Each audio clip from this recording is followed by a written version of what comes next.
hospitalized in Dikelia, a British sovereign base area on Cyprus. It's part of British overseas territory that falls outside of Cypriot jurisdiction. You got moved from Cuba's Little America right into Cyprus's Little Britain. Why Dikelia? The UK and the US remain close allies. The last place Cypher would think to look for you is inside their own system. That's what kept you safe in British military hospital for 9 years. The safest place from a whale is inside its own belly. You were a regular Geppetto. Well, it wasn't Pinocchio who led me out to safety. So who was that guy? Cypher went so far as to attack British territory, burning their own ally. That's how badly they wanted you dead. He said I was in a British military hospital. But the doctor had a Greek accent. They hire locally. Easier to trust them. Dikelia is also home to Greek Cypriots, after all. What about the Turks? They haven't returned to the south. Not yet. The Cyprus dispute is still a long way from resolved. The country is just as split as it was in '74. Turkish Cypriots in the north, Greek Cypriots in the south. Between them, the Green Line, the UN established. And Dikelia sits right on top of it. It does. Part of the buffer zone between the two groups. Another reason it was the perfect place to hide you. Easy to spot any outsiders snooping around. So how do things stand? Now, last year, the Turks declared that the Turkish Republic of Northern Cyprus is an independent state, though it's only Turkey that recognizes it. In the past, the Greeks and Turks lived side by side in the same villages. There are reasons to fight. Those came from the outside. Greece, Turkey, Britain, America, they all had their own stake in pitting the two sides against each other. But once you spark something like this, it's impossible to control. Both sides build up grudges like debt, without the foresight to see that each act of revenge just fans the flames. And then it's too late for other nations to rush in with peace talks. The embers keep on smoldering. Each nation's arrogance only breeds anarchy. The world is paralyzed by this hunger for revenge. Cyprus is no different.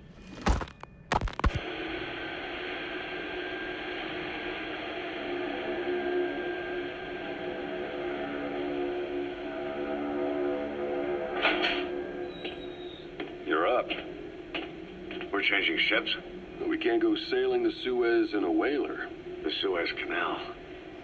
When did they reopen it? Not long after you were attacked.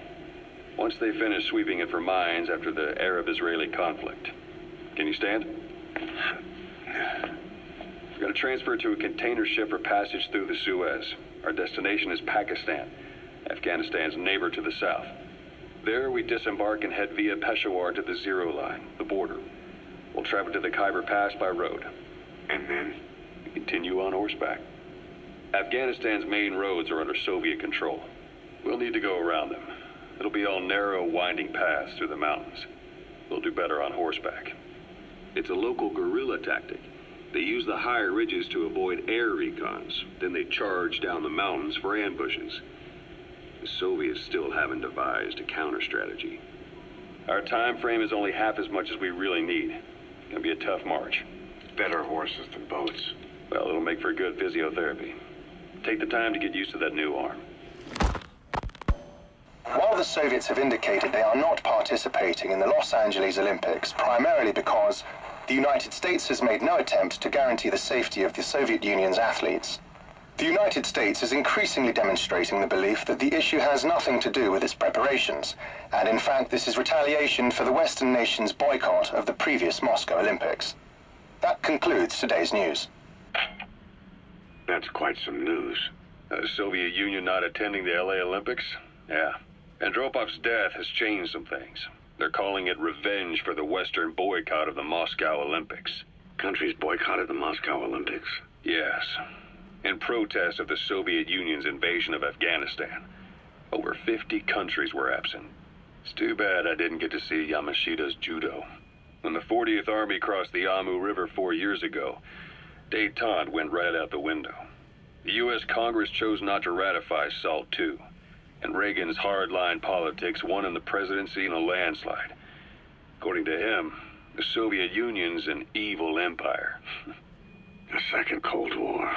And there's been no end to regional conflicts and civil wars. Lebanon, the Falklands, Grenada, Iran, Iraq. The story never changes. Egypt and Israel did sign a peace treaty. But then the driving force on the Egyptian side, President Sadat, was assassinated afterward.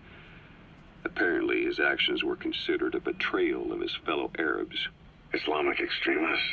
Yes, fundamentalist extremists have been responsible for some bold acts of terrorism in recent years.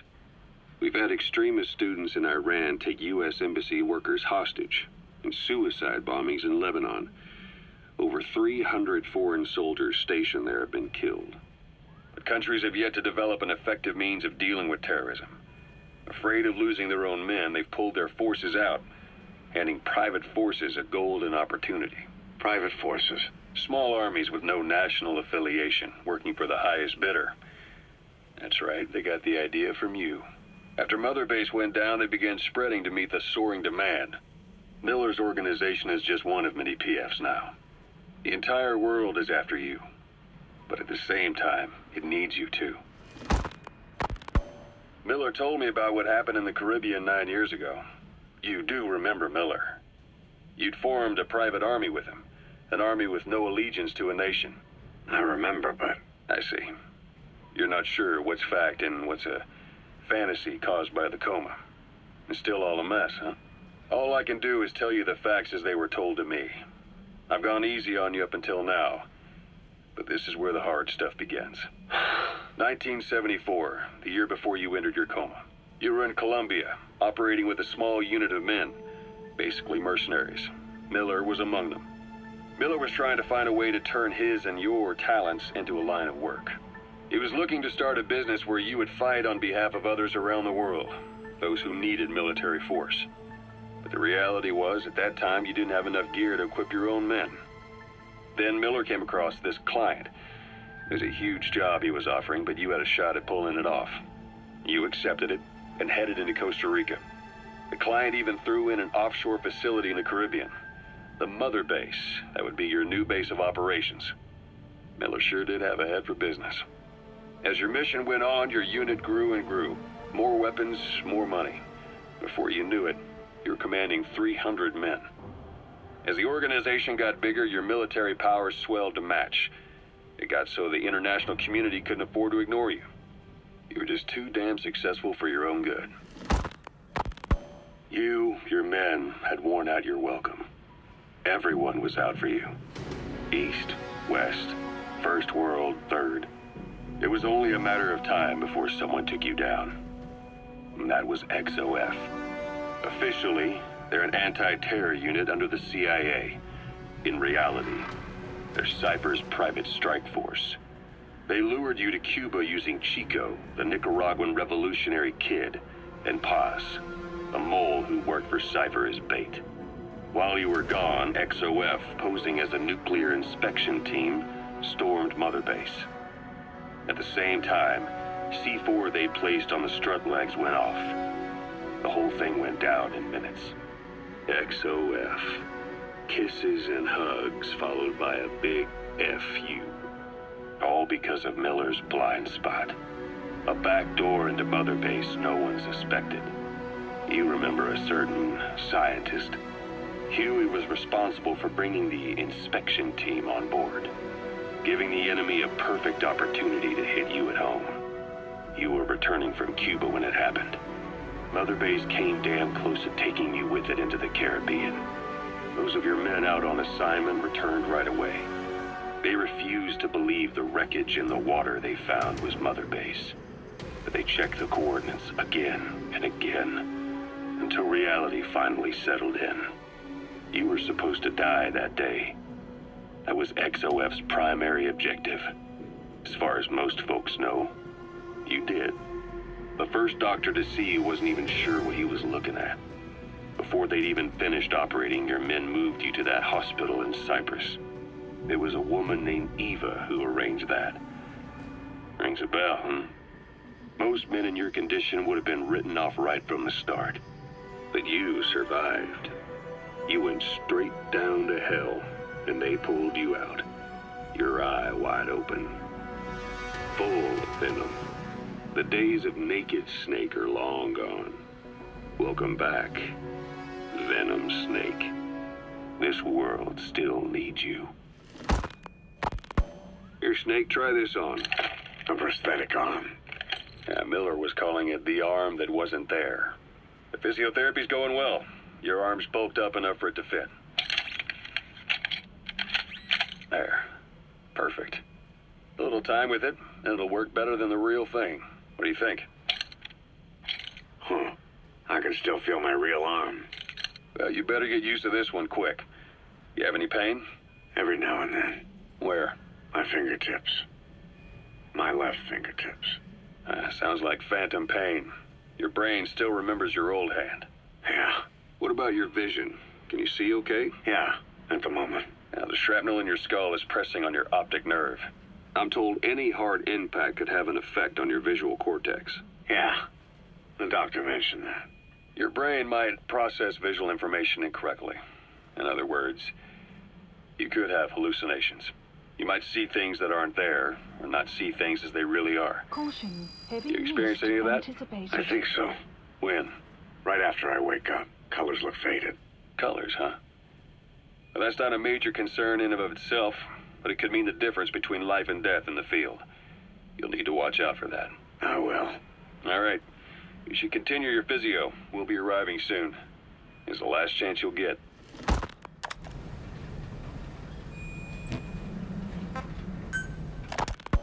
Ocelot. I hear they started calling you Shalashaska in Afghanistan. What's that about? You know the term Sharashka? It's slang for a suspicious, hastily thrown together organization. The word became associated with a type of forced labor facility in the Soviet Gulag system. OKB scientists and engineers who'd been convicted of crimes were sent to a Sharashka for forced R&D. The Sharashkas were supervised by Lavrenti Beria of the NKVD, the secret police, under the official name 4th Special Department. Forced research? That's not very different from what we do here. Diamond Dogs is different. Everyone here believes in you. Regardless of where they came from or why they're here, they revere you. And they're fighting because it was their choice. And if it wasn't, they'd leave? Who knows? That's our reality here, whether it's real or not. If there's another truth, I don't want to know it. All that matters is that's the concept that's taken shape in their heads. The traces of a group ideology, our superstructure, to put it in Marxist terms. All right. Go on. Clouds Right. approaching. So anyway, at some point the enemy started calling me Sharashka. This was after the war in Afghanistan broke out. While I was keeping an eye on you in that hospital, I was also heading up interrogations here. The men I broke gave up their comrades and families, everything they wanted to protect them most. No real cause for it. I just let myself get caught up in the old Russian pride. And suddenly I received the honor of becoming Special Interrogation Advisor to the forced labor camps. But the more men I interrogated, the more people saw me as just that, the interrogator. It helped cover my real objective of keeping you safe. You went that far for me? Far enough to keep you alive. I ended up being pretty well known among the Afghan guerrillas. Some of them would have seen me on the battlefield, and that's how I got the second half of the name. Shashka. It's a sword, a type of saber from the Caucasus. Russian dragoons and Cossacks carried them into battle. Now, the Russian Empire had a general by the name of Fyodor Arturovich Keller. His bravery earned him the nickname Russia's Greatest Shashka. Someone must have known about that, because somewhere along the line, Shashka got stuck on the end of Sharashka. The guerrillas were using the name amongst themselves, and by the time I got to hearing about it, pronunciation had wound up as Shalashashka. So, half Gulag, half Hero Sword. Is a perfect fit. But you see how rumors and ideas about people can get out of hand fast. Once you create a character and put it out there in public mind, it warps and twists with every baseless rumor. And before you know it, all people see are phantoms. In my case, it works out just fine. I'm plenty used to working under aliases. So SALT 2 still hasn't gone into effect. That treaty was drawn up to limit not just the size of the U.S. and Soviet Union's nuclear arsenals, but also their delivery systems. The whole deal. Just when we thought all those years of negotiations had paid off, somebody decides to invade Afghanistan. The timing couldn't have been worse. The president was in the middle of the SALT II talks back then. You mean while you were busy trying to stop Peace Walker? I heard. President Ford was meeting with the General Secretary in Vladivostok. In his absence, the political brass in America detected what they didn't realize was false nuclear launch data from Peace Walker, and were on the verge of ordering a retaliatory nuclear strike. Coleman's big idea? Humans are incapable of destroying themselves. Turns out he never knew what humans are capable of. If that AI, the boss, hadn't found a way to stop the fake data transmission, they probably would have gone ahead with the launch. Deterrence was revealed as the pipe dream it was. All thanks to you. And her. The U.S.-Soviet talks looked set to fall through. What happened in Nicaragua no doubt helped trigger a change of heart. But in the end... The times define the politics. When you've grabbed their tail, they turn and bite your hand. I first met you 20 years ago now. The place was Selenoyarsk in the Soviet Union. We were enemies. I was with the GRU. You were still fighting for America. 1964. Operation Snake Eater. Its objective? The assassination of the legendary soldier known as the Boss. When you returned home successful, they awarded you the title Big Boss. Your CO, Zero, sought to carry on the boss's will by covertly establishing his own organization.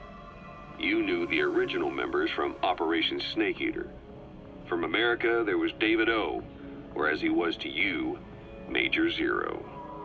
Donald Anderson, a.k.a. Sigint, Dr. Clark, who went by paramedic during the operation, and the fourth, you. From China, there was Eva, and me, Ocelot, from the Soviet Union. 6 in total. To us, government notions of friend and foe were meaningless. As were East and West, we joined forces by our will alone. Our objective was to fulfill the boss's dying wish, to make the world one. And to do it, Zero used the Philosopher's Legacy, the secret war fund you obtained during Operation Snake Eater. This organization would go on to become Cypher. I, on the other hand, was left with the problem. You only recovered half of the legacy. I had to locate the other half myself. When I found the funds, I passed them on to Zero, just as you wanted. I still trusted him in those days. We thought what he was doing was the boss's will, until he started that one project. Les enfants terribles, Zero called it. You parted ways, as did Eva, leaving only Anderson and Clark still with him. I maintained limited contact, although truth be told, we were just keeping tabs on one another. The reason was always you. After you returned to the Army and created Foxhound, you left America. For a time, even I'd lost track of you. I'd imagine Zero did too. You always were the best when it came to hide and seek. Zero created Cypher, an information network to tap into every corner of the globe. Woven together, Cypher's arteries make the world just one big organism, and that's not all. It also monitors the thorn in Zero's side.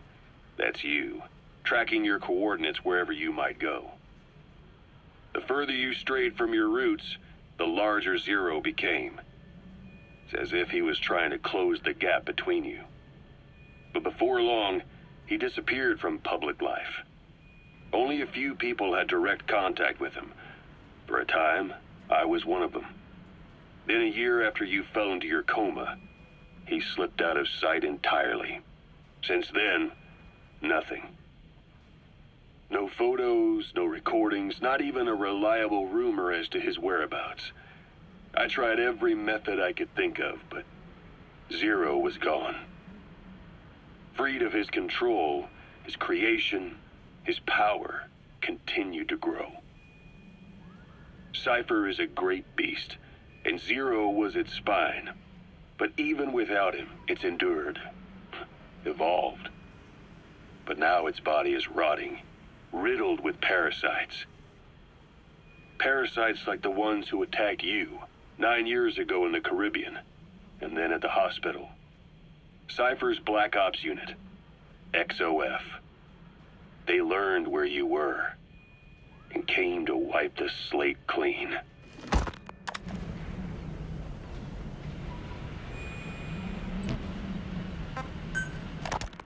Christmas Eve, 1979. The Soviet Union rolled into Afghanistan. Muslims had revolted against the Soviet-friendly regime established the year before. The DRA forces could no longer contain it themselves, so the Soviets went in to intervene. The Afghan government was powerless and fraught with infighting. They lost the hearts and minds of the people, and that alarmed the Soviet leadership. With the Islamic Revolution happening in Iran, the Soviets felt they had to act fast or risk the spread of Islamic revivalism. A superpower, sending a motorized rifle division against men on horseback with antique rifles. Everyone thought it'd be over in an instant, only it wasn't. Some Muslims made their fight a jihad, a holy war, and began a guerrilla campaign on all fronts. A war of attrition. These fighters call themselves Mujahideen. They're being supported by the West through Pakistan. That's why Miller was involved. He was training them near the Zero Line, sponsored by the CIA. The war has become a nightmare for the Soviet troops stationed here. They thought they'd be headed home in 6 months at the most. Then a year passed. 2 years. Now here we are 4 years on with no exit in sight. Afghanistan has become the Soviet Union's Vietnam. The Soviet troops on the ground want to go home, but at least they have homes to go back to. The Afghans have lost theirs. The Soviets destroy the kishlaks, villages, wherever they can. They burn down homes and fields, fill in wells, turn pastures into minefields. It's created a mass of refugees who fled to Pakistan. If the Mujahideen are fish swimming around the villages, the Soviets will go so far as to dry out their ocean. But this has had a big price. There's bitter resentment among the Afghans, and they're taking out their anger on the soldiers on the front lines. Among the Mujahideen are the Pashtun people. They're fiercely devoted to their code of Badal, or revenge. Soviets they've captured have had their hands, feet, and noses cut off before being left to die at the side of the road, just to show their comrades what they're capable of. Friendlies who come across them can do nothing but put them out of their misery. Then they burn down another village in retaliation. And the cycle of vengeance goes on.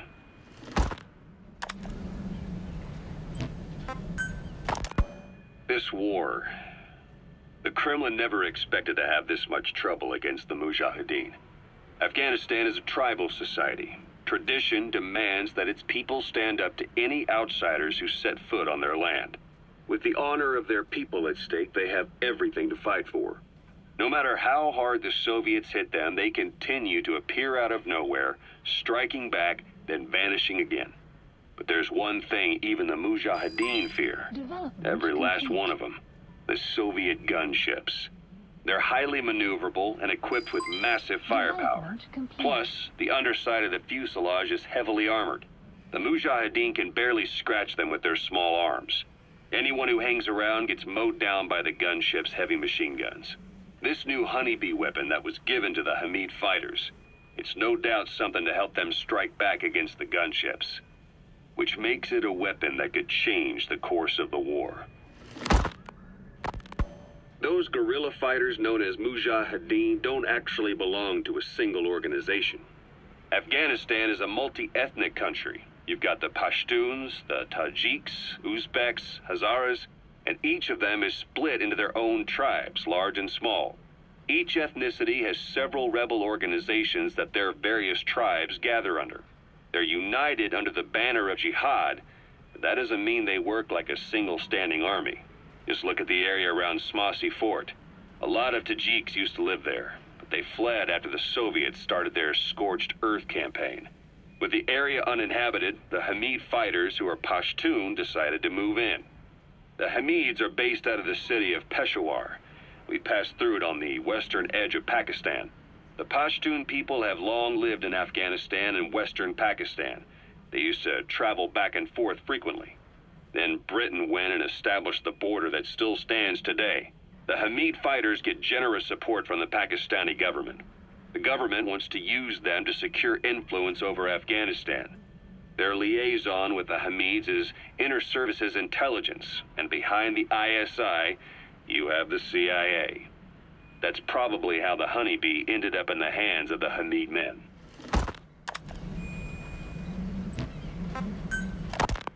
I had the R&D team analyze the Honeybee. How? The CIA wanted it with everything intact. They took it apart to look at it. Then they put it back together. Everything intact. That's the R&D boys, all right. Turns out the Honeybee's homing capabilities are a cut above previous manpads. It can detect a broad range of infrared wavelengths, and even ultraviolet for supplementary guidance. Hence the name, huh? Right. Honeybees rely on UV light to fly. With this device, flares don't do the target any good. That's why the Soviets are losing so many gunships. And why the CIA was so desperate to get it back. It wasn't just about preventing the Soviets from devising countermeasures. What if the likes of Iran got their hands on it? American aircraft would be put at risk too. We can use this tech to develop our own portable missile. That'll give us a huge advantage. It'll take a little time before the analysis results can be applied to actual implementation. But we'll keep moving with the research.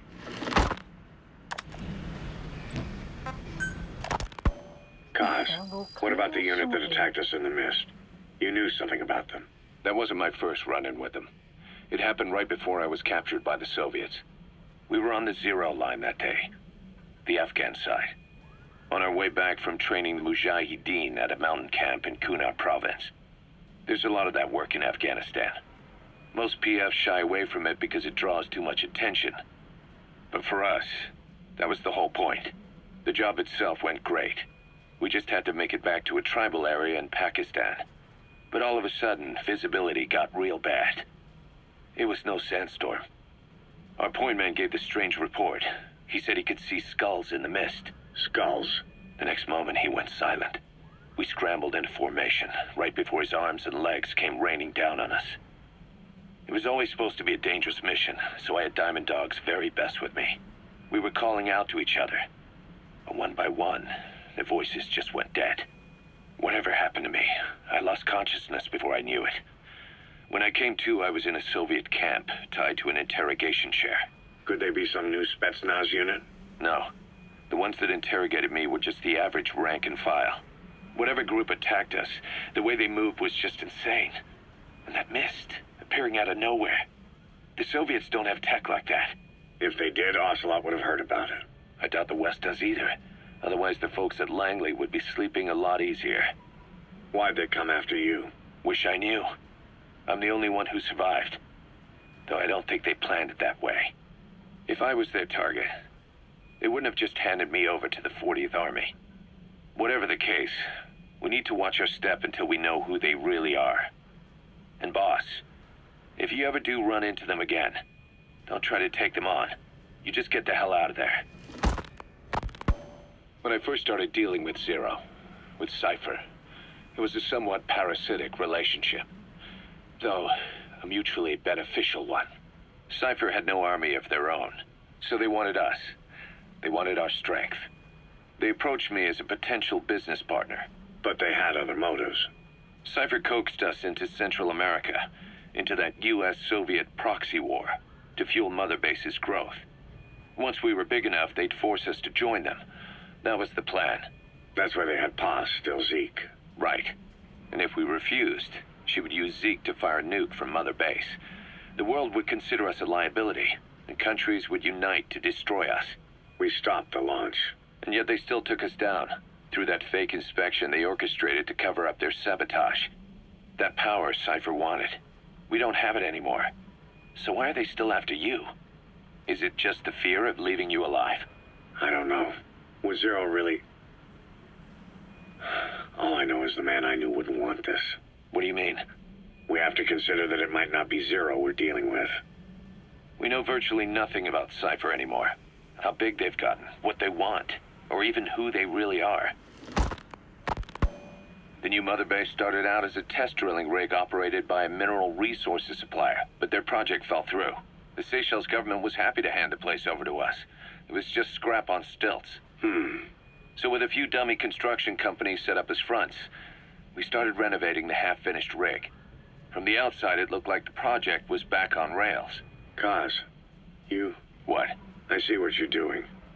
Recreating the mother base we had 9 years ago. Only this time. That's right. The mother base Cypher thought they destroyed will return from the grave to kill them. We'll prove to the world that we were the victors. And if we lose again? They can't fool us the same way twice. Now our enemies are in plain sight. And when our organization gets too big, we split it across companies. Any company that draws attention gets liquidated, and its capital is back-channeled into a new company. Most PFs are small-time operations anyway. And in this business, the minnows go bankrupt all the time. We've never aroused suspicion. Plus, we have Hewick. Hewick? Human Exploitation Company. It's a business specializing in intel gathering. Think of it as a civilian intelligence agency. Kaz, that's... Remember what they were trying to accomplish at the prison facility in Cuba? That gave me the idea. We dispatch moles into conflict zones around the world, and each sets up an intel network on site. Then they stay in place to give us stable points of contact when other nations intervene in the conflicts.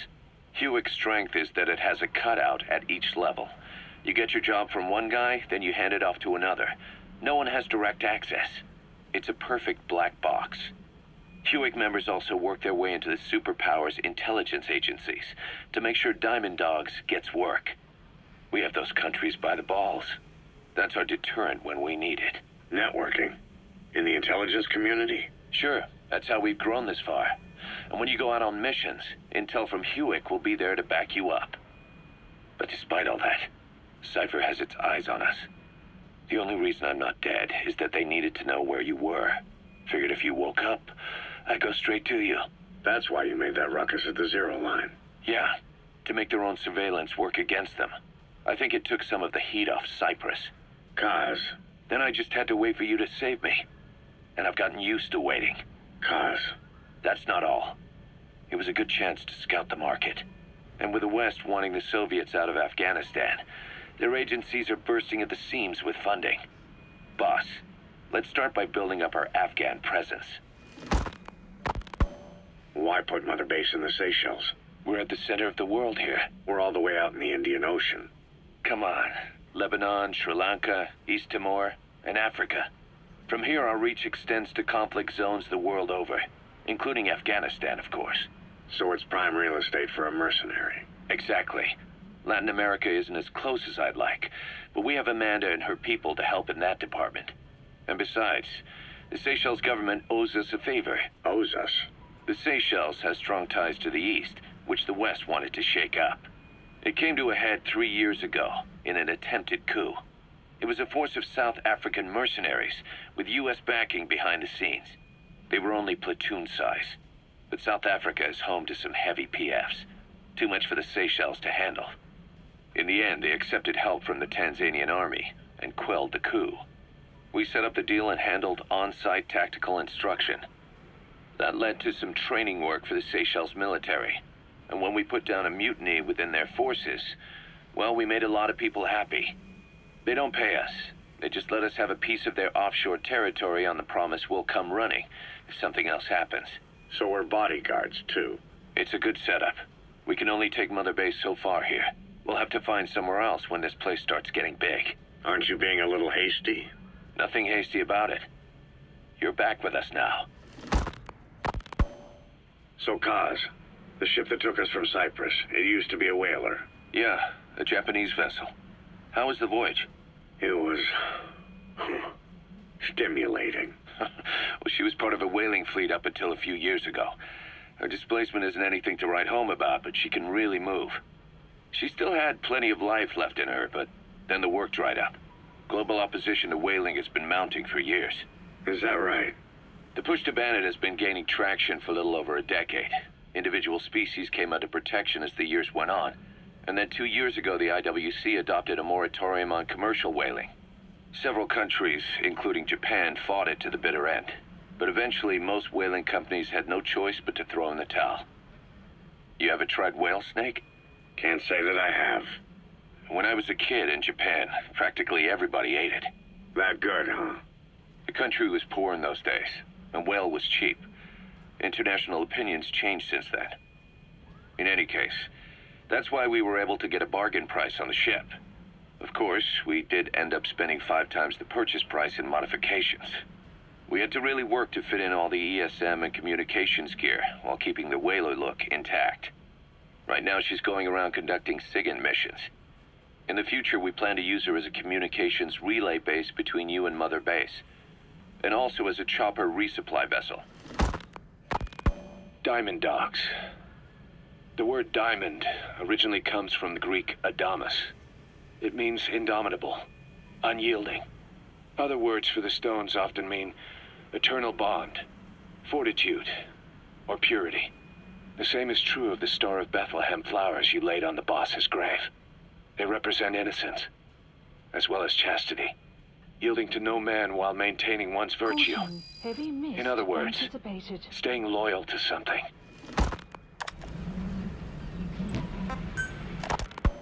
Ocelot said the number of private forces is increasing, and they've modeled themselves after us. They're a far cry from the likes of us. But why? 9 years ago we made enemies of the world as a nuclear-equipped force, independent of ideology or state. Yes. Sooner or later, the real UN would have stepped in. So why are they giving these PFs free rein? That's our fault, too. What do you mean? What happened 9 years ago was a real problem for a lot of people. An organization as big as ours, with our facilities, was wiped off the map. Not an easy thing to hide. But if our existence came to light, so would the names of our clients.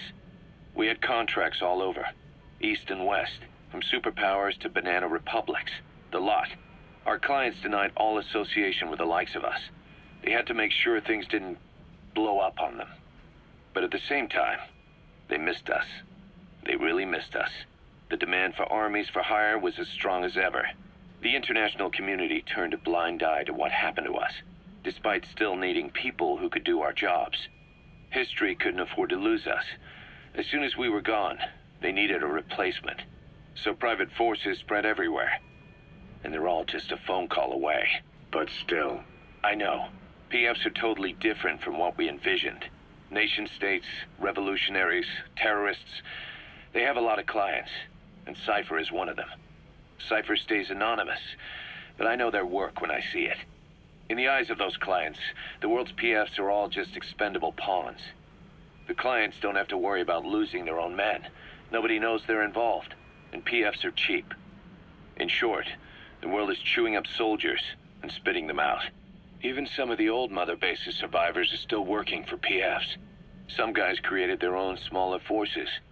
Others were taken on by emerging PFs. Everybody's gone their separate ways. But none of them are living their dream, because they're not fighting with you. Of course, I tried to headhunt as many of them as I could for Diamond Dogs. It was all a waste of time. They said they weren't interested without you to lead them, but now you're back. And everything's gonna change. We'll unite all private forces under you, transcending nations and economies. What is a nation? Just a patch of dirt. The bonds among us will surpass nations, and that's what'll put the world under our control. We'll establish a new kind of country, redefine the very concept of it. Even Cypher will be below us, an extraterritorial federation of military nations. The United States of Force. Once word of Big Boss's return starts traveling, that'll be our true deterrent against Cypher. In other words, no one will dare to come gunning for you. How do you figure? Cypher lacks a large-scale fighting force. PFs are the perfect tool for them. But those PFs revere you, the legendary Big Boss. If Cypher killed you now, they wouldn't take it lying down. Maybe they'd even go looking for revenge, but they definitely wouldn't keep doing Cypher's dirty work, even if it put their lives at stake. That's why it's no longer a benefit to Cypher to get rid of you. The very fact that you're alive is our greatest defense against Cypher. Nice to know. It'll buy us some time while we get back to full strength. Just keep in mind that what I'm saying is generalizing a lot. In practice, the PFs around the world don't know your face. Just declaring that you're Big Boss won't be enough to convince them. And if they see you as an enemy, they'll come at you with everything they've got. Some hero. That's why you need to bring them back to Mother Base. Show them on your terms that you really are the one and only big boss. Once you've proven that, they won't hesitate to join us. We were lucky to get our hands on that cyborg arm developer. There's no one in Diamond Dogs who can so much as maintain that thing. Bionic arm, not cyborg, if you go by what he calls it. But you're right, the East is light years ahead in bionics. They can even detect through the skin the slight electrical signals from the brain that order muscles to move. And the Soviet Union completed their first bionic arm capable of doing that back in the 60s. Although I guess that news didn't really reach the West. No kidding.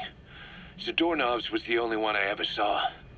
Quite a shock to see it for the first time. And it was no mean feat to get hold of Snake's arm. I couldn't get one for you at the time, but you know, now... Forget it. I've no intention of relying on bionics. Right now I need to keep the pain fresh in my mind. Well, it's your decision. But don't you find it... inconvenient? Not a bit. But the phantom pain, it never lets up. Do you know how many men I saw die that day? There's nothing we can do to bring them back. And you expect me to care about getting a measly arm and leg back? Sorry. But my pain belongs to all our dead comrades. I'll keep living with it for their sake. It'll guide me straight and true until I've gotten them the vengeance they deserve.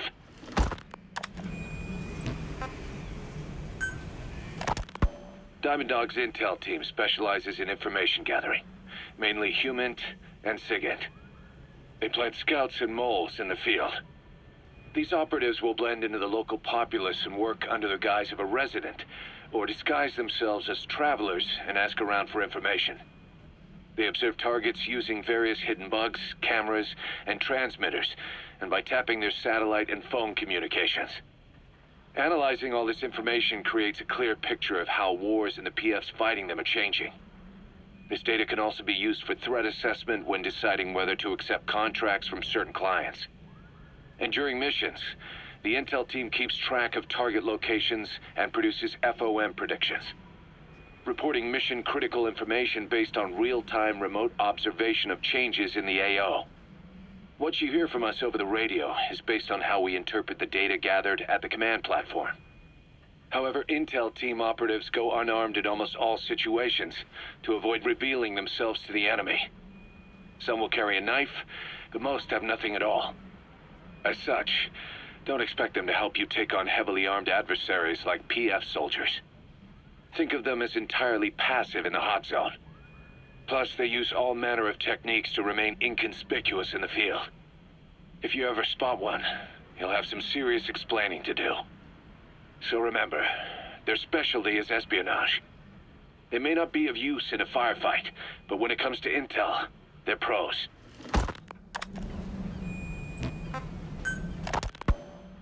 Dee makes a pretty good partner, huh, boss? Too early to say. Yeah? Just seeing him come back makes me real proud. What breed is he? He's not a husky. You're right. Siberian Husky is a cross between a Spitz-type dog and a wolf. I think Dee might have some wolf blood in him, too. He isn't just smart. He's also shown remarkable judgment. If he doesn't do what you want him to, he's just doing what he thinks is right in the situation. And he's steady under fire. Remember, he's no lapdog. But learn his strengths, and you'll understand each other soon enough. You'll make one hell of a team. Ocelot. Why'd you take it upon yourself to train him? Why? Yeah. When's the last time you heard a wildcat raising a dog? I have an eye for him. I knew at first glance he'd make the right partner for you. Huh. And I figured it was about time he got out into the world. So you passed him off on me? There, you see? I knew you liked him. I don't know about that yet. I still think he's trying to figure me out, too. I'll spend some more time with him. You'll see how helpful he can be. What about you? I prefer to work alone. Ocelots don't hunt in packs. Yeah, something like that. Anyway, I'm glad you like him. Dee's really taken to you, too. And to going on your walks. Don't be shy about taking him with you in the future. I'll think about it. Look closely. Those are the symptoms of the infection on Mother Base. The The blisters on the body were full of tiny worms. Parasite larvae, most likely. But we couldn't find any adults. It doesn't seem to mature in the body, like a spargatum. We don't know the root of infection, or what causes symptoms to develop. The infection rate, along with the number of dead, are both on the rise. If we don't find the cause, and soon... Boss, do you remember seeing these symptoms before? The bodies floating around in the oil facility, the bedridden test subjects at the Devil's House? This epidemic looks just like what we've seen on our hunt for Cypher. It could be a counterplay by Skullface. That's insane. You mean they weaponize parasites? Parasites as weapons. That definitely falls under the Biological Weapons Convention, but it's something the world would never see coming. And no one's ever developed a vaccine for parasites. So this is the weapon of mass destruction Cypher was working on in Africa? It may be. But if it is, how do the Yellow Cake and Walker Gears fit in? There must be something bigger we're not seeing. Anyway, our priority now is to prevent more casualties. The medical team is studying the infection, but we can't treat anyone until we know the root cause. All we can do right now is halt the spread of infection.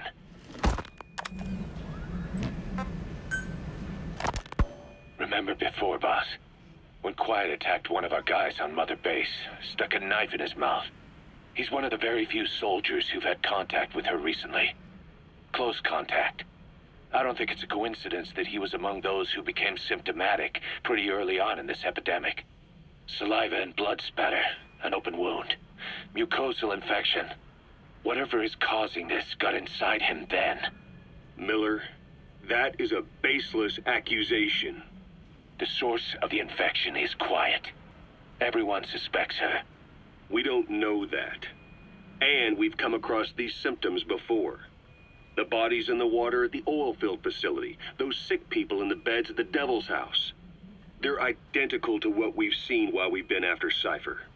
The infection could have come from elsewhere. But at the very least, she does know something. It's not like she's gonna talk. No, not through words anyway. But what about her actions? Quiet held a knife to that soldier back then, before he became symptomatic. There must have been a reason for that. A reason for shoving a knife down the throat of one of our men. What if she's capable of identifying who's infected? What if she was trying to stop the infection but couldn't communicate that to us? The answer to that, the source of the infection, might be in the mouths of the infected. You think there's some kind of clue in their mouths? I don't know. But maybe there's something about the mouths of those who become symptomatic, something in common. Something their mouths have in common. Forget it. We can't trust her. Even if she can spot the infected, I don't want her help. I understand how you feel. But this is something to go on. Can't you see it's just like I said? Bringing her here was a big mistake. Quiet is gonna be the end of us. Stand down. You've got zero proof. Try to keep an open mind on this, boss. There has to be a way to identify who's infected.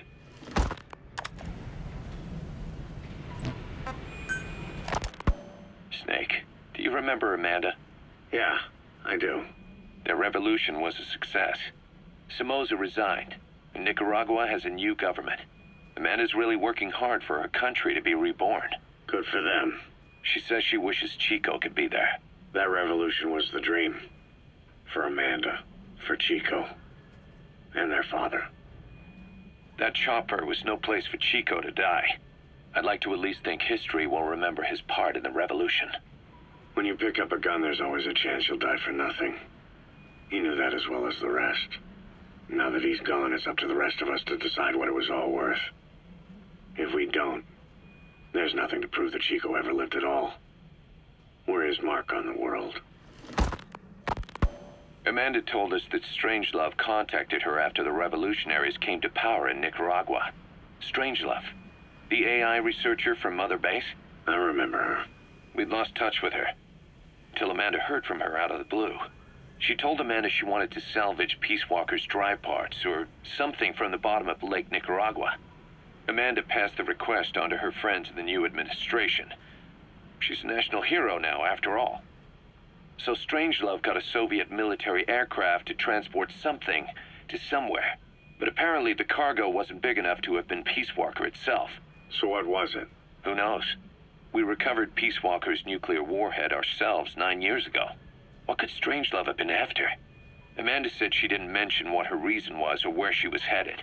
Nicaragua is a socialist state now. And with Amanda vouching for her, the government didn't feel the need to concern itself with the details. All Strangelove told Amanda was that she was going to continue her research, and that the rest was a secret. Right before the attack, Huey was in the control tower to prepare for the inspectors. He was with them when it all went down. The control tower collapsed with the rest of it strut. His body was never recovered. But he was the one who met the inspection party when they arrived. And he was the one who showed the nuclear inspectors to the tower. You remember the way it went. First he recommends we agree to the inspection. Then he gives them the okay without our permission. All the time acting as if he was doing us a favor. On top of that, he even had the guards disarmed that day. It would send the wrong message, he said. Whatever the angle, it all leads back to Huey. I curse my own stupidity for not realizing sooner. Huey escaped with that unit by chopper. I've been hunting him for 9 long years. The other reason I was operating around Afghanistan was to dig up his location. Huey's in Afghanistan? Yes, and I have a good idea where. Now we just wait for the right moment. This time, we'll be the ones using him. He's going to tell us who our guests really were that used a fake nuclear inspection to blast our home into the ocean.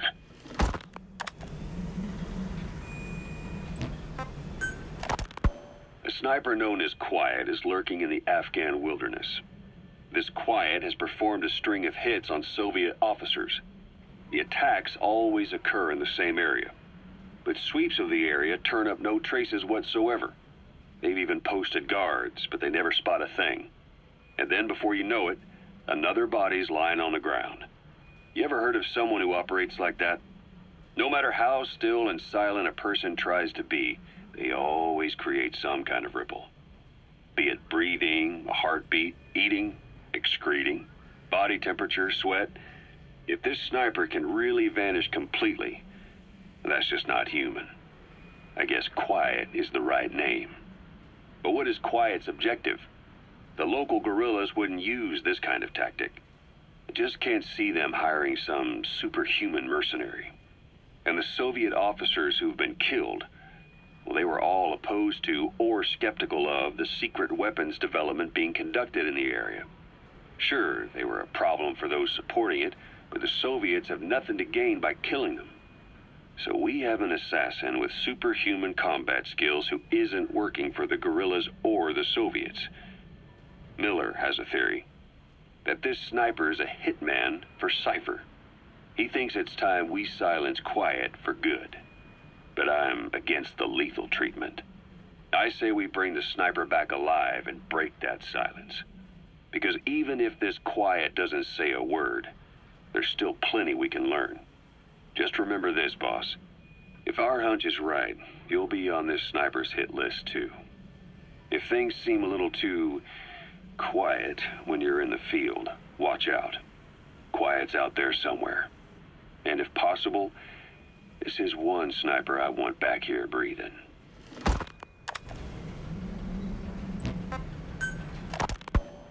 When Quiet first came here, she demonstrated her marksmanship against that enemy fighter plane. It showed she was much more than your everyday crack shot. Hitting a moving target from 600 meters is a challenge, but it's possible with the right training and equipment. But shooting down that missile, that's a world apart from taking out a soldier on patrol. The chopper and the missile were in motion, meaning different vectors at high velocity in 3-dimensional space, and she shot an unguided bullet that had to fight air resistance and gravity. All that while the chopper was taking evasive maneuvers. Some of the best target leading I've ever known. She has a superhuman sense of spatial awareness. You put her in a fighter jet, and she'd be an ace right off the bat. Hell, your judgment was top class too. Realizing she could take out that pilot, that's quick thinking. You and Quiet could make a hell of a team. You'd be damn near unstoppable. Quiet is still in her cell. Only a few staff are authorized to go near her. She hasn't tried anything funny, but that's what bothers me most. In particular? What does she have to gain by coming to Mother Base? I first thought she was under orders from Cypher to take you out. She didn't manage it in Afghanistan, so round 2 happens here. So I lighten the guard. And that lock on her door is a joke. You gave her an opening. And? Well, she hasn't killed you yet. And I hate to say it, but she's had plenty of chances. You made me the bait. Poisonous bait. What better? Anyway, she didn't bite. Quiet is keeping her silence. So I'm left with no idea again what she's doing here. We tried communicating with her through writing. That didn't work either. Whether she's illiterate, dyslexic, or just plain stubborn, she won't cooperate. I just don't get it. If she tried to contact the outside, it'd be picked up by our counterintelligence net, but it's clean. There's no sign she's had contact with the staff, the base facilities, nothing. She's almost got the men wanting her to try something, just to find out what she's up to. And she's in there putting on the failed soldier look, all downcast eyes and defeated sighs. But she doesn't kill herself. She can't be trying to leave Cypher and surrender to us. So what's the verdict? This may sound optimistic, but here's how I see it. Quiet came here to fulfill some objective. To kill you, maybe to destroy Diamond Dogs. Whatever it was, before she could do it, something changed her mind. Yes. When I look at her, I sense hesitation. You think she betrayed Cypher? Can't say for sure. I prefer the ones that talk. Anyway, we'll keep her under watch. And we're also looking into those special abilities of hers. You'll be the first to know if something comes up. Why not look in on her yourself once in a while? Right.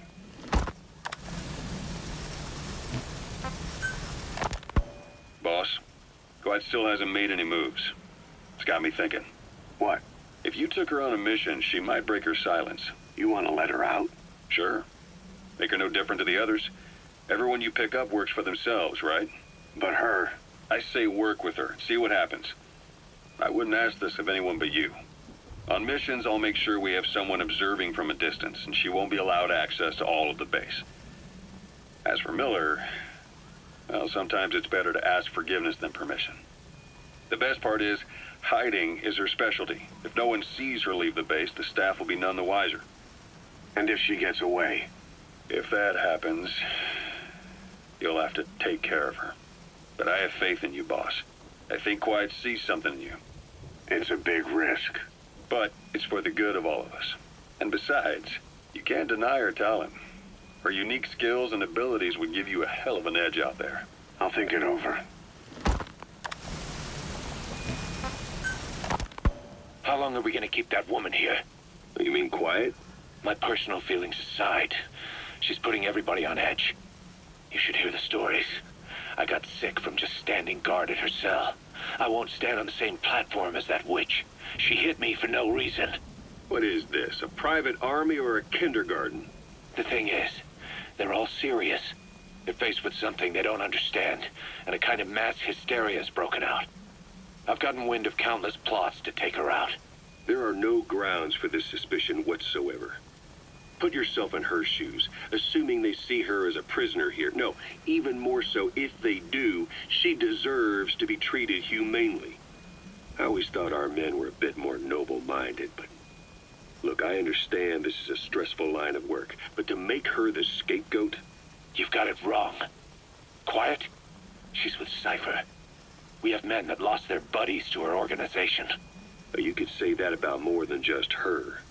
Plenty of the men used to fight for another side, but they've all put that aside to work for the boss. Cypher is different. And if you ask me, the boss is the biggest problem. Why is he protecting her? Some of the guys are starting to suspect him of... I don't agree with keeping her here either. So what's your move? Throw her out? Kill her?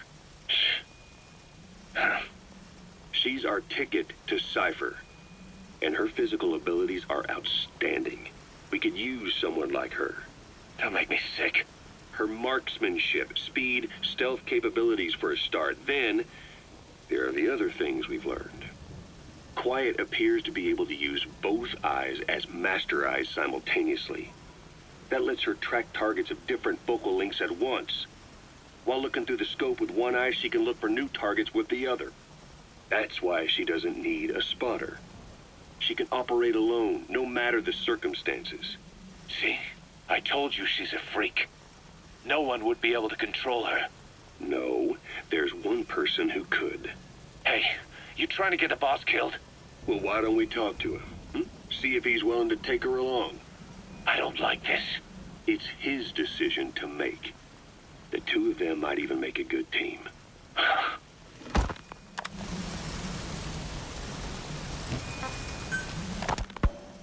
Where is she? You mean quiet? In her cell, of course. Why did you send her out with the boss on that mission? She proved herself well enough, didn't she? The boss sure knows talent when he sees it. That woman will never be one of us. She's targeting him. Don't forget, we do owe her one. What's that supposed to mean? Remember what happened when she first got here? She shot down the aircraft Cypher sent after us. Not only that, she hit the cockpit. Who else could have done that? We're talking about a fighter jet traveling at Mach speed. What's your point? If she hadn't been there, the boss's chopper would be at the bottom of the ocean right now. Or it would have been followed right back to Mother Base.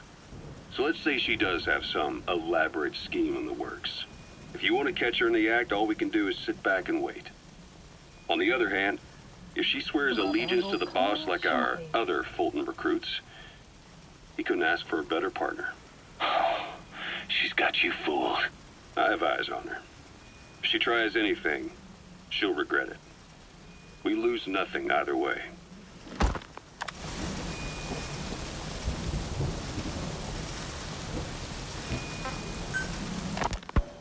Boss, we've gone over the prisoner transport log you found.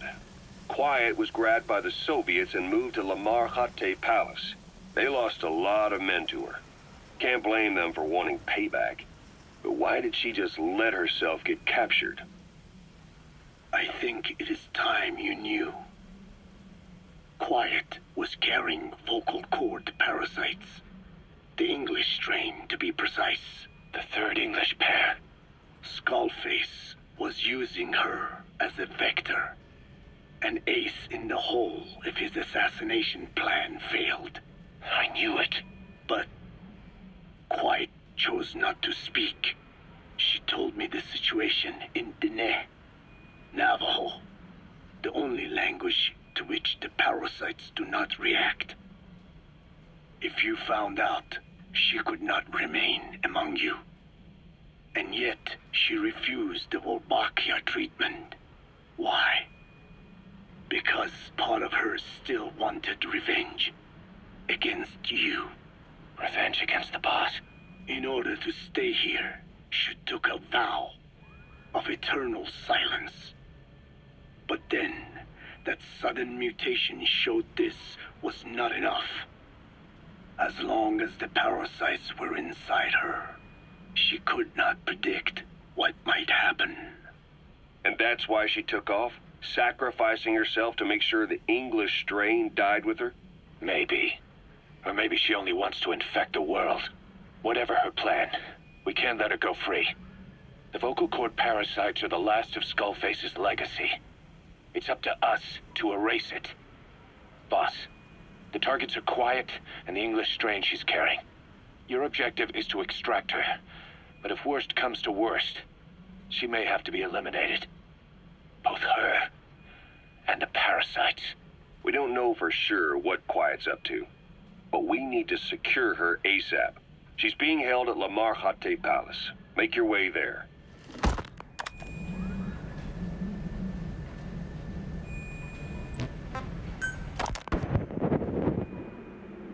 I did not choose to be quiet. I wanted to express my feelings to you. If only we shared a common tongue.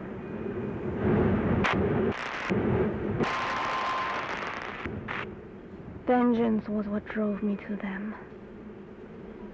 The only language left to me, revenge. But the words we shared, no, that was no language at all. That is why I chose the language of gratitude instead, and go back to silence. I am quiet. I am the absence of words.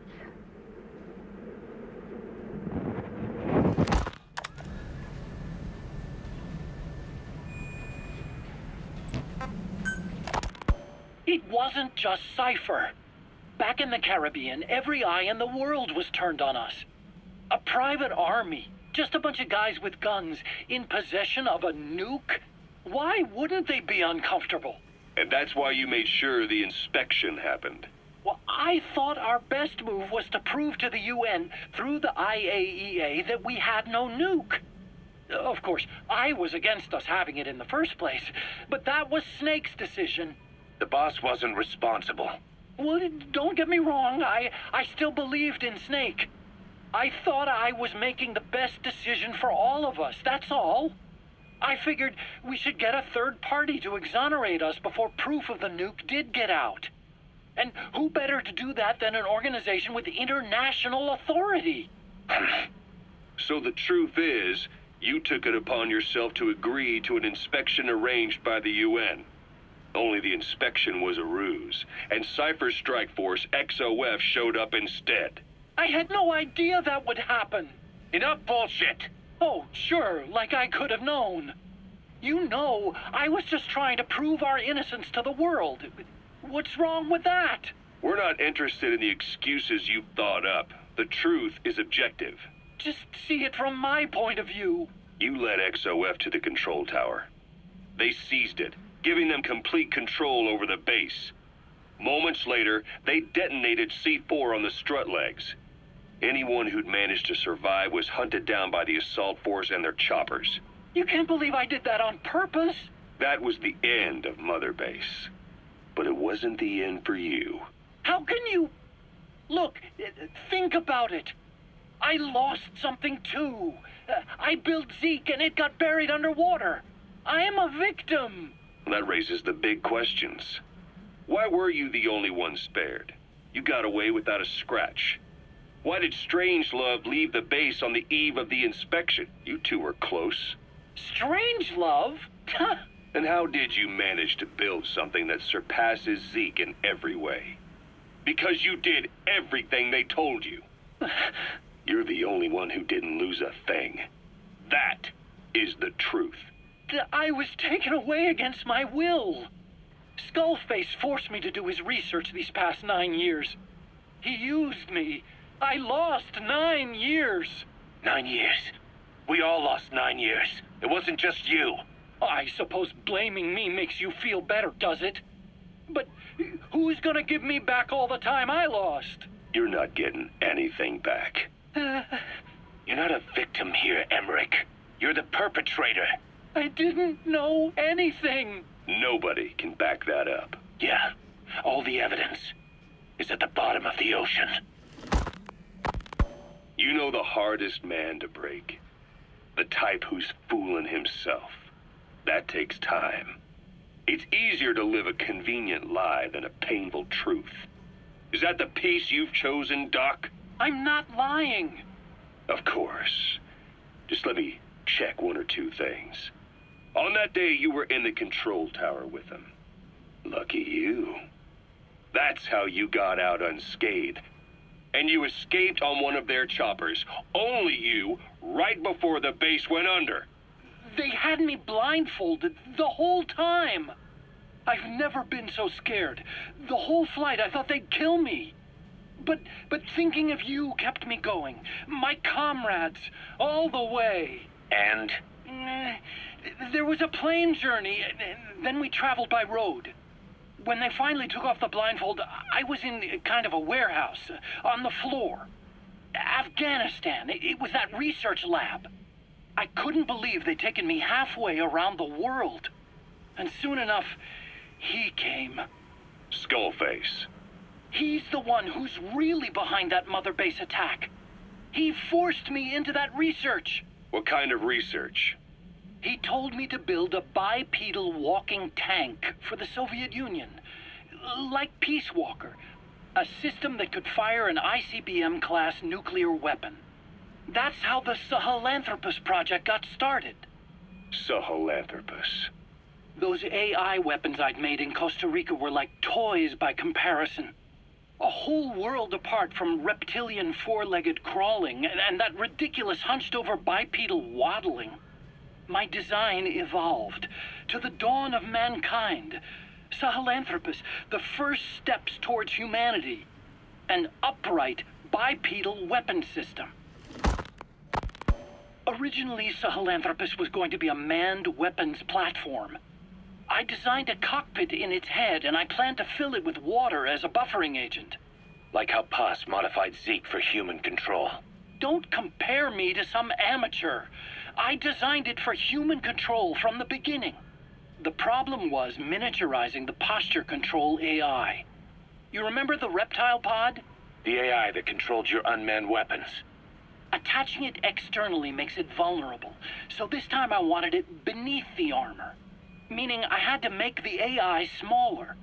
I got it down to less than 1/10 the size without any loss in computation speed. But it was still too big for the cockpit. There wasn't enough room for the pilot. If I made the head bigger, its body would have to be bigger to support it. Too big to be practical. In the end, human piloting was taken off the table. I tested a remote control system too, but there was the time lag and I wasn't satisfied with its precision either. Plus, it would be useless if the enemy jammed it. So next, I went back to trying an AI-only system. To do that, I had the AI pods recovered from Nicaragua. This was a hybrid AI, a combination of Peace Walker's reptile and mammal pods. The only AIs that had ever successfully operated an unmanned nuclear weapon system. Really? You'd need some help to get that working. Expert help. Did you work with someone? I worked alone. You did that yourself? Well, that's the thing. The AI didn't pan out in the end either. But I did finally get Sahelanthropus walking by folding over its upper body to lower its center of gravity. The first upright bipedal locomotive weapon system in the history of mankind. I guess, technically it falls into the anthropoid ape category. I don't see the benefit of having it stand taller.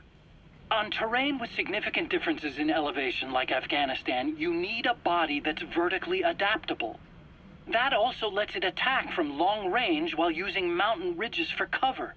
So, making it walk upright was the most important factor in giving it superior height capability. As the name suggests, that was the whole point of Sahelanthropus. But I was being pushed for results. Having the AI mounted externally would have been the fastest way to get it working. I just needed more data so it could maintain its balance. But Skullface refused to wait. He dismissed the idea of AI control and took Sahelanthropus away from me before I could finish it. But it was walking when it came after you. That's just it. I don't understand how Skullface got it to move upright, without a pilot or an AI. And walking at that speed, too. It's beyond anything I could have imagined. This is like the Wright brothers making it to the moon. I'm just as clueless as you are.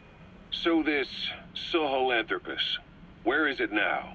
I have no idea. All my experiments took place at that cave. I've never seen it anywhere else. Besides, it's still just an incomplete prototype at this point, and nothing but a paper tiger. Even if it can walk, it's far from being a viable weapons platform. It wouldn't be useful in actual battle. Emmerich will remain here at Mother Base for now, but not as a member of Diamond Dogs. I still don't trust him. That work for you? Fine by me. He can't be allowed any contact with staff either. Yeah. A lot of the guys would love some payback for 9 years ago. We still need him alive. But we have to restrict his movements. He can only go where we tell him. And of course, the interrogations will continue. He worked for that skull bastard for nearly a decade. He still has more to tell us. How long are we gonna press him? If our investigation shows he really had nothing to do with the attack, we'll reconsider his place here. But I don't expect that to happen. Remember that water tank-shaped object in Emmerich's lab in the Soviet base camp? The thing that started talking to you like a possessed answering machine. That was a pod built for housing the AI used to control unmanned weapons. You remember, back in '74 in Costa Rica. It was in those machines you fought there. They were designated Pupa, Chrysalis, Cocoon, and Basilisk, and each of them was fitted with an AI unit called a reptile pod. Emmerich created it. It mainly handled the machine's posture control and autonomous behavior. But the Basilisk, aka Peace Walker, also featured a second AI pod. That one was called the Mammal Pod, and it was created by Dr. Strangelove. She tried to recreate the boss's personality through the Mammal Pod, but you pulled out its memory boards. That's when it transferred its own functions to its reptile pod. Just like a human brain compensating for damage by using the remaining healthy parts. The result was a unique entity, a hybrid of the reptile and the mammal. It sank to the bottom of Lake Nicaragua with Peace Walker. But apparently they salvaged it and transported it to that lab. Don't let it deceive you, Snake. It may sound like the boss, but it has neither a personality nor a will. Like Emmerich says, it's just a machine.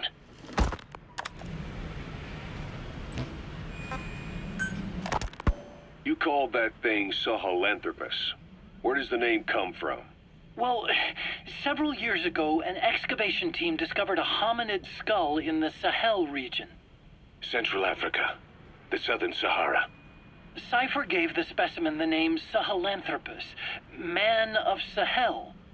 And then they covered the whole thing up. Why? They probably wanted to monopolize information about human evolution to have a head start in their genetic research. At least, until they had an idea of what they'd found. It was that big of a discovery, huh? Sahelanthropus was a gracile hominid, estimated to have lived about 7 million years ago. What's significant about it is how its skull's foramen magnum faces down. In other words, its spinal column supported its head from underneath. It stood upright. Right. Which would mean Sahelanthropus walked upright 3 million years before Australopithecus, making it the world's oldest human species. Walking upright. I get it. Hence the name Sahelanthropus for your machine. Walking upright was the decisive difference between our ancestors and other anthropoids. Our brains could get heavier once they were supported by the spinal column. That led to the use of tools and the development of complex communication through language. Only man is capable of this. My creation will be the progenitor of all bipedal weapon platforms. And you did this for Cypher? No, not at all. Sahelanthropus is the best proof that I never betrayed you guys. What do you mean? The reconstructed Sahelanthropus skull looked exactly like the skull we used as our logo 9 years ago in the Caribbean. An army without a nation. Outside the world order. The design was based on Pangaea, the supercontinent that existed 250 million years ago, right? Yeah. When the world was a single landmass. That concept's at the source of our strength. I felt the same way about Sahelanthropus. Sure, I was forced to build it under their orders, but I always wanted to put its technology back in our hands someday. That's the reason I incorporated the old insignia into Sahelanthropus's name. Don't you see? That's how much I was thinking about you guys. Oh, I see, all right. I see someone desperate to cover his ass. You can say whatever you want after the fact. But that skull also symbolizes somebody else. Skullface. Snake, you finally came. Just don't record this, okay? Not recording anything. What's this about? What I'm about to say stays between you and me. It's about the weapon to surpass Metal Gear. Do you know a researcher by the name of Clark? He works in the biotech industry, real advanced stuff. His area is bioengineering, but lately he's also gotten into genetic research. Never heard of him. Well then, what do you know about cloning? I think I've heard enough. Hold on, this is important. Cloning lets you create a genetic copy of an organism. You take the nucleus of one of its cells, and you swap it with the nucleus of an unfertilized egg from another member of the same species. They started out working with plants, but since then they've had success with other organisms, including mammals. It's a hot area for a lot of places right now. Corporations, universities, research groups. There's no shortage of scientists out to get famous and patent their work, with morality taking a back seat. Isn't that a little outside your field? It's got nothing to do with my research. But I thought it might be of interest to you. Cloning, and Dr. Clark, I mean. Go on. Now, this is really highly classified stuff, but I've heard that an American biotech company has successfully cloned a human being. What's more, it happened over 10 years ago, and the researcher behind it was Dr. Clark. You've really never heard of him? I don't meet many doctors. This Dr. Clark is a complete ghost, even to others in his field. His age, where he comes from, that might not be his real name. And I can't even say for sure he's a he. Clark's employer, ATGC, its company motto is embracing your hopes, preserving talent. What does this have to do with me? Cypher.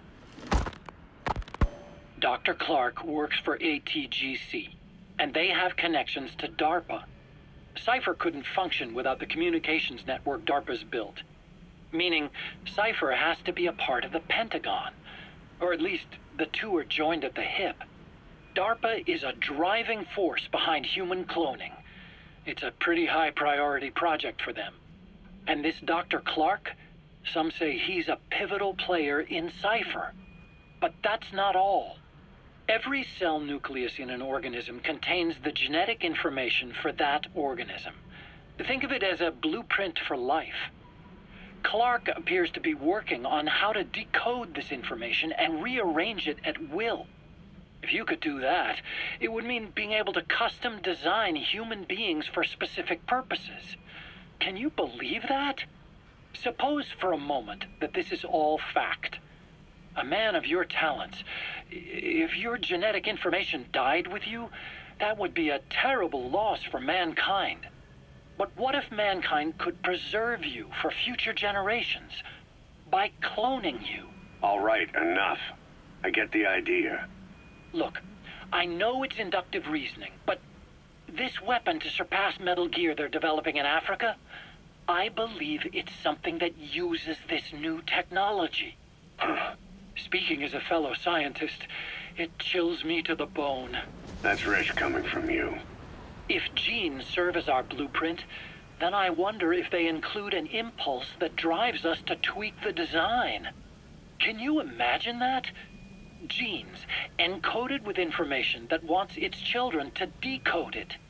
Is life itself putting the direction of our next evolution in the hands of scientists? I guess it would take some real arrogance to believe that. And yet, it could be what Cypher's after. I think you're barking up the wrong tree. But that was an interesting story. It'd make a good movie. You have to believe me. Where'd you hear all this anyway? Where? I just overheard it in bits and pieces while I was forced to do that research for them. Right. Wait a minute. Look, I want to help you. I want to be of service here. I'm risking my life with this. Is that so? Maybe it's time we brought someone else into the conversation. No, not him. Not Ocelot. You can't do this.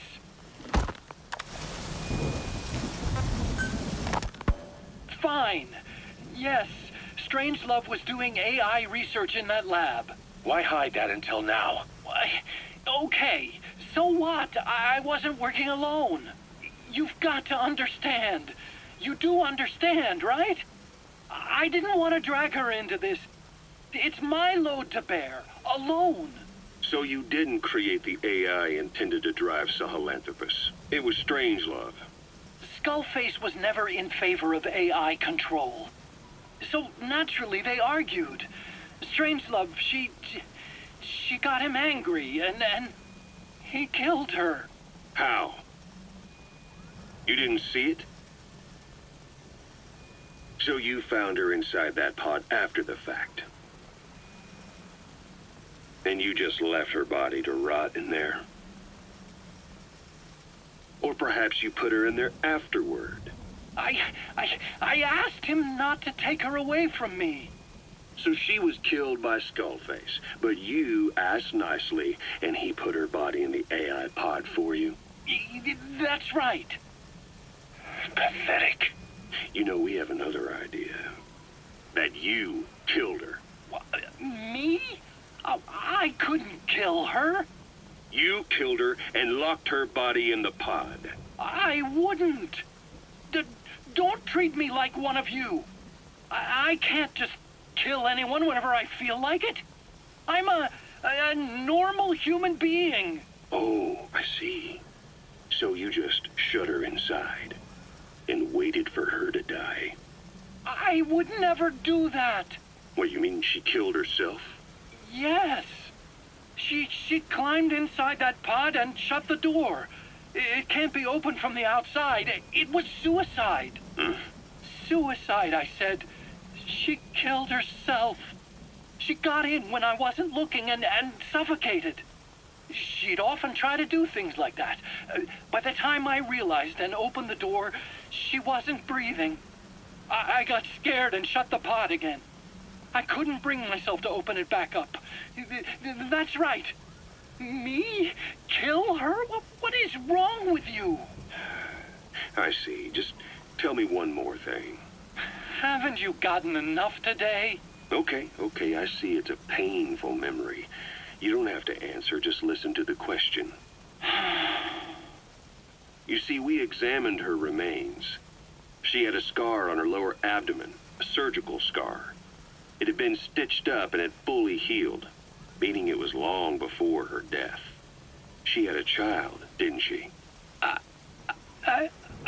Your child. Where's the kid? How should I know? So there is a child. I've never seen his face. What do you take us for? They took it all. Even my child. I didn't even know he'd been born.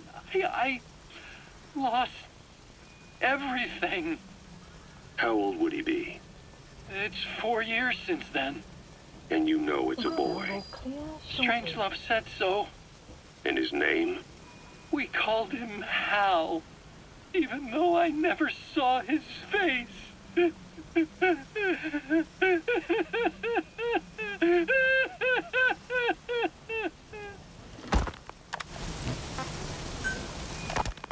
What was your goal in having the children repair Sahelanthropus? I just answered their questions. I had no idea they would actually try to fix it. I mean, can you imagine a child piloting it? Oh, sure, easily. It wouldn't work. Well, I bet it's just like riding a bike. I said it didn't work. Who did you try? I didn't. Did you put your son in it? We never did that. His name was, Hal, wasn't it? I thought you said you never saw his face. But you made him pilot Sahelanthropus. You used him in your experiments. He wanted to get in. It was such a short time we had. So he was with you. We were happy. You're still happy now. Changing your lies to suit the listener and getting by slipping through the cracks. Building layer upon layer of convenient stories until nothing means anything to you anymore. You're happy all the time because you don't even notice you're doing it. Think hard. Who are you really? You're not a victim, and you're not the silent majority. You're a perpetrator and a petty hypocrite. The real world doesn't make you suffer. It's the other way around.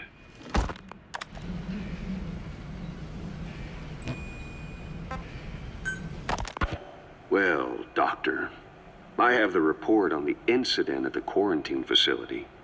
Assuming the vocal cord parasite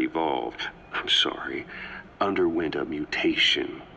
The only plausible explanations are exposure to some high-concentration mutagen or radiation. As you know, some of the staff at the quarantine facility were infected with the parasites. The Wolbachia prevented them from copulating, but the parasites themselves can't be removed from their host's vocal cords. Once you're infected with Skullface's parting gift, you're stuck with it.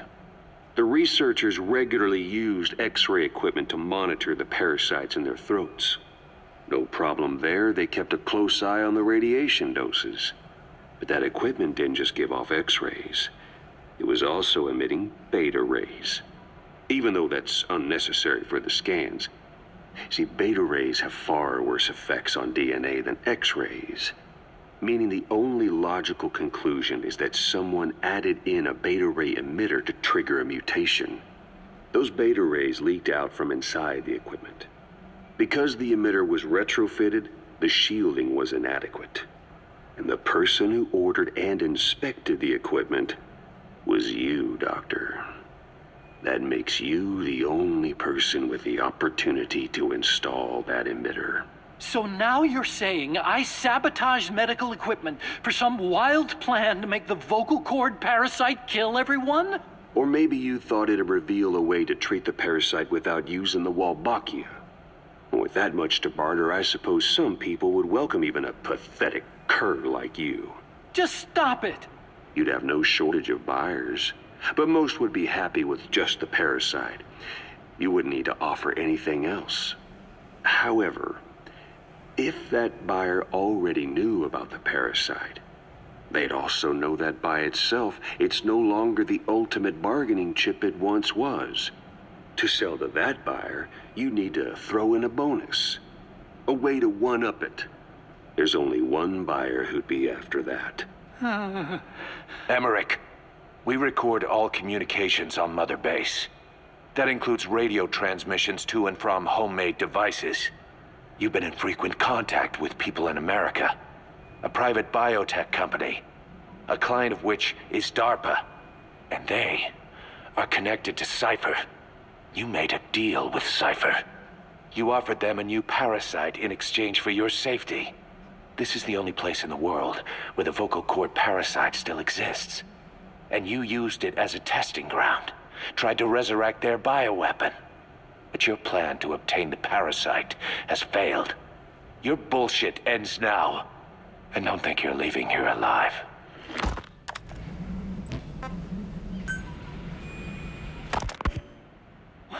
Wait, what are you talking about? Just what do you plan to do? Present the charges against you, and render an appropriate punishment. You're gonna put me on trial? Call it what you like. What's the meaning of this? Out of here, all of you. Back to your posts. No, hang on. Huey has killed their comrades and interfered with their lives.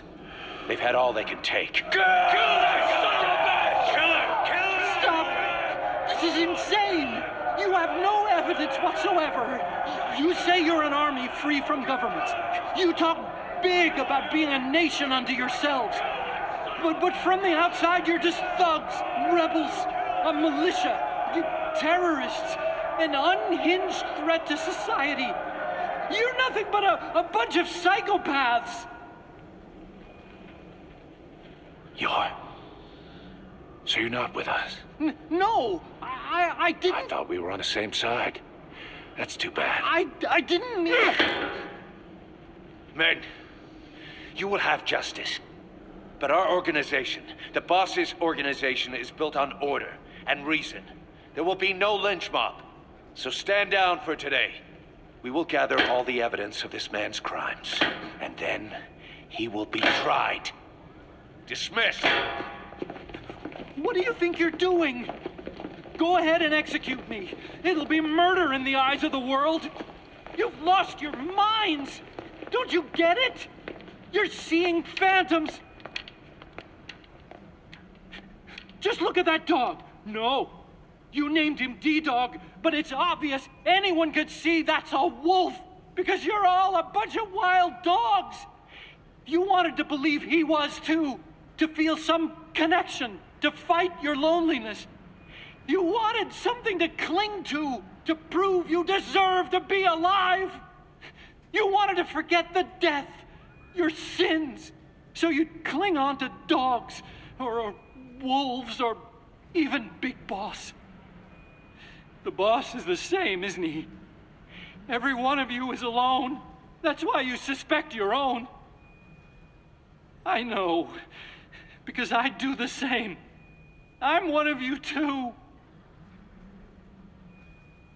Alone.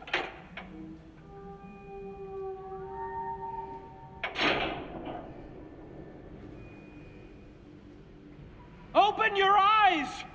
What you're doing is murder, plain and simple. All you ever create is war. War and violence can never lead to peace.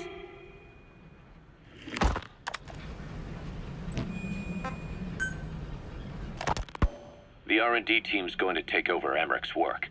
He may be gone, but it won't affect us one bit. We'll be able to deliver whatever you need just like before. You can depend on that. One other thing. I'm tracking his whereabouts. Nothing to report at the moment, though. Let it go. He's gone. The guy's gone. I know. I just want to be sure. Not like I'm losing sleep over this son of a bitch. Open this thing! Huey!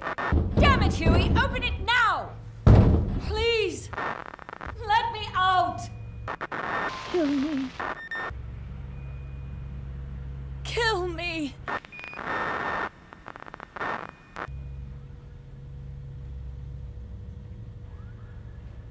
If only I'd tried to get out sooner. Perhaps I'd have made it. Why didn't I stop the hatch from closing? Even if it meant losing an arm.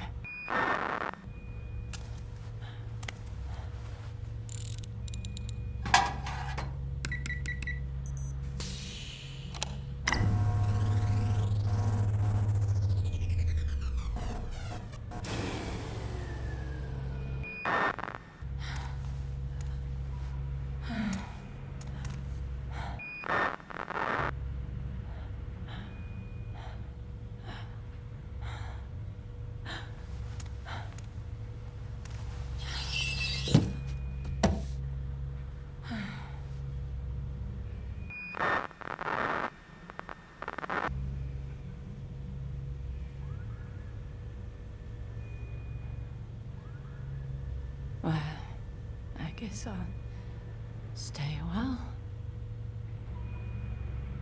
My voice, it's so distant.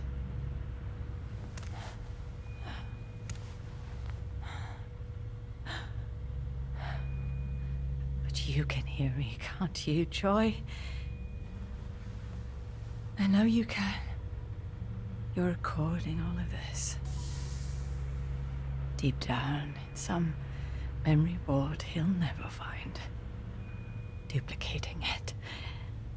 Burying it under heaps of meaningless code.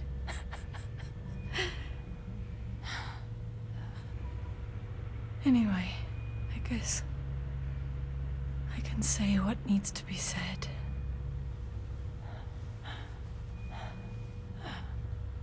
I can still do that much. Talk to you.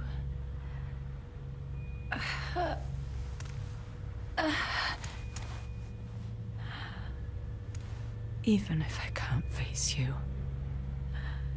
Even if there's a heaven. Even if you're waiting there. I don't deserve to see you again. I don't deserve to love you.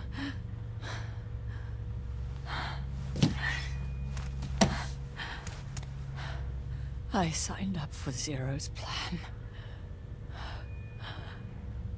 Even now that he's halfway to dead, his plan lives on, leeching away at the world. And it took your strength to make it happen.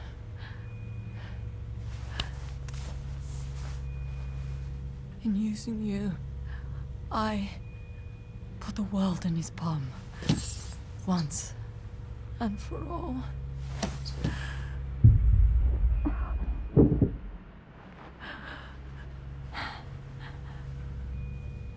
Zero. Zero, or whoever it is who's taken his name, they found me after the Caribbean. They made me simulate his will, so that even after the body was gone, that will would keep the world turning the way they wanted.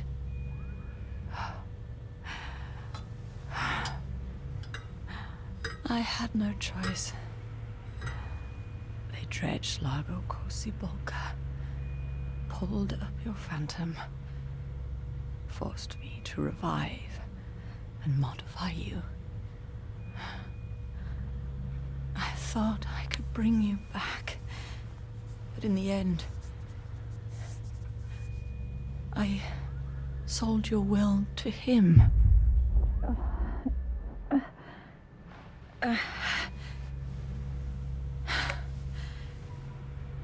Now this part is just one big shell. A husk.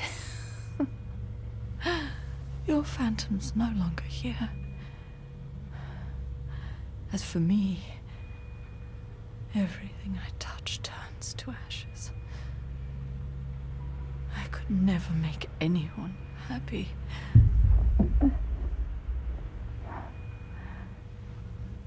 And now I'll never see my son again.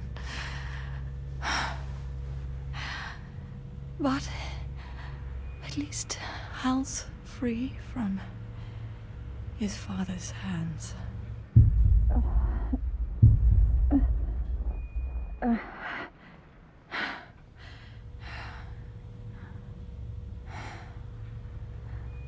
Me, with child. Can you imagine?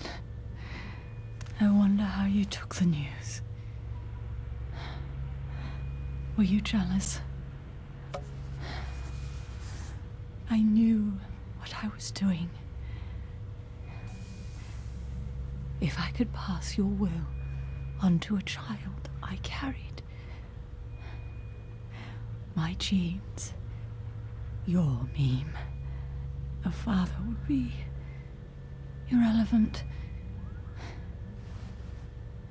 If I did that, that child would be ours.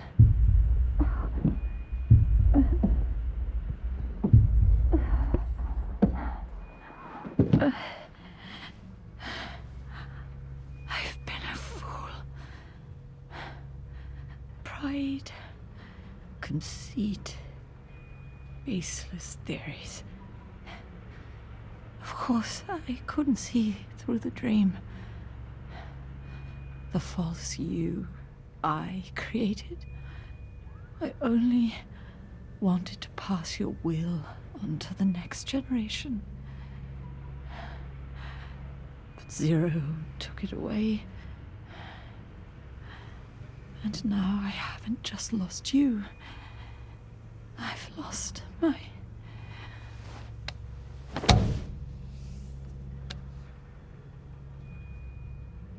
Oh, Hal, can you forgive the mother who couldn't protect you? The one who let them take it all away from us. Oh. Oh. There's still hope. You, the one he took away. He'll never break your will. The will to make this world the way you saw it could be. I buried code, just to be sure. Inside of you, there is an egg. And when someone finds it, when they crack it, there'll be nothing left to stop you. The world you envisioned will become a reality.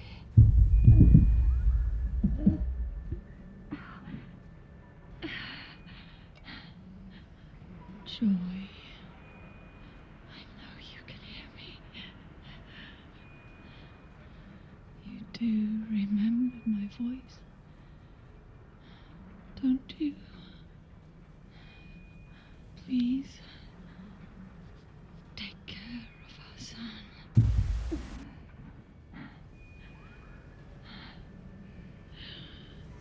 Hal, don't ever be afraid. Whatever happens up there,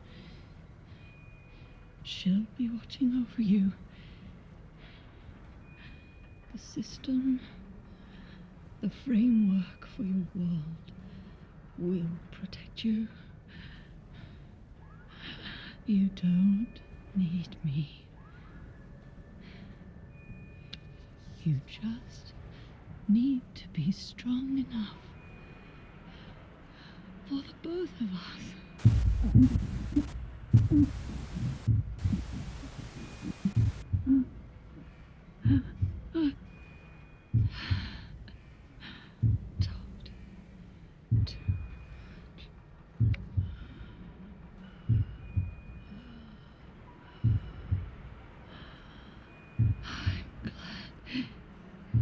You.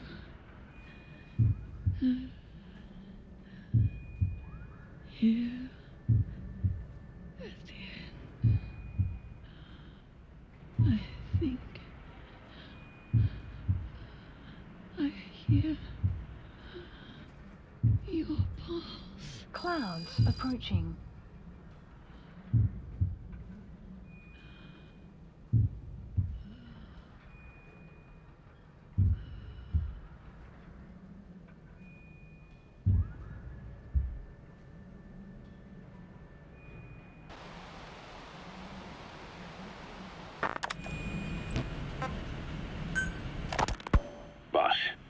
I have the report on that cargo we stole from Cypher's truck.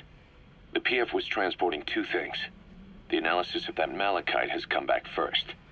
Naturally, the main compound is copper. There's also a small amount of cobalt. Nothing unusual so far. Southern Zaire is a well-known copper belt. However, in addition to these, we also detected a trace amount of uranium. The content percentage, though, is too low for nuclear development. It most likely came from Shinkalobwe mine. That's where the uranium in that area comes from. The mine's closed, as all the high-purity uranium ore dried up a long time ago, but you could probably still find it there in small quantities. That said, there are plenty of other uranium mines that are in operation, like in Niger, Namibia, South Africa. Why go to an abandoned mine to scrape up whatever's left and ship it out in mass quantities without refining it? They were transporting that yellow cake, too, which would suggest they have the technology to refine uranium. Anyway, that about sums it up. Unfortunately, the analysis of that yellow cake is taking a little longer. I'll let you know when it's done.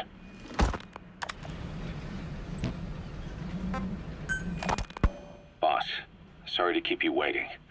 We finally finished analyzing that yellow cake Cypher was moving. There was nothing unusual about the composition of the yellow cake itself. Most of it was oxidized uranium, with the rest being impurities, various metals, as well as traces of organic matter. What's interesting is the composition of these impurities. When we checked them against the impurities found in the copper ore, it was clear the yellow cake didn't come from Shinkalobwe, meaning they went to the trouble of mining two sources of uranium, then transported them together in different states.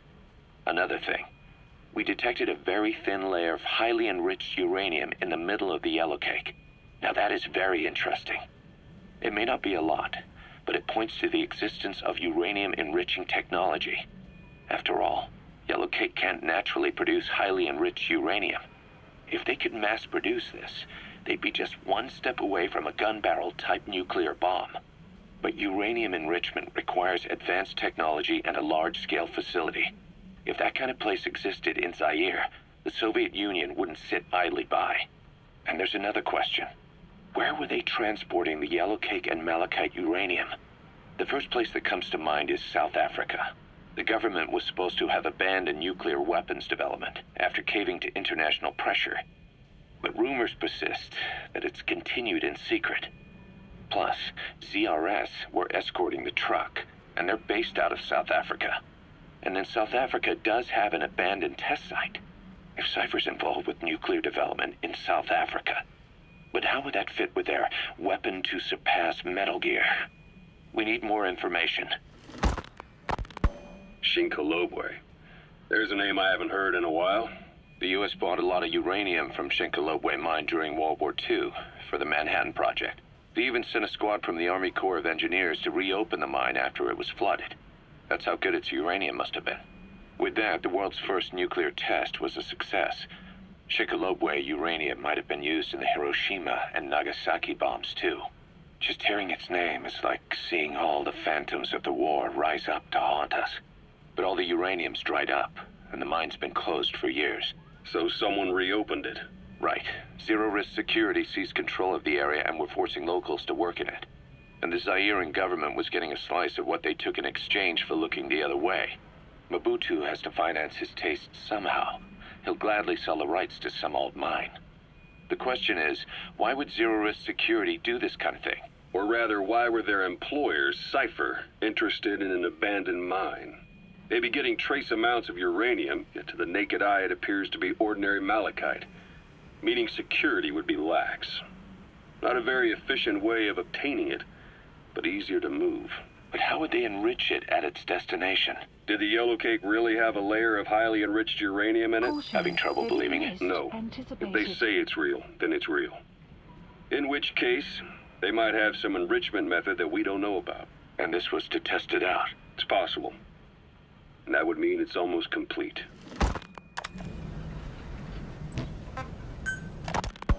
Ever since the attack on your unit 9 years ago, the name Big Boss has become known the world over. What do you mean? Those of your men who survived traveled far and wide. They fought throughout the world. In fact, they're part of the reason we have all these PFs now. Every one of them suffered their own phantom pain from losing you. Talking about you wherever they went helped to heal their wounds. Your actions and words, your legend, has been told on every battlefield they've set foot on. Obviously, as the tales have spread, the truth's been distorted, painted over. Big Boss sacrificed himself to show us the threat that Cypher poses. He sounded a warning, so it goes. A warning? Too much power destroys the hands that hold it. Apparently, you chose to be a living example of that. I never said any of that. The moment any truth is passed on, it starts turning into fiction. The problem is, fiction inspires people more than facts. To the world, you're now the legendary mercenary Big Boss. The lessons you've taught the PFs are the reason they're so widespread. They're the reason they've survived. And you know what they all aspire to? To one day go nuclear, just like you did, and stand up to Cypher. Of all the stupid things you could do. They'll never understand what you really wanted. Heroes are misunderstood. It takes a man of the same caliber to understand what drives them. Bottom line is, these guys want to be like their hero, Big Boss. And deep down, they all have their eyes on nuclear weapons. They say that a nuke is the only means of standing against Cypher. But these days, it's becoming little more than a slogan to rally the troops and survive in a cutthroat business.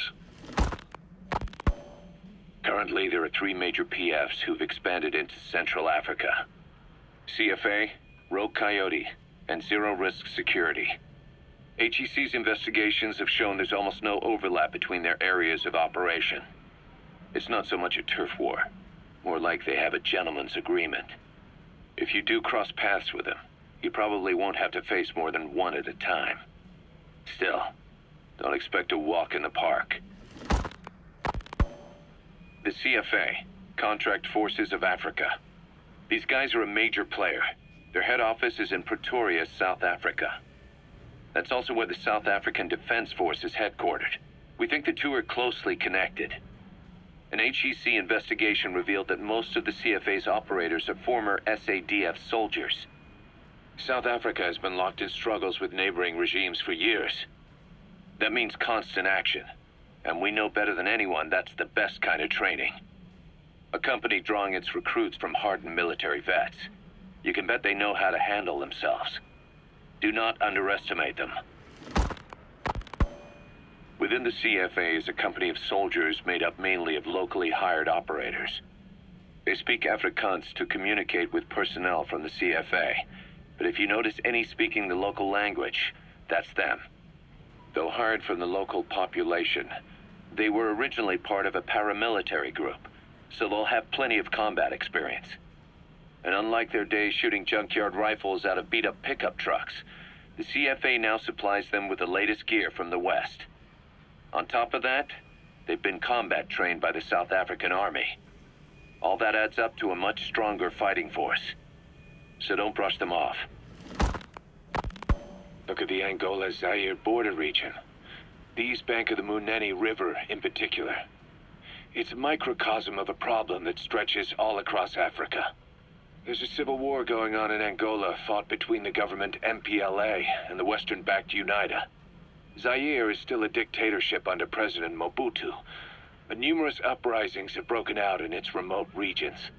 With all the trouble elsewhere keeping their hands full, neither government has control over their side of the border. They depend on militias and PFs, as do the rebels.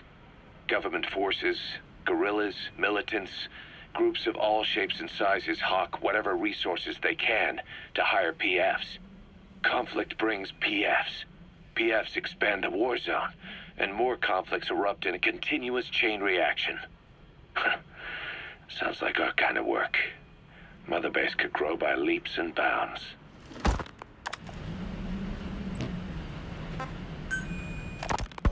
Hard to believe how many of those bipedal weapons have popped up around Africa. When did that start? No more than 6 months ago. Didn't really hit me until I came here. They're not supposed to be in use yet. Emmerich says they were still doing the last round of fine-tuning. The doctor has no idea. His research has already hit the black market. Both sides of the Iron Curtain will have it by now. Even so, they're spreading much too fast. Sure, the Walker gears can operate in any terrain. Their mobility's just as good in the jungle as it is in the desert. That would come in handy in a place like Africa. They are modules that can one day be used as nuclear weapon systems. And with that in mind, the numbers are way too large. There must be another reason they're so widespread. Like what? It's all about needs. To small-time outfits like most of these private forces, this product is a dream come true. Hell, it goes beyond PFs. This is the ultimate weapon, the forbidden fruit, for anyone with an enemy to fight and people to defend. A nuclear deterrent. Exactly. Sounds familiar, huh? PFs are all operating off your playbook. You created these times. But could this be the new weapon in Africa that Emmerich talked about? If it is, why is Cypher letting everyone and his brother get their hands on one? What comes next? Selling nuclear weapons in the open? Making them public property? Why don't they give that a try? Then the next war really will be fought with sticks. Right. The man we're dealing with isn't foolish enough to make a suicide pact with the world. So, what is Cypher really up to?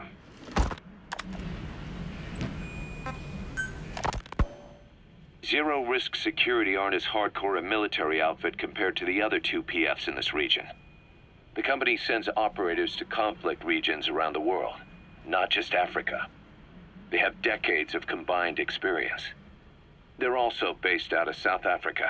Their headquarters is in Johannesburg. A lot of their work involves corporate security for South African companies, but a good number of their operators are retired South African military. So don't mistake them for a bunch of security guards.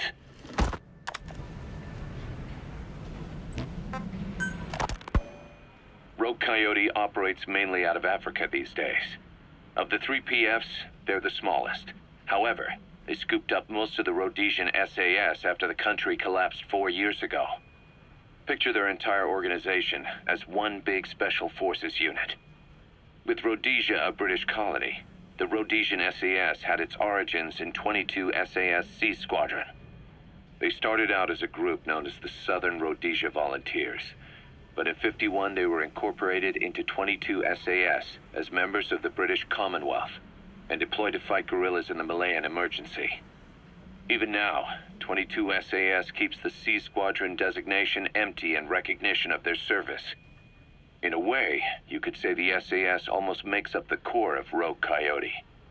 Later on, they were bolstered by other talent, including former Cella Scouts and 32 Battalion. These guys are direct descendants of the best special forces in the world. They won't go down without a fight. Don't get careless. Kungenga Mine.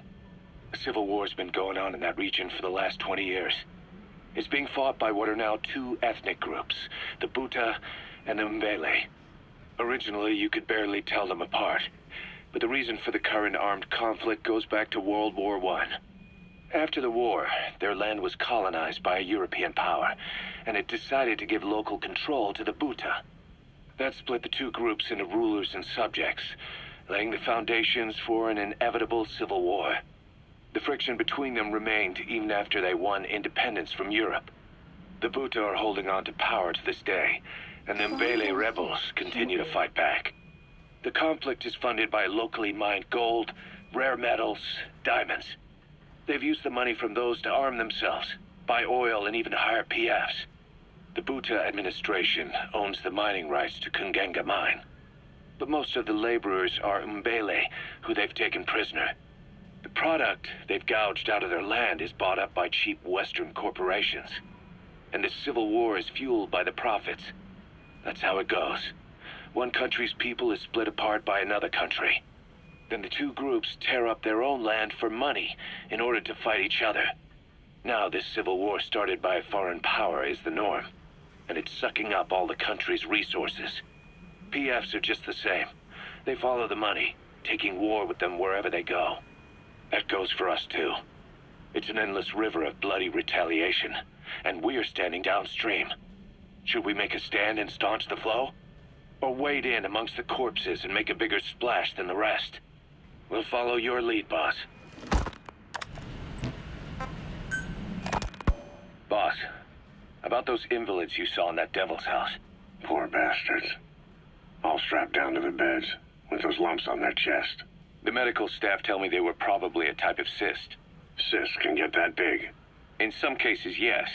But supposing they're a kind of atheroma forming on the surface of the skin, the size is just too big, and the appearance is all wrong. In the end, the medical team were at a loss. Those lumps were like nothing they'd ever seen. The fluid you said you got on your prosthesis when you touched one was burned off in the fighting, and the factory burned down too. None of the tests we did once you were back at the base revealed a pathogen that could have caused them. Meaning we don't have a single sample to work with. Everything went up in flames. What worries the medical team most is whether it's contagious. Whether there's a chance we could end up like that. And? Mother Base's sanitation control has always been strict. After all, war is great at transporting diseases. For the time being, at least. There's no sign of contagion or any symptoms that could be related. One more thing. About the surgery that had been performed on the people in the Devil's House. Yeah? You said that their throats were cut open, with an acoustic tube pushed inside? Right. The tubes were hooked up to tape recorders, playing some kind of audio. Well, we picked up some of that audio through your radio transmissions and recorded it here. The intel team has been working on analyzing the communications log. What have they found? There's nothing tying the contents together. We've got a report on 3 deaths in a car accident on the autoroute near Marseille, protests outside the Libyan embassy in London, a press conference with the former Prime Minister of Sweden, a 4-month-old weather forecast for Balikpapan, and then commercials for appliances, cough syrup, and TV dinners. Assuming they're not all staged, they come off as recordings of your average public broadcasts. Public broadcasts? Just radio and TV signals? Yes, and from all over the world. We're looking into whether they're genuine or not, just to be sure. What else? A speech that sounds like it was recorded out on the street, and people chatting about how this year's tomato crop did. And there's nothing they have in common? We're partway through the cryptanalysis. That includes checking all audio ranges and running it backward and at different speeds. Then there's vocabulary breakdown for political suggestions, ideological comment points. But I don't think it's going to get us anywhere. Where were the recordings made? There's nothing linking them from that angle either. Just like you reported, we've detected virtually every major language there is. French, German, Italian, Spanish, including South American accents. Then there's Russian, Hindi, Arabic, Portuguese, Mandarin, Cantonese, Japanese. They're nothing if not thorough. Well, I don't know if we've got them all covered. Ignoring the ones that have gone extinct, supposedly over 5,000 languages exist today. Besides, English isn't one of the ones we picked up. Really? English. I know. Only 5% of the world's population is a native English speaker. But when you factor in those who've acquired it as a second language, nearly 1/3 of the people speak it. The world's dominant lingua franca. You gotta figure they had it somewhere among all the languages in that place. No English. Bear in mind, we didn't hear everything that was played in that room. We couldn't isolate the more distant sounds due to static, and the program could have been set to change every day. In a nutshell, for reasons unknown, people in that room with a common medical condition were made to listen to recordings in languages from around the world. It's not clear how the growths on their chests fit into it. It could have been treatment for them, or maybe an experiment of some kind. I'm guessing one person knows. Yeah, Skullface. He was there. The only thing we can say for sure is that he's involved.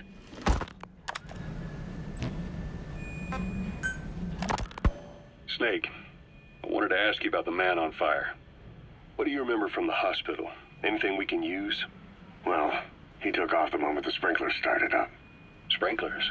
The fire system? And when he got sprayed with water from the burst pipe, it slowed him down. When we escaped on horseback, he wouldn't cross the river either. And then it started to rain. And he disappeared. Water against fire. Is it that simple? I mean, it makes sense. It's just hard to believe it would work on a guy like that. You mentioned that the man on fire was crushed under Sahelanthropus in its hangar. Yeah.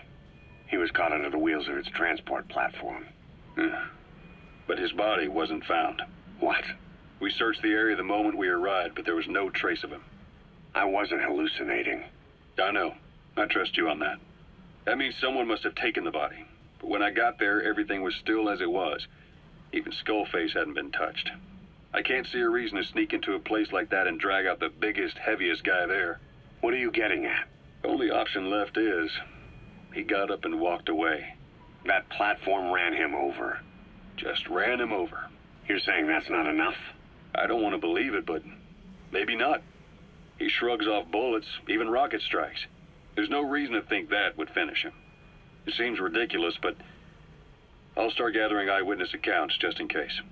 If you dig up anything concrete, I want to know. You'll be the first, if I dig anything up. But I hope to hell I don't. No kidding. Volgan, the GRU colonel, was burned alive with a Shagohod during Operation Snake Eater 20 years ago. Despite suffering severe burns to his entire body, he still clung to life. After you left Seleniarsk, Volgan's body was taken to a research institute in the outskirts of Moscow, but modern medicine couldn't explain why he was still alive. Not that the colonel was any ordinary man to begin with. That constant electric current he had running through his body that he could unleash at will. To be honest, I was always uncomfortable around him. Thought I might get electrocuted just by standing nearby. The institute studying him was tasked with investigating and developing human paranormal abilities. The comatose Volgan was used to further the Soviet Union's research into such abilities. But not long ago, the facility burned to the ground, and Volgan's body was never found among the rubble, even though the fire started in the room where they were keeping him. This occurred at around the same time you woke up. If Skullface was right, and a thirst for revenge can turn a man into a demon and keep the dead alive, then this man on fire who's been coming after us ever since you woke up, well, that just might be what's left of our old friend Volgan. It's not over yet. Back in '64, in Seleniarsk, you brought his plans for a utopia down in flames. That grudge is what's keeping him alive. The day the research facility holding Volgan burned down, a Soviet jumbo passenger jet happened to crash nearby, far away to the north of that hospital in Cyprus. On board the plane was a young boy who was being studied at the same facility. The plane fell to earth from over 8,000 feet, but the boy's body was the only one not recovered. At almost exactly the same time as the crash, Volgan awoke in that facility. According to the Research Institute's documents, the gifts this boy demonstrated included psychokinesis and telepathy. To protect his mind from being inundated with other people's thoughts, he always wore a kind of gas mask. A rudimentary form of psychic insulation, apparently. We don't know where this boy is, but if Skullface is connected to him, we may cross paths with him yet. This boy is part of a new age where nothing we understand about the world makes sense anymore. Don't let your guard down. The White Mamba. Nyokayam Pembe. He's the commander of the kids based out of Wala Yamasa. As you know, contract forces of Africa were stationed at that village. Anti-government forces hired ZRS to bring kids there from around Africa for training. But at some point, the adults with the PF started dropping like flies. This was right after we arrived in Africa. We don't know the cause. The kids ended up on their own. Must have been like fish out of water. Nothing to eat, no way to get back home. All the adults taught them was how to use a gun. Sure, they could shoot targets, but hunt for food? Not likely. They wouldn't have lasted long. Then the White Mamba showed up. He was faster and stronger than them, a better soldier, and he knew how to lead. I guess somebody wished upon a star, because their savior turned up like stardust straight out of the blue. The moment he arrived, the kids had their new commander. That was when they started attacking other villages. Word of the infamous White Mamba spread fast. But it isn't just his combat skills that got people talking. As you can tell from the name, he's the only light-skinned kid in the unit. Not to mention the blonde hair and the blue eyes. Not common in those parts. We have no idea where he came from or what he's experienced. The kid's a huge blank. But I'm sure you'll know him when you see him. One other thing. He's still a kid, so don't kill him. Be careful not to hit him with anything lethal. Not even a flesh wound. Our mission objective isn't just suppressing a bunch of militants. This is a DDR operation of the kids in that unit. DDR stands for disarmament, demobilization, and reintegration. Disarmament is obvious. We take their weapons off their hands. The demobilization part means dismantling their military organization to ensure they can't arm themselves again. To do that, you need to capture the unit's commander and have him order his men to disband. In this case, the commander is the White Mamba. There's nobody above him, so he's all we need to grab. Finally, reintegration. Through education and occupational training, we give them a means to live besides war. A lot of kids born in a war zone don't know any other way to live. So before they find themselves back there, we teach them another skill. I'd like to establish this rehabilitation process at Mother Base. That's why we're bringing those kids back here. It's not so much for their sake. It's for the world that we're trying to create. No other way about it. Those kids are amateurs. Bad for business to have them running around where we're trying to work. Bring them all back if possible. Or as many as you can.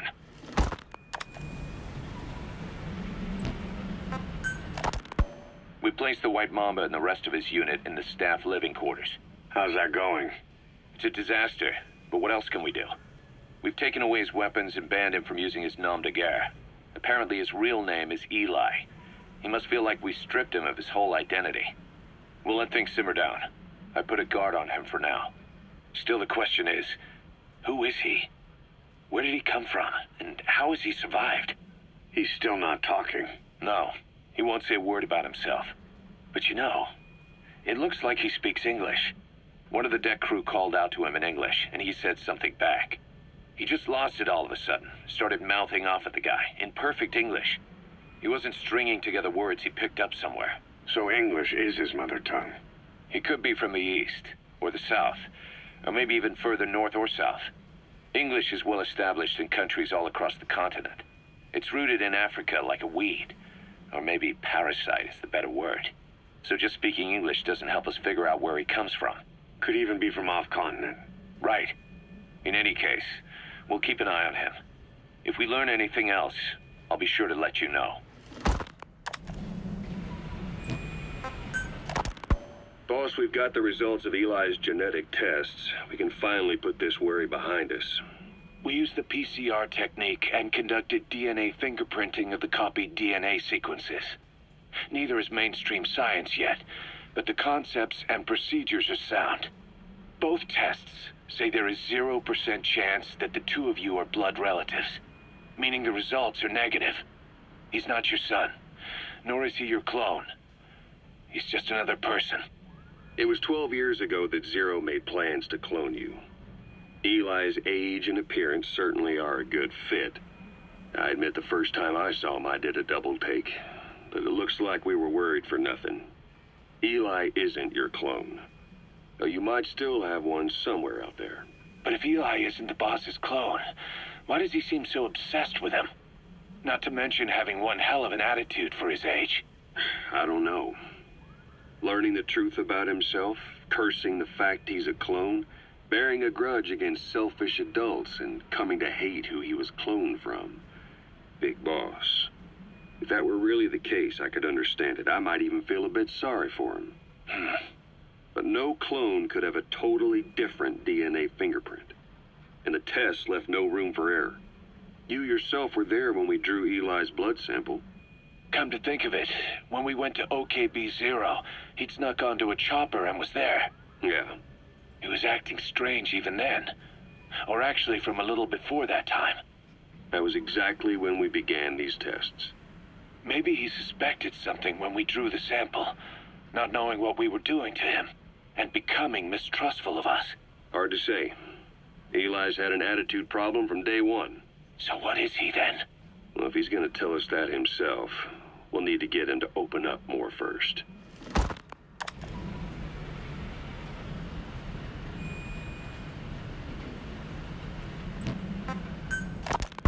About the pathogen spreading through Mother Base. You've seen everything we've got on the outbreak. What's your opinion? Textbook symptoms of vocal cord parasite infestation. And judging from this casualty list, it is the Kikongo strain, meaning a breed of parasite that triggers symptoms upon detecting pronunciation specific to Kikongo. So our Kikongo-speaking staff are at risk? Quite so. He's right. All the victims do speak Kikongo. So they can survive if they just use another language? There is no guarantee. You're only dealing with the Kikongo strain. Other language strains may be present.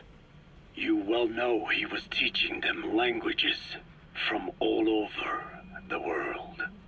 The Devil's House. Nzoya Badia Bulu. There is no way to know how many strains he has at his disposal. So how do we keep them from becoming symptomatic? You mentioned using microbes. Use this. A type of Wolbachia, introduced to a sample of the parasite. Wolbachia? A parasitic bacteria that colonizes the parasites, turning male to female and preventing copulation. You must cultivate more. What have you done with the infected bodies? Cremated to stop the spread of infection, but we did keep a few for study. Good.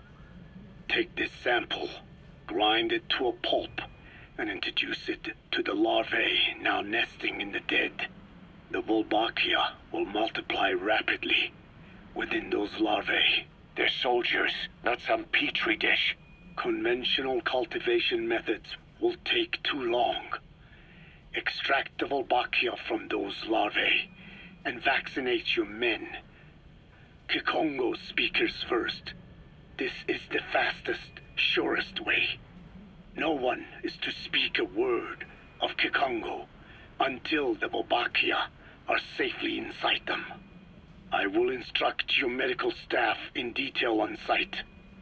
You have the appropriate facilities. Yes, but do not worry. I made a pact with your bit de Holone on the honor of the Dene. I speak no lies. Keep an eye on him. Will do. Follow me. I'll take you to the medical team. Now, we must wait for the Wolbachia to multiply in the larvae. How is the disease transmitted? If it's carried by insects or rodents, then... There is no intermediate host. So... The vocal cord parasites lay their eggs in the larynx of the host. Most hatch and migrate to the lungs, but some are transported to the mouth through ciliary movement, mixing in with saliva. Saliva. Droplet transmission. Sneezing, coughing, any food or water containing infected saliva. It would spread fast. Indeed. And when the larvae migrate to the lungs, symptoms can resemble the early stages of a cold, making it easy to infect others. Meaning a simple conversation would be enough to pass it on. All right, so what happens after the larvae migrate to the lungs? It is as I said before. They mature by feeding on alveolar tissue. It is only then that noticeable symptoms appear in the host. And by that point, it's too late. He's infected everyone else. It's one hell of a weapon you've created. That is what Blag Anna wanted. Something that would spread easily. In truth, he's not the reason. But we will discuss that another time. The Walbachia have multiplied. We're preparing to extract them and begin vaccinating. But is this really the only way? Sure, it'll prevent infection, but the cost. You would rather remove their vocal cords? No. Tactical communication's a linchpin of what we do. What if we were to ban the use of Kakongo? Insufficient. First, there is no guarantee that only the Kakongo strain is here. Second, there is the matter of how the parasites lay their eggs. Before they can copulate, they must be exposed to the pronunciation of a specific language for a period of time, like a container filling with water. But the duration between when the container is full and when the copulation actually begins varies from case to case. In other words, even if the infected stop speaking as a countermeasure, it may already be too late. The only true solution is to prevent copulation through the Wolbachia, or by physically removing the affected tissue. Do any antiparasitics work? It sounds as though you have already tried. Yeah. We tried every one there is, and nothing. I have yet to find a medicine that can remove the parasites. At best, it temporarily covers their ears. Why is that? Because the parasites are companions to us. To remove them inevitably harms the host. Companions? More than you think. And this is why the human immune system cannot eliminate them.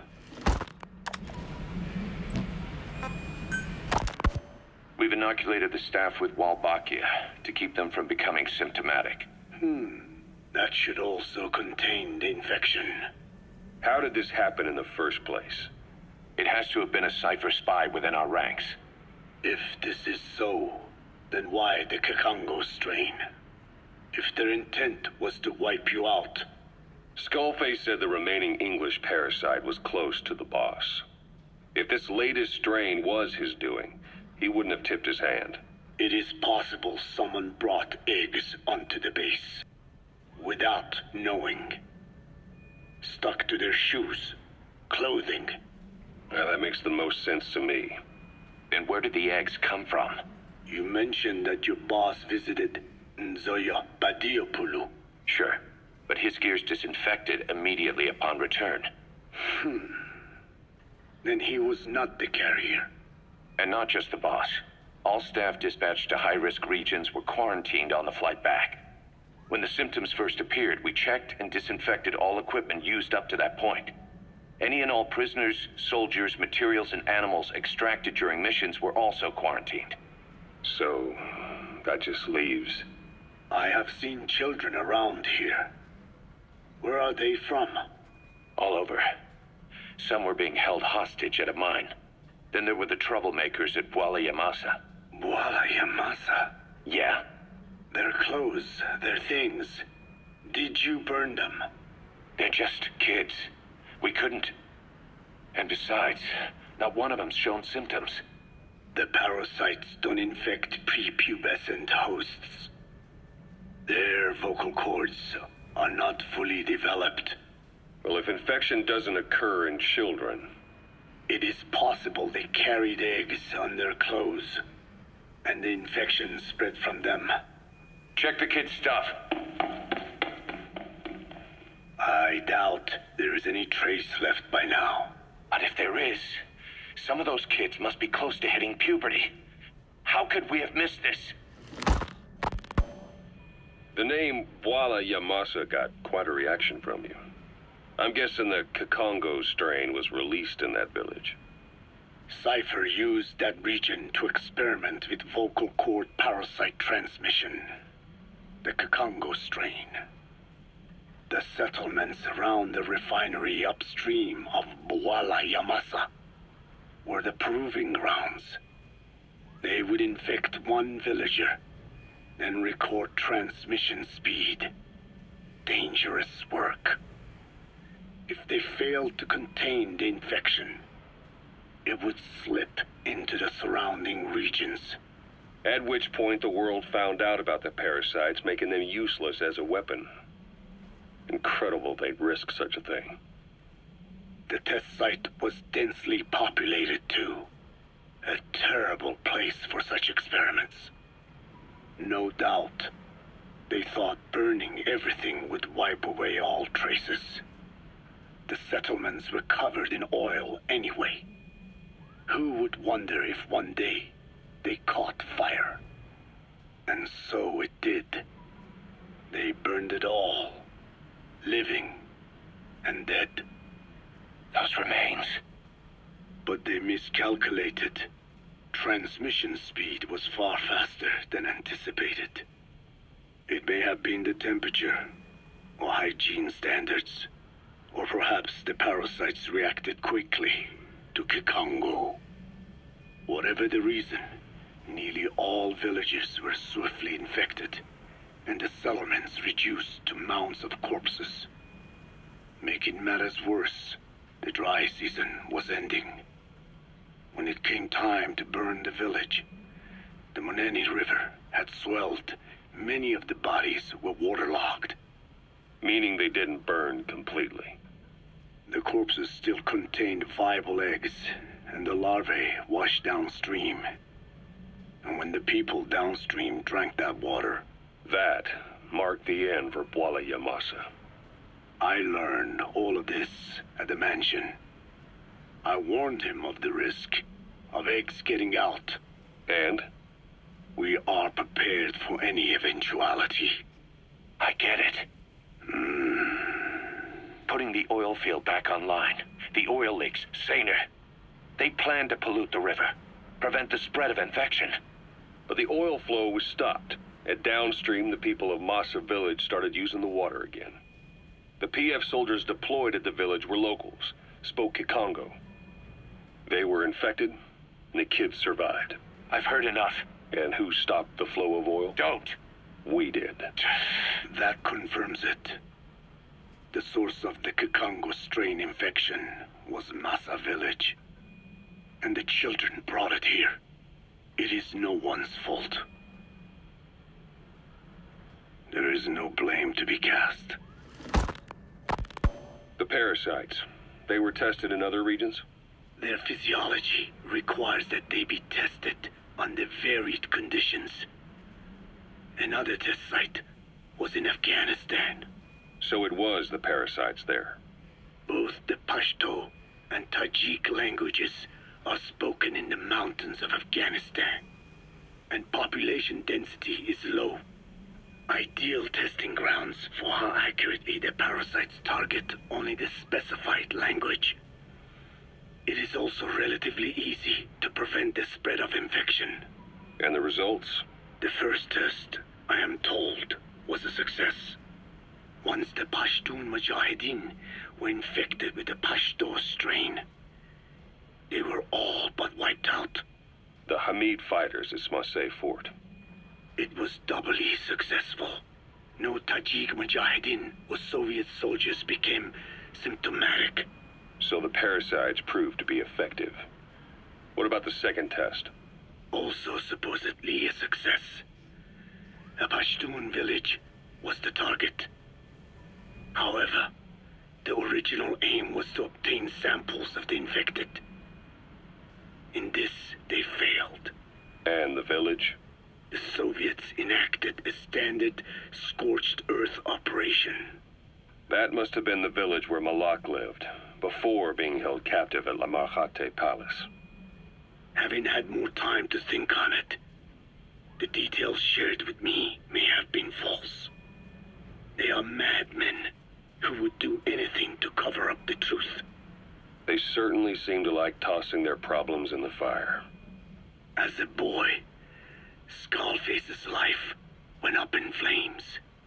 Perhaps that is what fuels his fixation with fire. Your Wolbachia stopped the infection all right, but I still don't get it. How can a few bacteria change males to females? I know they're only bugs, but...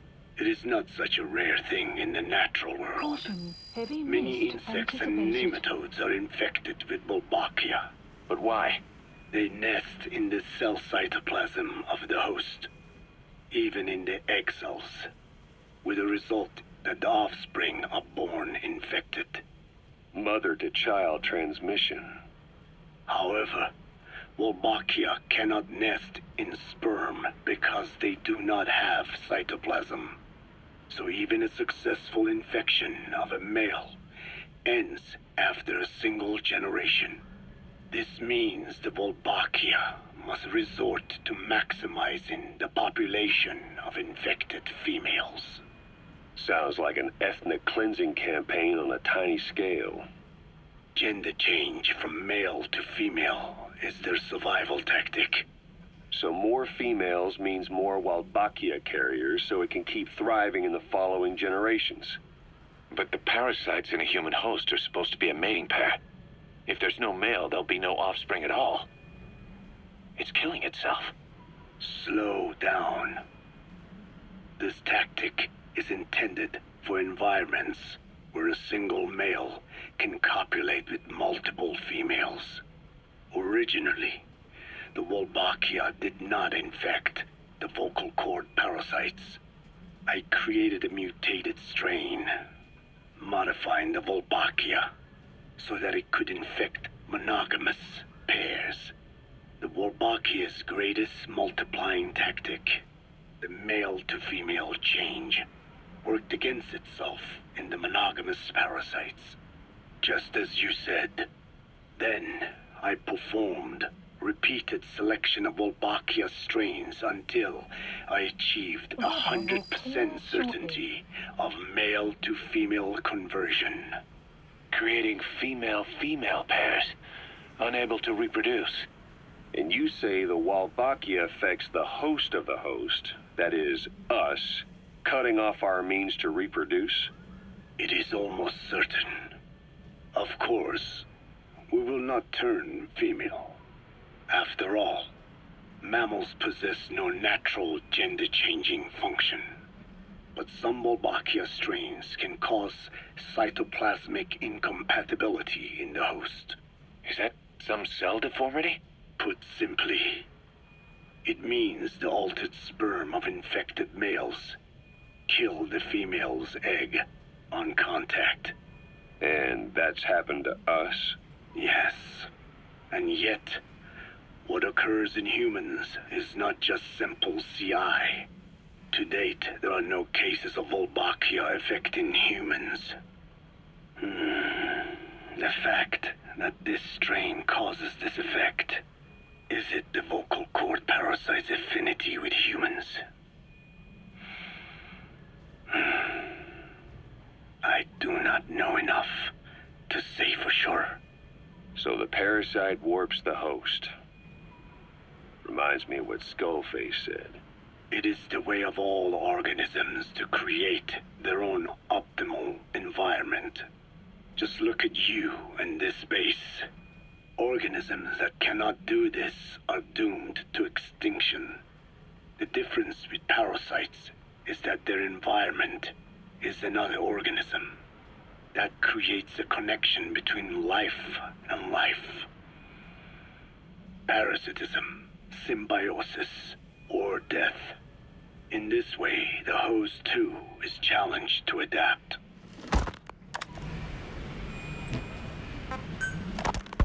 So what were they doing at Nzoya Badia, Baloo?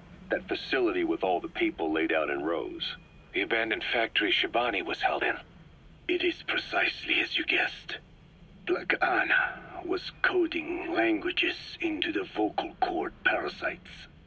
They infected the subjects with the parasites, then made an incision in the throat to expose the vocal cords. That allowed them to play recordings of a desired language directly to the parasites. And the parasites learn the languages that way. That's some teaching method.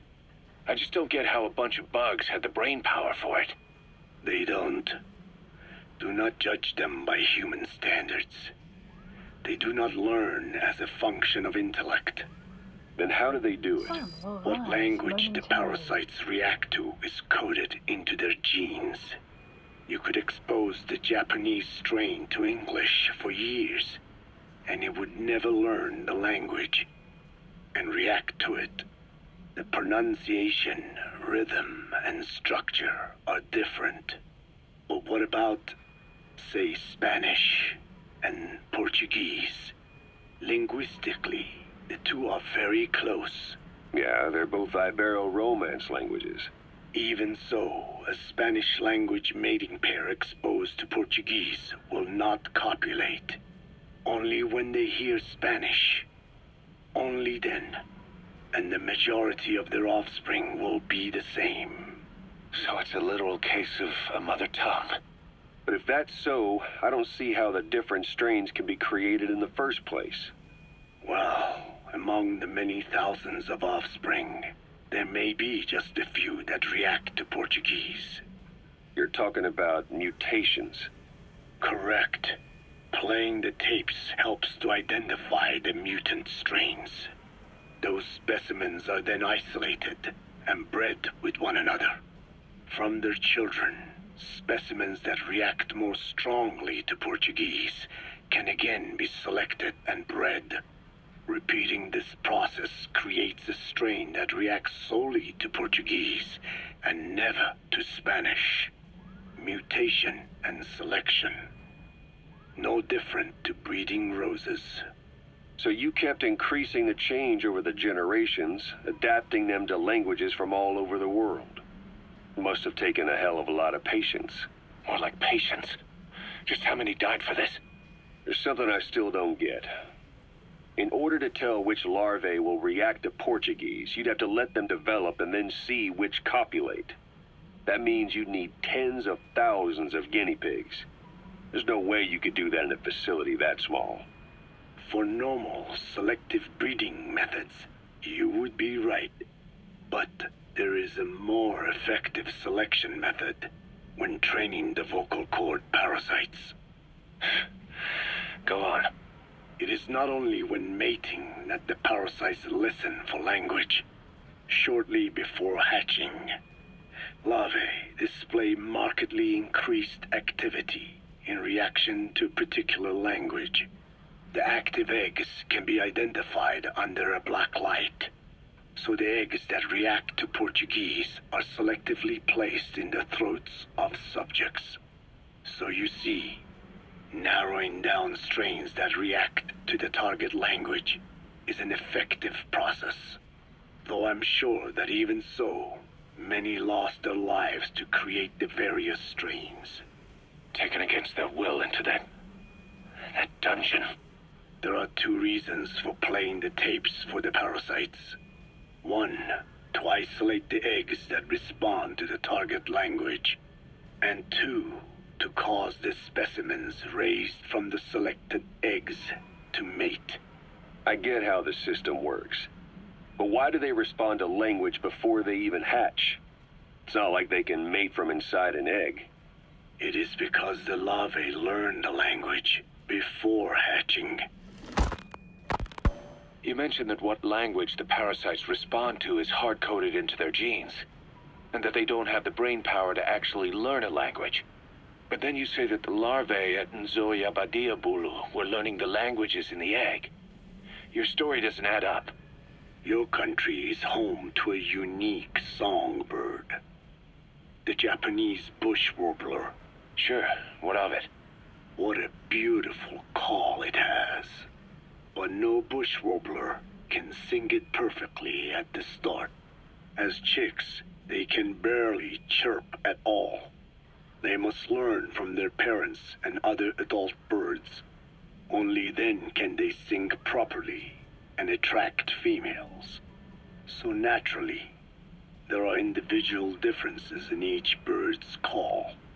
Though they start on the same footing, each bird is influenced by its teachers. And the parasites are the same? Like the birds, the parasites have a genetic predisposition towards a particular language. But while in the egg, the larvae's ears are tweaked by listening to the voice of the host. This tweaking ensures that the grown parasites will react better to the host's speech pattern. Why would they have an ability like that? Well, there are distinct regional differences within even the same language. Rare is the language that has no unique dialects. Yes, learning the host's speech pattern before hatching attunes the larvae to whatever twist of pronunciation it will encounter. This adaptive ability is what makes them so formidable. I see. So a language requires selective breeding, but the parasites can learn dialects by themselves. Of course, having the egg-stage larvae listen to the tapes in the factory was not meant to teach them.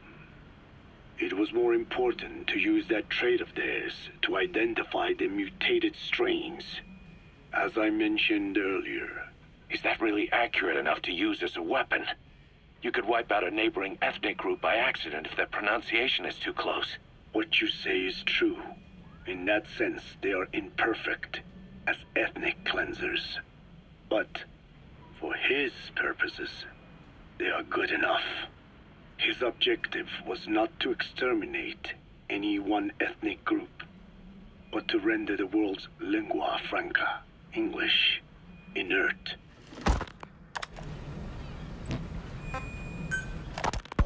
About this OKB-0 Emmerich was talking about.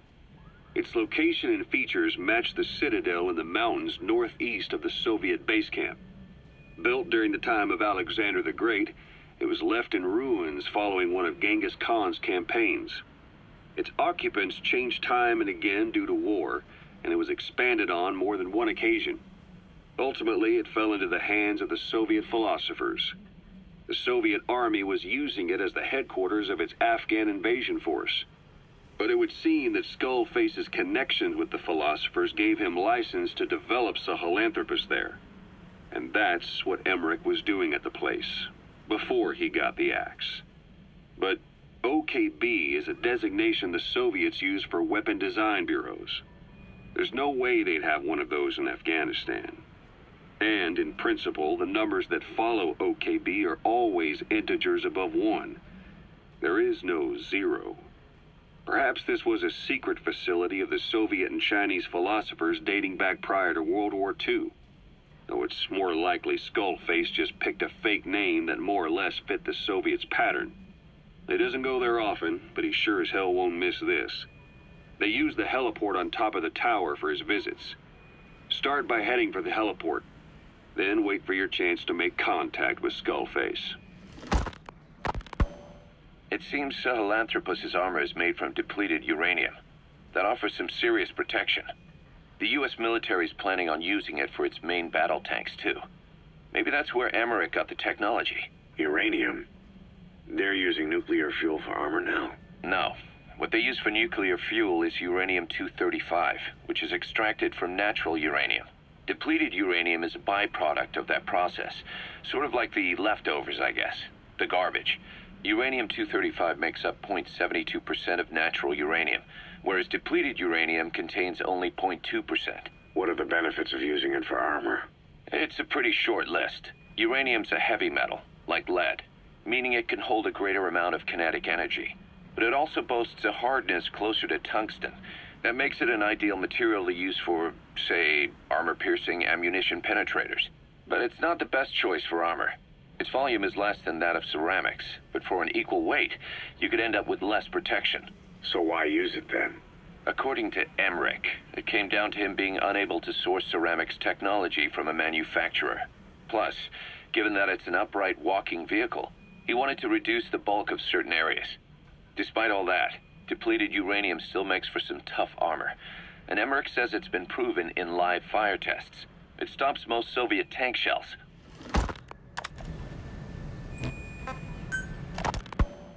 Emmerich didn't go with depleted uranium for Sahelanthropus's armor because of its strength. He had nukes in mind. Exactly. It's meant to use its body as the fuel component for a nuclear weapon. Sahelanthropus uses built-in uranium enrichment archaea to melt its own body and extract uranium-235 from the depleted uranium in its armor. Those archaea perform the enrichment in an extremely short time. The concentration jumps by a factor of several hundred, from 0.2% to over 90%. The end result being highly enriched weapons-grade uranium. Sahelanthropus's body itself becomes a nuclear bomb. Emmerich says if it were to self-destruct, the nuclear yield would be somewhere in the region of 15 kilotons.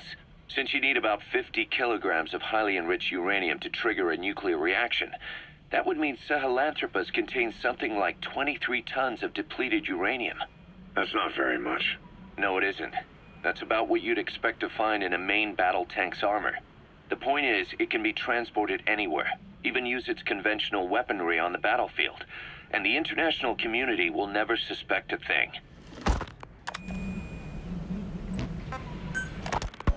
I just received word from the R&D team and the transport team out of Afghanistan. They finished installing Sahelanthropus on the base. It's ours now. All right. Don't let any of the staff touch that thing. Especially Emmerich. Of course. That guy's crush on Sahelanthropus is beyond a joke. Guess he really wants to see his tech stand on its own two legs this time. That's not gonna happen. I know it. So you've got no plans to make it operational again? Damn right. Boss, I want to hear it straight from you. Hear what? What the hell do you want with that thing? The drive is busted. It's not like it has a nuke on board. Even if the metallic archaea could turn it into a nuclear weapon, all it can do is self-destruct. Sahelanthropus just isn't a weapon anymore. It'll draw unwanted attention without even being a deterrent. I know. The weapon's development strut sank 2 feet under that thing's weight. That's 1 year's drop in a single night.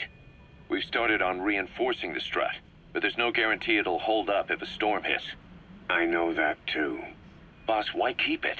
It's a mark. Us Diamond Dogs, we don't have a country to call home. That means we have no past, nothing to prove that we lived.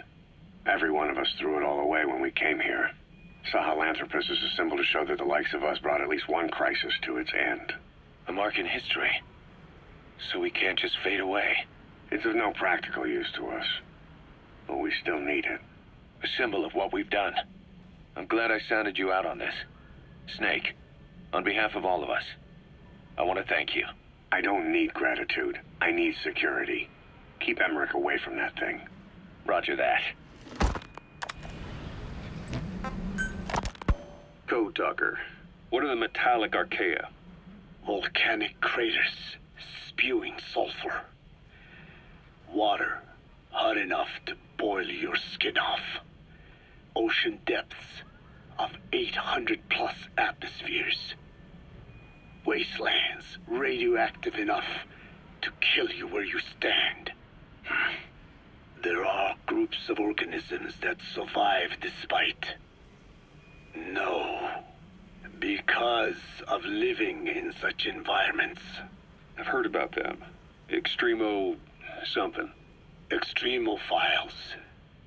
By selecting certain species, then subculturing and repeatedly modifying them, I created a metallic offspring of pure archaea. They subsist on metals rather than organic matter. And some of them even consume uranium? Yes. Uranium enrichment archaea metabolize only uranium-235. As a result, they produce weapons-grade enriched uranium. How is that possible? Consider how plants fractionate carbon isotopes when they conduct photosynthesis. Nature possesses abilities beyond our imagination. So it was Archaea that brought down your chopper? Corrosive archaea, yes. They oxidize metals, feeding off the energy in the electrons they receive. What became of the wreckage? We had the R&D team retrieve samples for study in airtight plastic containers, of course. Prudent. We shall extract archaea from it in good time. They should help you fight back against Black Anna. Any chance we could start now? It doesn't have to be a lot. I might just have another use for them. If it's only a small amount you need. That's fine. I'll get the R&D team to assist. Let's go. South Africa was previously suspected of developing nuclear weapons. It already had a conspicuous presence at the UN because of apartheid and its armed expansionism. But when neighboring Angola and Mozambique became socialist countries in '74, South Africa felt hounded into a corner. So it accelerated its nuclear program to protect itself. 3 years later, the Soviets discovered a test facility, and 2 years after that, an American satellite observed a flash in the southern Indian Ocean. It said this was South Africa conducting a nuclear test with the help of a certain ally. Skullface used the situation in South Africa to get this ally to lend a hand. They both wanted nukes, so it was a mutually beneficial relationship. On the surface, anyway. I figure South Africa started getting serious about nuclear weapons production in '75. In '74, the government was still able to get by with bluffing that it had a nuclear arsenal. But the year after, word spread that an independent armed group in the Caribbean was crushed by Cypher for possessing a WMD. That's right, boss. What happened to you and your men was the reason South Africa decided to push ahead with nuclear development. A force independent of any country getting its hands on a nuke. That was a threat to the existence of countries everywhere. It wasn't just South Africa. Your presence pushed a lot of countries to get nukes. The world was scared of you. You were a threat to more than just the Cold War. If nations are gears in a machine, you had the power to smash them loose and watch the whole world grind to a halt.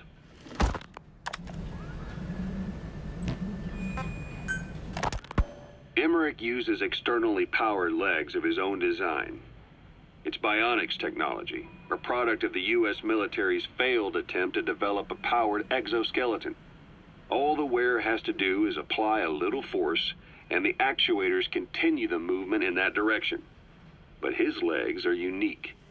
Instead of using a hydraulic mechanism, the actuators run off metallic archaea. That increases the actuator's reaction speed and also enables him to lock and release the joints at will. The legs are a nifty little gadget, but they have two clear weaknesses. First, they're dependent on external power, maybe because he built them knowing he couldn't leave his lab. There's no internal battery. That's why they won't work if they aren't plugged in. Second, and this is more than just a weakness, the legs are directly connected to his bones. Could be to minimize signal loss and the orders output to the legs and the drive response from them. Either way, Emmerich has used bolts to attach load-bearing parts directly to his femurs, probably by mimicking surgical treatment for compound fractures and the like. But the end result is those legs and his body are fused together, and that appears to be how he's able to move them so precisely. But that also means that any shock to the legs would be delivered right to his bones by way of those bolts. The same is true if he encounters the corrosive metallic archaea. If the corrosive archaea ate into the exposed bolts, they'd reach the endoskeleton parts and eat through them too in the blink of an eye. The doctor's bones are full of holes to accommodate all the bolts. They're like sponges. If he were to lose the reinforcing parts, even the tiniest bit of force or weight would snap his bones.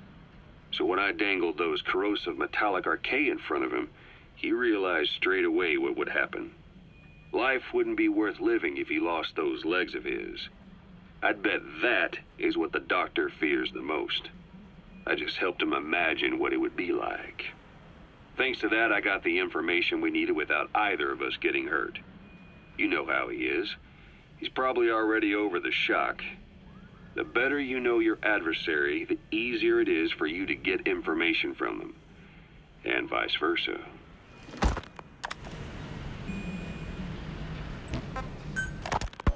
You said that the nuke Skullface was trying to spread around the world were equipped with a failsafe.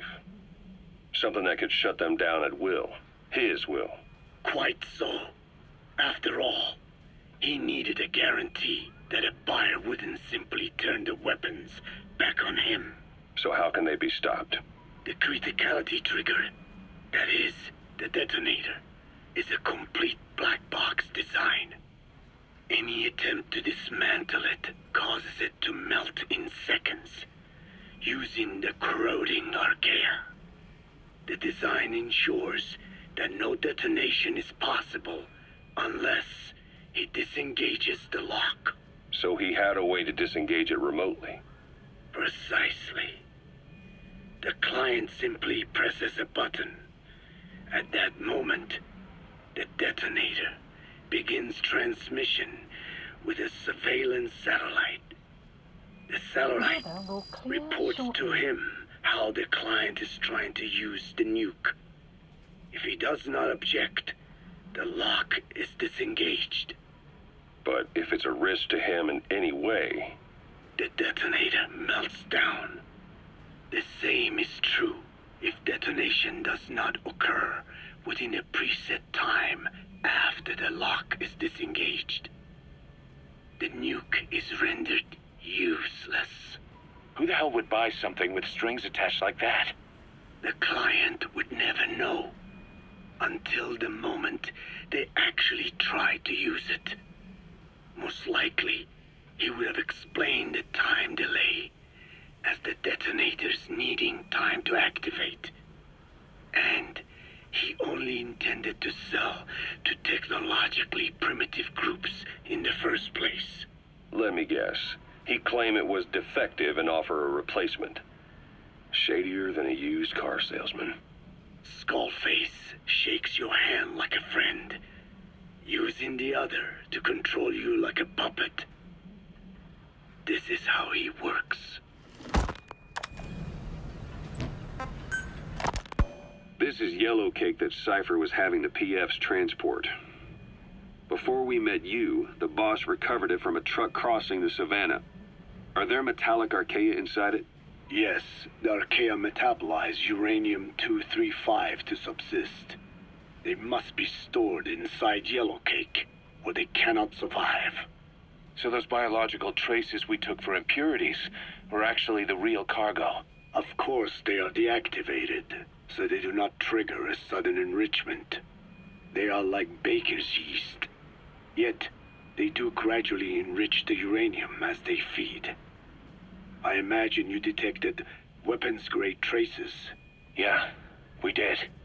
And the malachite that was loaded on the truck had traces of uranium in it, too.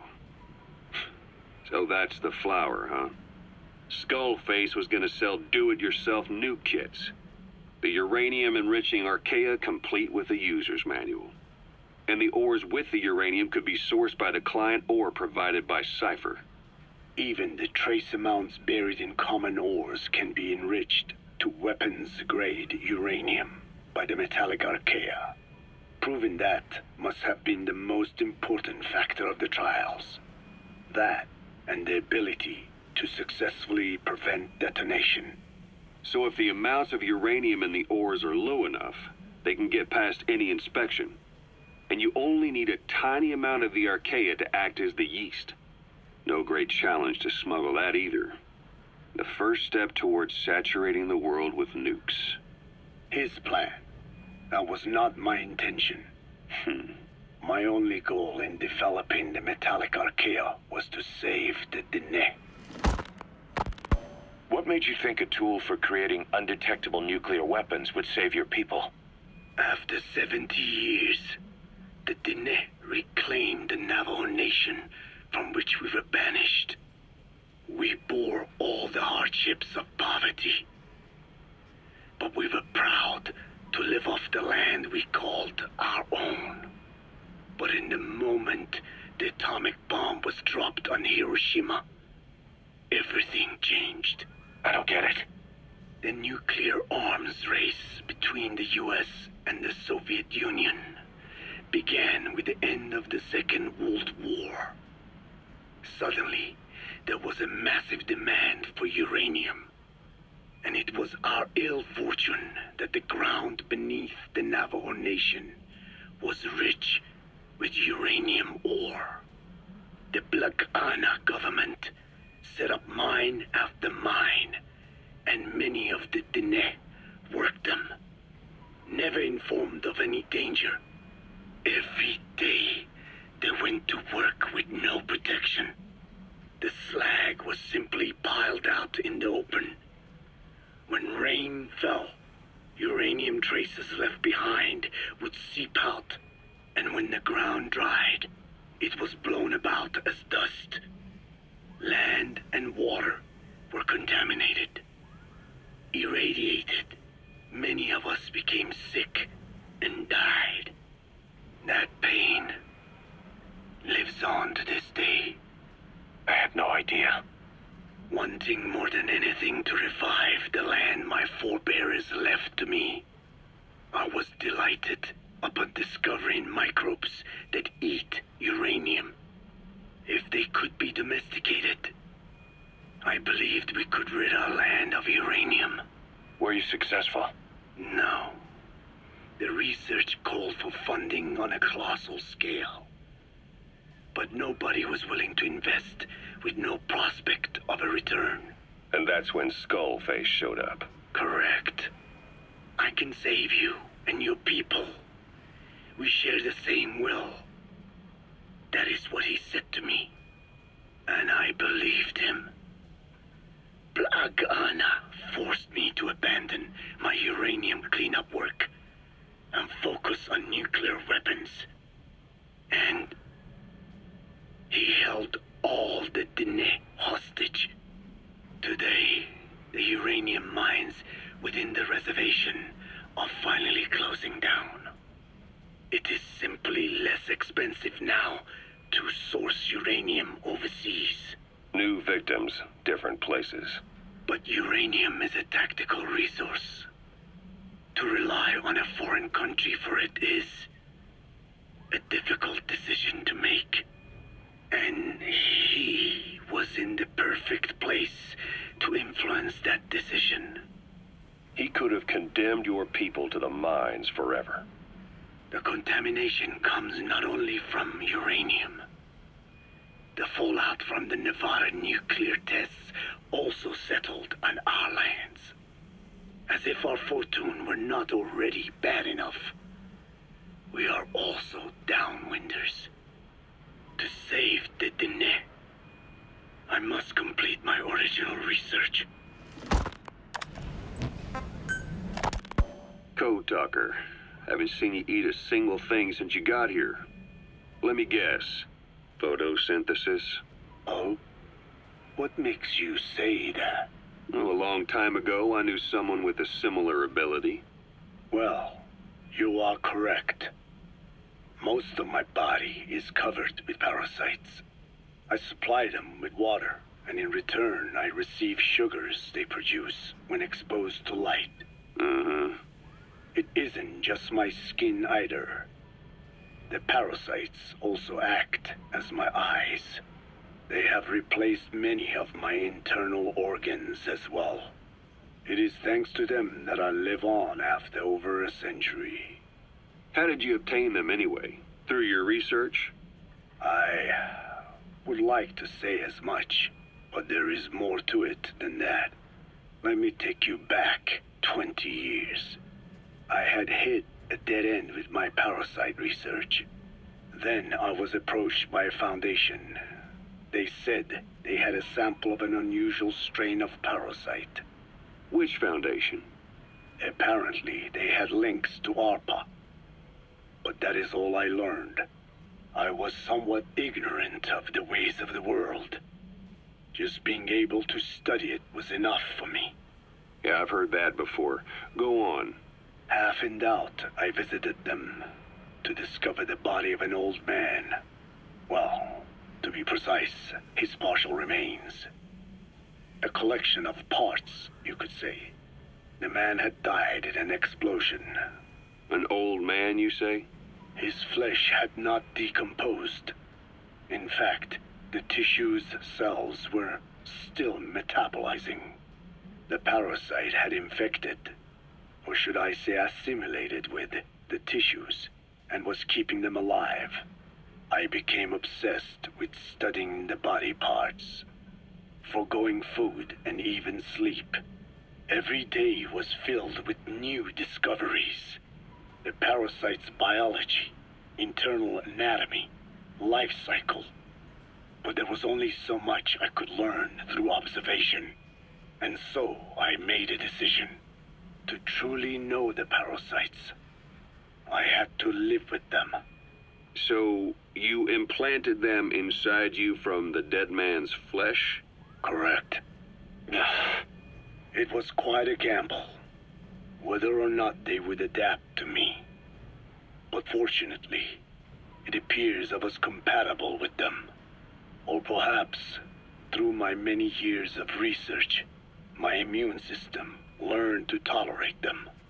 Were they that body's only parasite? Yes.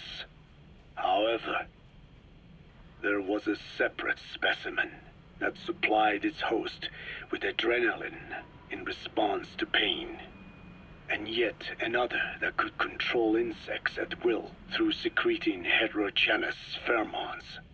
I wanted exposure to them, to take them into me, but my wishes were denied. Their records, though, provided clues that helped advance my research. Would you care to join me? A life spent never worrying about food is a most wonderful one. I think I'll pass. But thanks. This has been helpful.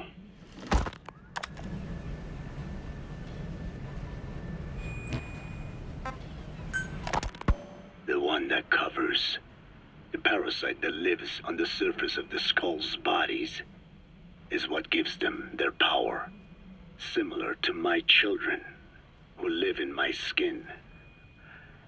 I modified the parasites I isolated from the body of that old man, differentiating them with various abilities. One that can blend perfectly into its surroundings by exposing the pigments in its cells at will. Another that, by harboring multiple species of metallic archaea, can oxidize and reduce metal. Isolating the one that covers and transplanting it into an artificial medium should provide the same abilities as the skulls, but they can only subsist within a human body. Once transplanted into the medium, they will eventually die. Another thing, the weakness of the one that covers is desiccation. Their surface moisture loss is greater than ours. The reason they give off mist is to alleviate this by releasing the salts inside them as microparticles. Water vapor condenses around them, appearing as mist. But this dries out the atmosphere until they cannot even produce mist. And once their supply of water from the host runs out, the parasites are in danger. They, along with their host, enter a form of suspended animation. However, a similar effect occurs if they come into contact with a large amount of water. Rain, for instance. The one that covers will temporarily abandon other processes in his eagerness to absorb the water. Pitijolone. Make the weather your ally.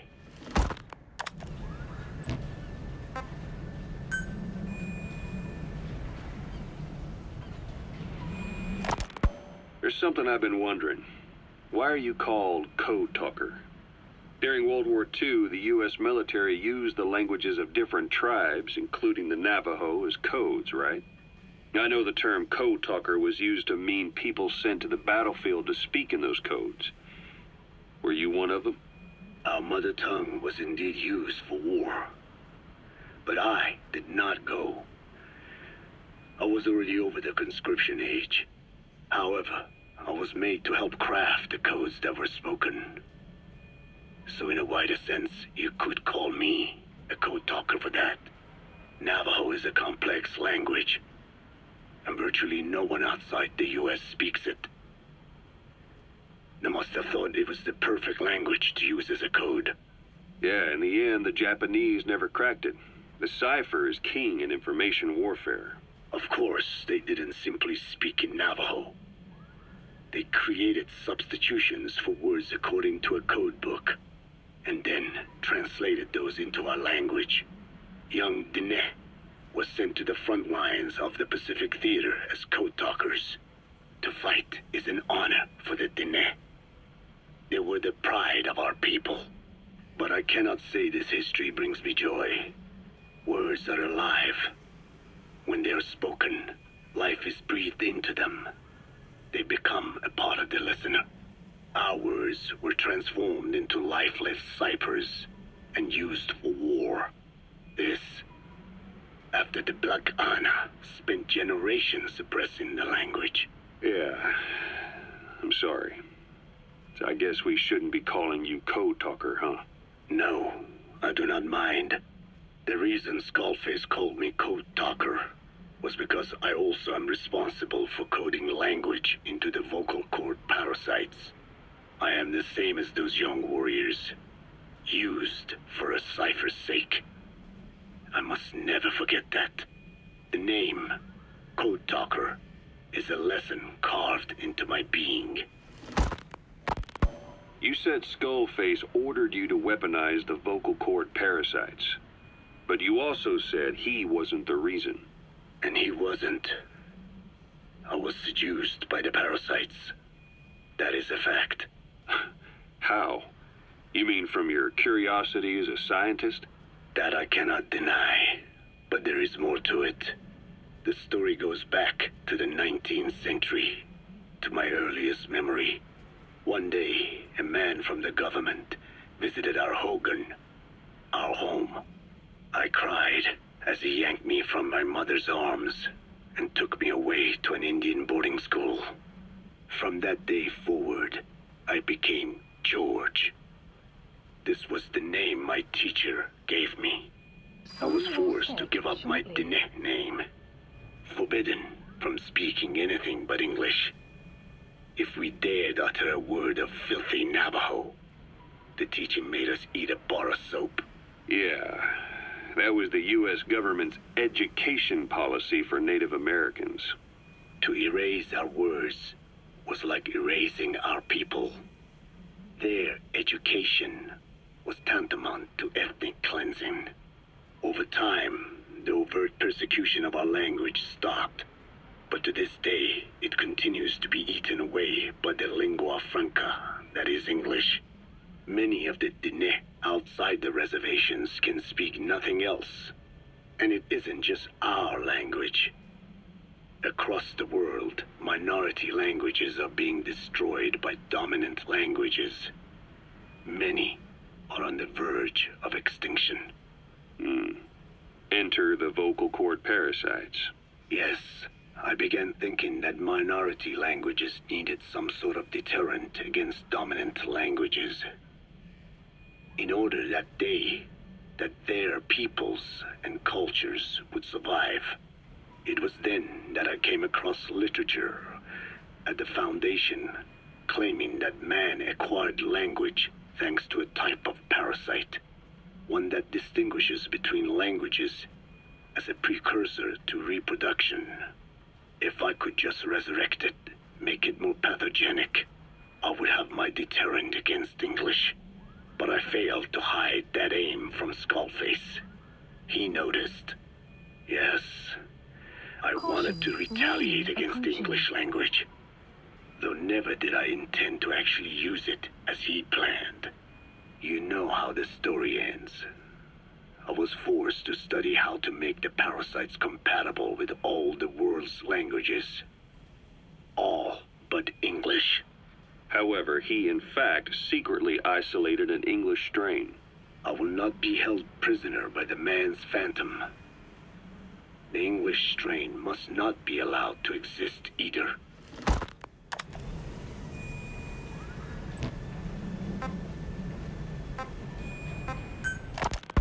I have no doubt Skullface's plan is almost complete.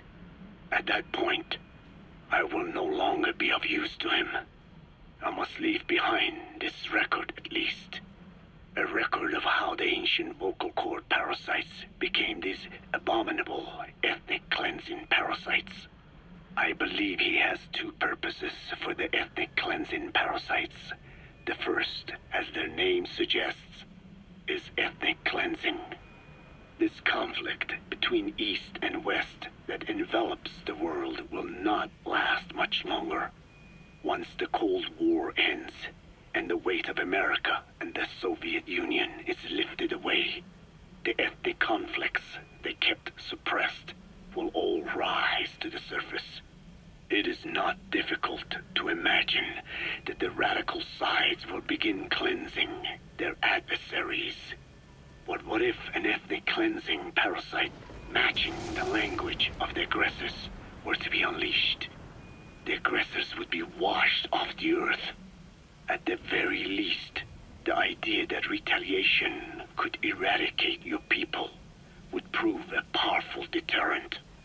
The second purpose is the Englishization of the world. To cipher the organization, this is probably their main use. Man thinks in words, or rather, words are man's very means of thinking. If you erase a word representing some concept, the concept itself disappears from the world. Nishone means beautiful in Navajo, but the image that comes to mind when we say Nishone differs from the Blagana's beautiful. An azure sky, a rolling landscape, lush greenery. The meaning we place in Neshone has its roots in Dene culture. If we lose the word Neshone, the images of our beautiful homeland would be washed away into oblivion along with it, just as Orwell indicated years ago. Cipher, being based in America, is pushing Englishization for this very reason. Suppose all 5 billion people on this planet come to read, speak, and think in English. Their wills could also be streamlined under English.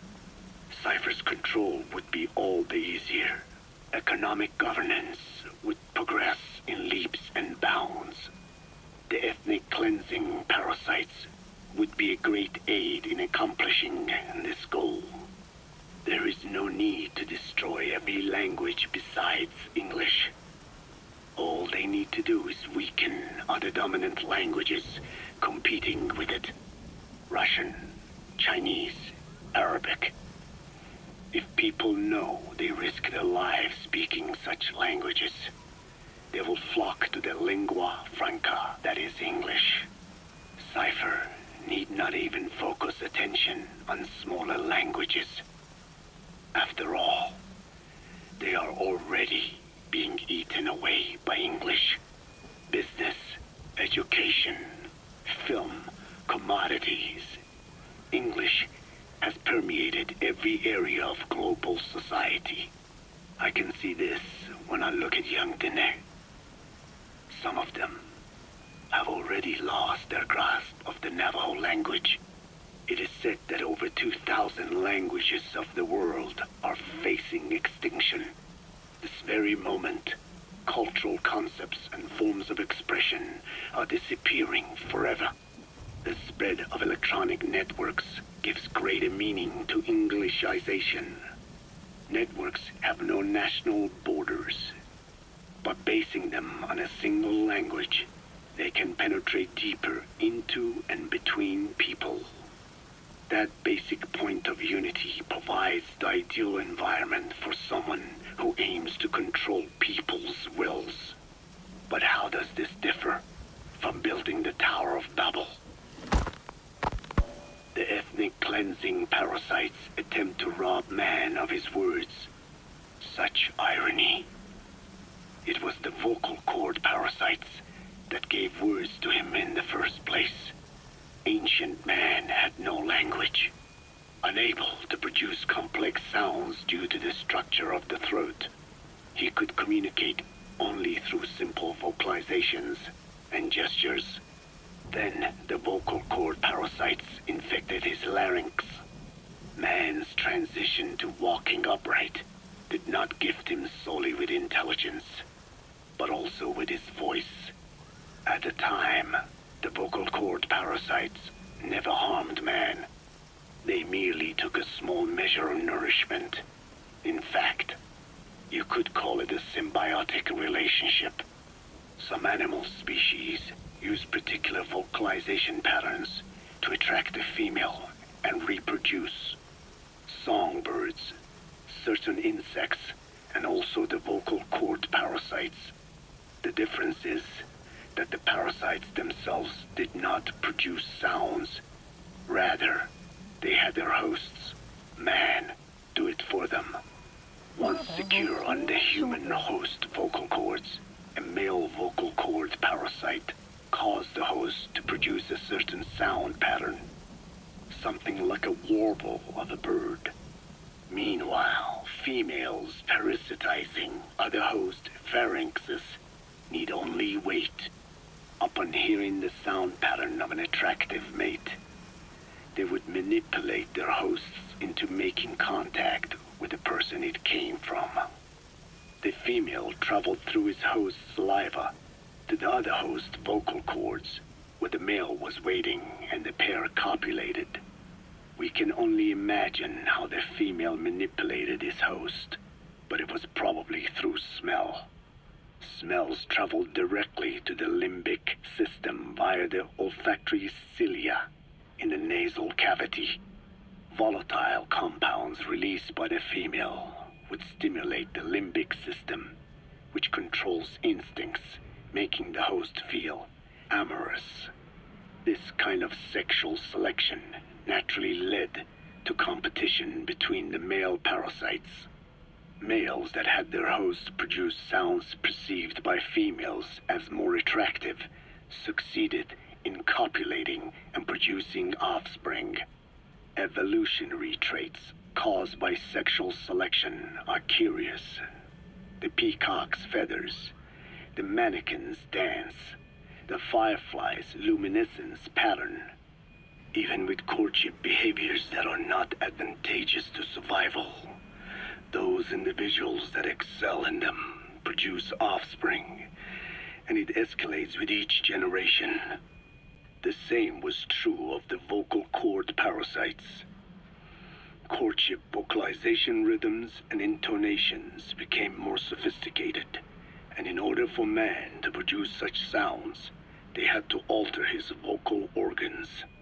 By lowering the position of the larynx and developing resonating chambers, they enabled more complex pronunciations. But that was not all.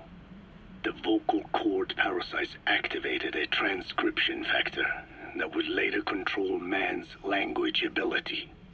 A protein that, due to its appearance, is called forkhead box protein P2, or FOXP2. Activating this transcription factor led to the development of brain function capable of creating sophisticated frequency changes. This was the pinnacle of the vocal cord parasite's prosperity. However, this sophisticated pronunciation control was too useful for man to ignore. Once human sexual activity ceased to be only seasonal, and having lost pigment-based sexual characteristics, distinctive vocalizations became the most effective means for humans to attract mates as well. Combined with logic pathways hardwired into the brain, or universal grammar, it was not long before advanced communication was possible. This was the birth of language. Luckily for man, it was around this time that a particular retrovirus was circulating. While not lethal, it infected not only man, but the vocal cord parasites as well. It is presumed that this virus removed part of the parasite's DNA and reverse transcribed it into man's reproductive cells. It was a vector. Among the genes it transcribed were the ones responsible for the production of language. The vocal cord parasite's vocalization genes were written into the human genome. The parasites were no longer of any use to man now. Man could use his voice as he pleased, when he pleased, hindering the parasite's courtship vocalizations. Having lost their opportunity to reproduce, the parasites died out, leaving behind only the transcribed genes. The vocal cord parasites were once in symbiosis with man. Its genes even became a part of his. Humans and parasites are extremely close. As such, it will be extremely difficult for man's immune system to eliminate the vocal cord parasites. Even cutting them out will be no simple matter, which is exactly why these ethnic cleansing parasites are such a formidable weapon. The rise of the vocal cord parasites goes back approximately 300 million years to the Permian period. At that time, they were not even parasites, but predatory autotrophs. They are believed to have been the common ancestor to the Pentastomida and the Cyclops genus of copepods. However, Earth's environment underwent a violent change at the end of the Permian period. The cause is unclear, but evidence suggests that over 90% of the Earth's organisms at that time died out. The most pronounced threat to the protoparasites was the severe reduction in oxygen concentration. The result was cladogenesis, a splitting that gave birth to a new strain that could parasitize other organisms' respiratory apparatus. This survival tactic helped lower their oxygen consumption, and inhabiting the throat kept them securely in contact with inhaled air. The best survivors were those that parasitized the reptiles that flourished at the time. Entering the Triassic period, the reptiles evolved into dinosaurs, and the protoparasites shared in their success. Dinosaurs developed respiratory organs called air sacs to adapt to the low oxygen environment. These in particular helped the protoparasites thrive. But another trial awaited them. The end of the Triassic period saw another drastic change in the Earth's environment. For most parasites, the male and female take the same host. Many are, in fact, hermaphrodites. Originally, the vocal cord parasites were as well. But for any strain to ride out a severe environmental change, it must secure a steady pool of genetic diversity. Another split. Now the newest strain procreated with mates found in other hosts. And in order to increase its encounters with those mates, the new strain utilized the voice of its host. They came to inhabit the host's vocal cords. This truly was the birth of the vocal cord parasite. The parasites developed the host's pharynx to form resonating chambers and used them to produce sophisticated mating calls. The relatively upright posture of the dinosaurs was important in this, because the crooked L-shaped pharynx was more suited to the development of resonating chambers. These developments ushered in a time of great prosperity for the parasites. But for the third time, the parasites had a major hurdle to overcome. The meteorite impact at the end of the Cretaceous period, which spelled the end of the dinosaurs. With their hosts extinct, the vocal cord parasites had no option but to find a new habitat. birds as genetic successors to the dinosaurs with functioning air sac apparatus already in place.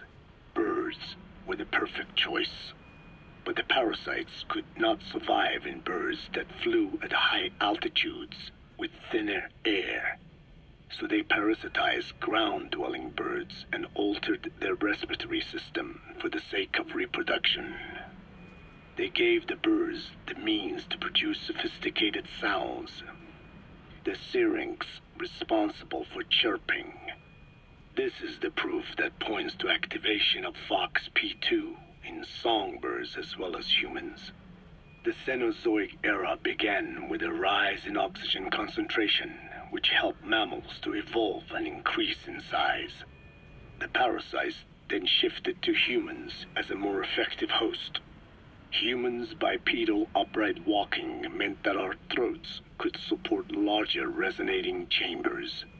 At first, vocal cord parasites entered humans using birds as their intermediate host. But eventually they changed to conducting their entire life cycle within human hosts. What happened next is as I have already described. People took the vocalizing prowess given them by the parasites and made it language, and once the parasites could no longer use it as their mating call, they died out. Or in other words, the parasites overcame all evolutionary hurdles except humanity. Skullface shared his opinion on this matter. He said the Ethnic Cleansers Project was sure to succeed. After all, the parasites had a grudge against us humans. To think we awoke them after such a long slumber, just so they could sate their thirst for vengeance. It is terrible, unforgivable, and yet it is what I have done. I learned of the vocal cord parasite's existence in literature belonging to the Foundation. It was little more than a theory. The question was, why does only Homo sapiens among all primates have highly developed language? Human versus everything else. The missing link between these was the mystery that gave rise to this theory. I was fascinated by the idea of their existence. In the Dene creation myth, the Neo Dene, who first inhabited the world, were insect-like creatures. I came to imagine that those insect-like creatures could be humans living in symbiosis with the vocal cord parasites. But I had not the faintest idea of how I could resurrect them. That is when Skullface came to me. What he offered me was not just assistance with my metallic archaea research. He told me the vocal cord parasites really existed. And not only did they exist, they had already been brought back to life in the modern age. An ancient human cadaver, host to the parasites of the time. Cypher excavated such a cadaver from a permafrost region and isolated the DNA coding of the vocal cord parasites. Naturally, they were long dead and could not be brought back, but there was an alternate vessel they could use. A relative species of the Pentastomida discovered in China. It had adapted to live in the nasal cavity of animal hosts, but its genetic sequence showed signs of common ancestry with the vocal cord parasites. Ontogenesis, the path of an organism to maturity, is like a roadmap of the phylogenetic evolution of the entire strain. Cypher used this to effect a reverse evolution of the modern parasite and resurrect the vocal cord parasites. They interposed a developmental mechanism to the ontogenetic stage analogous to when the relative species first appeared, the point at which it split from the vocal cord parasites, forcing its evolution down the other path. the vocal cord parasite path. The larvae is produced by the vocal cord parasites, reborn. I do not know in detail how Cypher accomplished this, but clearly they have access to high-level genetic technologies. Skullface said it was the work of a genius woman scientist, and that the relative species in question was first discovered by a group once called the Philosophers. I was tasked with modifying the resurrected parasites. He charged me with 2 demands. First, to add lethality to these organisms that had once lived in peace with man, by unleashing the larvae's latent desire to consume nutrients from the host's lung tissue, making them eat and eat until the lungs were destroyed. Second, to have both male and female inhabit the same host and copulate then and there, only when exposed to specific pronunciations continuously over an extended time. What he would do to the Dene if I failed.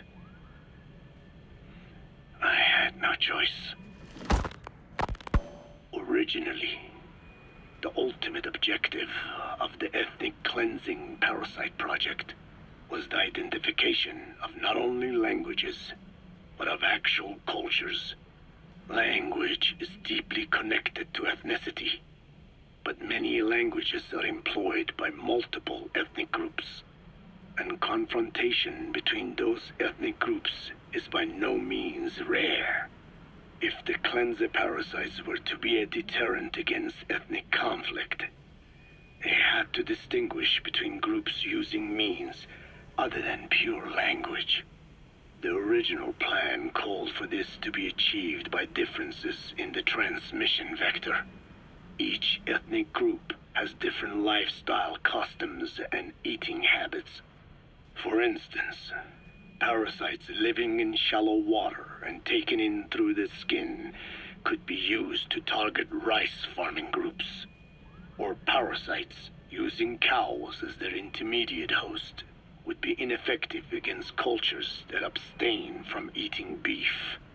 But that is a lofty goal indeed. The current parasites mainly rely on droplet transmission. It would take extensive time to alter the transmission route. I eventually learned that the Ethnic Cleansers project had been shut down. It was Skullface who put it back into operation. But despite that, he told me to forget about the transmission route and just focus on language identification. I do not know why. I understand that the Chinese philosophers who discovered the relative species of parasite originally planned to develop a phonogrammic Alexia parasite. The left temporal parietal region is home to the part of the brain that identifies the phonetic symbols of the English language.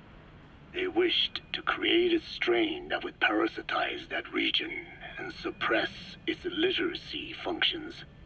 The brain area responsible for identifying the logographs of Chinese, meanwhile, is in the left middle frontal gyrus, meaning that even if native speakers of Chinese were infected with the parasite, their literacy would be unaffected. Old and new, east and west, there is no limit to the delusions of those in power.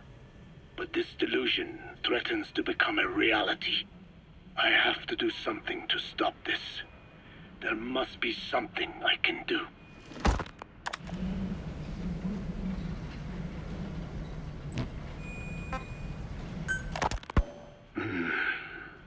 It appears I was looking at things wrong. What do you mean? All of you. Until now, I had thought of your organization, Diamond Dogs, as a superorganism. You'll have to explain that one. Approaching. The term refers to a unit of eusocial insects like ants or bees. While made up of many individuals, they behave as though they are one organism, with the Queen as their nerve center. The close ties you share here reminded me of that. Well, the boss's efforts do pull us all together. I was not finished. I'm speaking in terms of homogeneity. You come from all walks of life, do you not? Many races and tongues, talents and pasts, complementing each other, influencing each other, making Diamond Dogs the unique group that it is. Of course. We have no use for mindless drones around here. Is that so? Then perhaps an organization like yours is a truer superorganism than the ants and bees. Meaning? Most organisms adapt to their environment by coexisting with other species. Take the cow, for instance. Its rumen, the first stomach, contains an incredible number of bacteria which digest the food it has consumed. Without their help, the cow could not break down the fiber in grasses. The cow has to outsource its means of survival to them. You don't say. Man is the same. Some 100 trillion bacteria live inside the human intestines. Without the bacteria, they could not function properly. And it does not stop there. The stomach, the mouth, the skin, even the placenta contains bacteria that coexist with us. The same is true of parasites. In fact, the human immune system has evolved based on parasites being a part of it.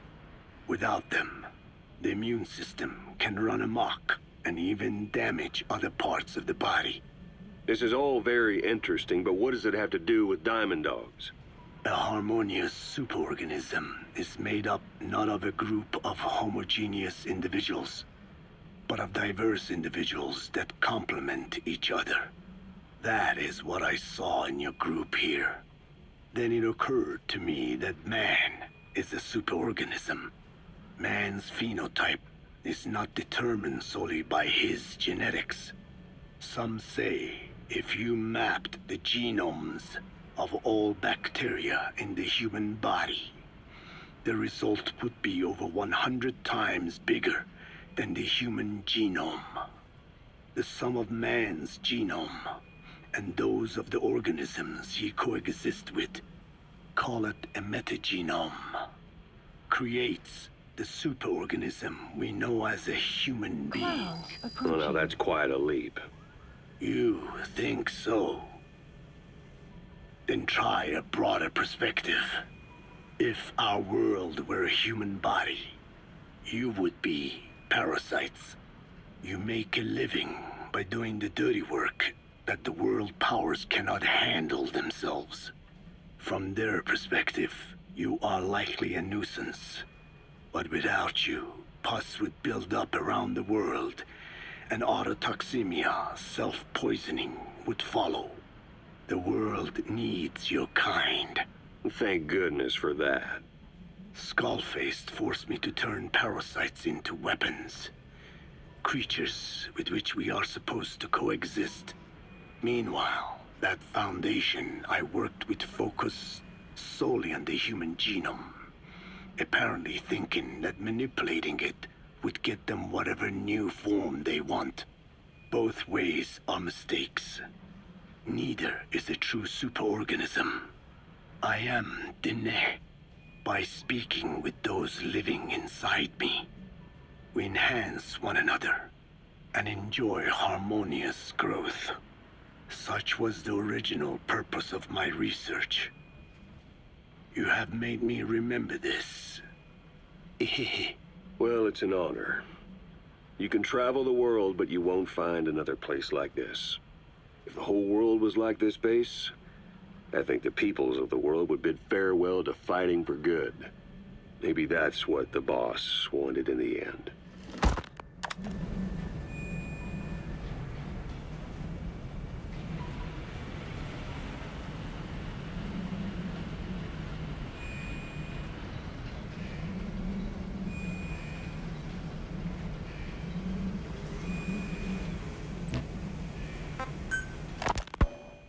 Skullface has finally burned out. The world is rid of his existence at last. Was he still alive? You could say that. But you could also say he'd been dead for decades. What's that supposed to mean? Biologically speaking, it's hard to say how much was his life. Side effects from the treatment? No, the primary effect.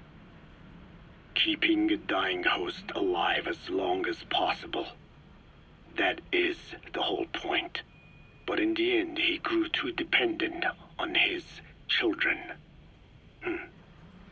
As if he had any other way to keep on living. He first underwent parasite therapy before the Soviet Union became his home. His body was horribly burned. Fire washed across his thin young frame and stole his skin and his throat, even his lungs. Only through repeated therapies could the parasites keep him alive. Most of his life became something the parasites gave to him. And then he lost the ability to die. That is correct. The parasites live on past the host's death, still aiding cell composition. At that stage, there is no way to extract them from the host cells. There is no way of knowing when the last cell of Skullface's body would die. The only choice was to burn the whole thing. And his children, along with it. And I am one to talk. When my life is snuffed out, I expect you to treat my body the same way.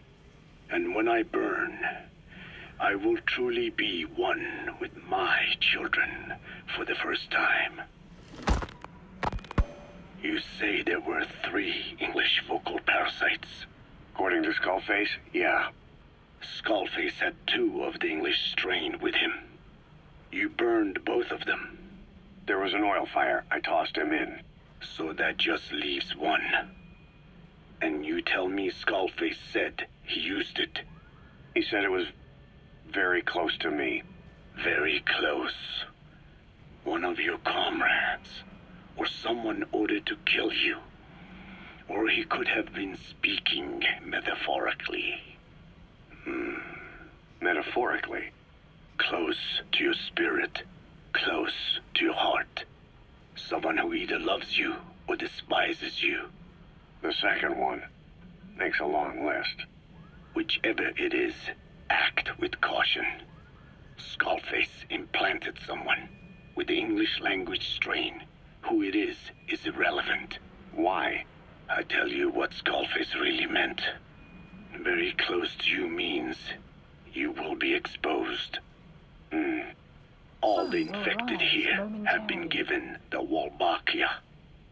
Even if the vocal cord parasites infect them now, they cannot reproduce.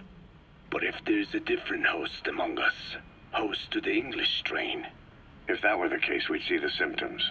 What about the non-English speakers? We have plenty of those, but the staff use English as a common language. But if that someone has not spoken English yet, and begins to speak it now, there'd be another outbreak. The final mating pair of the English strain must be found immediately. Skullface is gone, but his threat still remains. On this base, do you see what the final mating pair is? With him dead, those parasites are the stain he wished to leave upon the world. His thirst for vengeance. In the flesh. Think. Does anyone here bear a grudge against you? Who would target you, specifically? The ethnic cleansers that Code Talker mentioned, they weren't Skullface's true goal. All we have is circumstantial evidence, but here's my theory. It was Cypher who started developing the vocal cord parasites as bioweapons, parasitic weapons, and Africa was the testing ground for them. As Code Talker said, their purpose is the ethnic cleansing of only those who speak a particular language. So they could do a weapon of mass destruction to eradicate specific groups races, ethnicities, or colonies by the language they speak, or a kind of absolute language control, or maybe a tool for those arrogant fools to build some misguided utopia. I could see plenty of uses for them. However, in practical terms, they wouldn't be as dangerous as you'd think. Counteracting the parasites is easy, after all. Cut them out of your throat to save your life, or just don't talk. That also prevents the infection from spreading. So if the international community were to find out about them, they'd no longer be the threat they were conceived to be. In which case, their targets would be limited to minority groups as a deterrent or a terrorist tool. It's hard to imagine Cypher developing something like that as a main weapon for their arsenal. That leads me to think we've only tugged on one little thread in Cypher's grand tapestry. An obscure corner of their work, possibly forgotten altogether. In any case, things changed. When Skullface was forced to relocate to Africa and he saw that thread dangling. All the time he continued that research, he was secretly following his own agenda. The ethnic liberator parasites, his English language strain. Skullface said there were only 3 samples of the English language strain parasite, and I think we can believe him. Bringing his ethnic liberator's plan to fruition depended on creating an English version of the vocal cord parasites at all costs. But an English strain would have been useless to Cypher. Worse, it could have destroyed everything they'd built. It was the one type they couldn't allow. That means Skullface was forced to develop his English strain out of sight of Cypher's network. Naturally, he couldn't use the greenhouse facility Cypher had set up and filled with guinea pigs. Skullface must have found some secret place to create his precious few English parasites, hiding all evidence like a man cheating on his wife. Somewhere, an entirely standalone environment. And when his plan entered its final phase, he must have made the place disappear. Some little room, could be anywhere, but now nowhere at all. We'll never know where he did it, but to elude Cypher's surveillance, it couldn't have been big. I believe Skullface was telling the truth. There were only ever 3 samples of the English language strain. Why activate Sahelanthropus in Afghanistan? This is how Skullface wanted things to play out. The Soviet Union secretly develops a new type of nuclear weapon and successfully deploys it in Afghanistan. Revealing the existence of Sahelanthropus results in a return to the glory days of the Cold War. The threat it poses reignites the nuclear arms race between the world's major powers. The demand for nuclear weapons increases around the globe. What if you then introduced a nuclear weapon anyone could get their hands on? Non-nuclear nations, militant groups of all shapes and sizes, they'd all jump at the chance. Sahelanthropus was a marketing tool to sell nukes all around the world.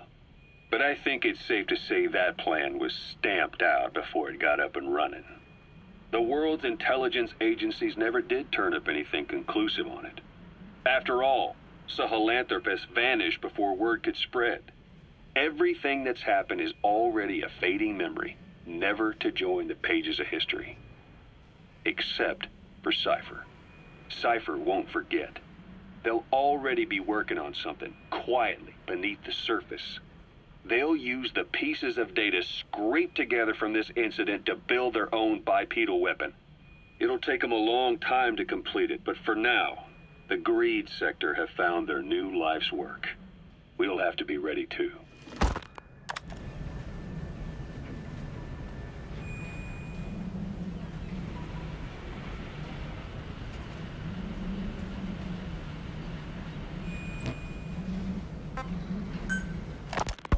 Hewitt's dug up some interesting facts about our skull-faced friend. 9 years ago, he was exiled to South Africa, stripped of political power. The upshot's that he ceased being a serious threat, in Cypher's eyes anyway.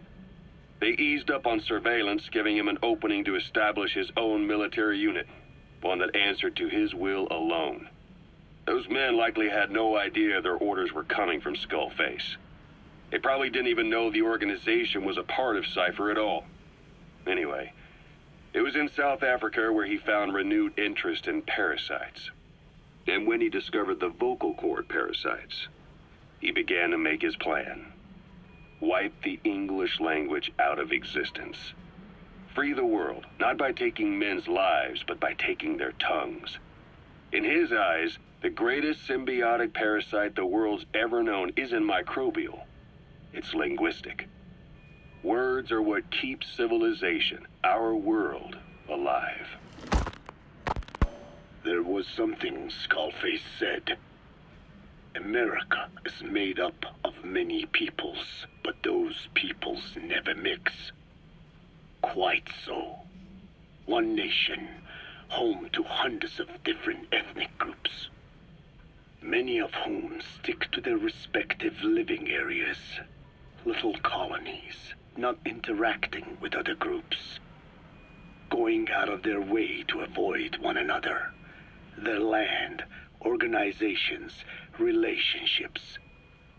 Thus, the United States of America is no melting pot. It is more of a salad bowl. It is not made up from one people, but for its minorities to function in society, a common ground is needed. Language.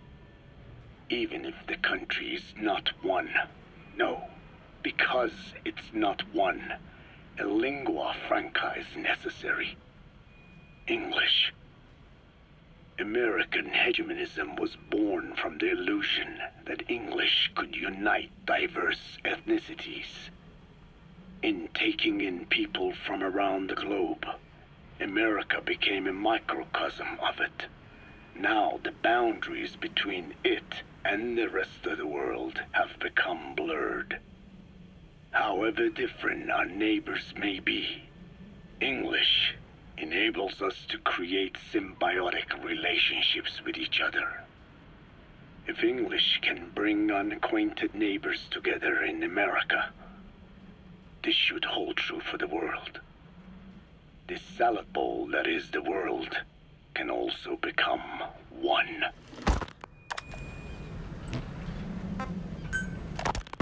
A ruler's greatest wealth is not money or land. It is the number of individuals under his control. Subjects who work, consume, are there to be used as pawns in war. For a capitalist ruler, his people's power becomes his power. You are the same with your diamond dogs. You spin it with your speeches, but what you're doing is bringing as much talent as you can into your little domain. Every person another feather in your cap. Yes, since ancient times, every civilization's ruler has had the same idea. When people unite under one will, they become stronger than the sum of their parts. And the one will is the ruler's will. And what do rulers use to bring people together? Language. In the Old Testament, it is written that only one language was spoken in Eden. Weather will clear A shortly. shared tongue that united all of humanity. Mankind eventually grew aware of its power and harnessed that strength to build a tower to the heavens, the mighty Tower of Babel.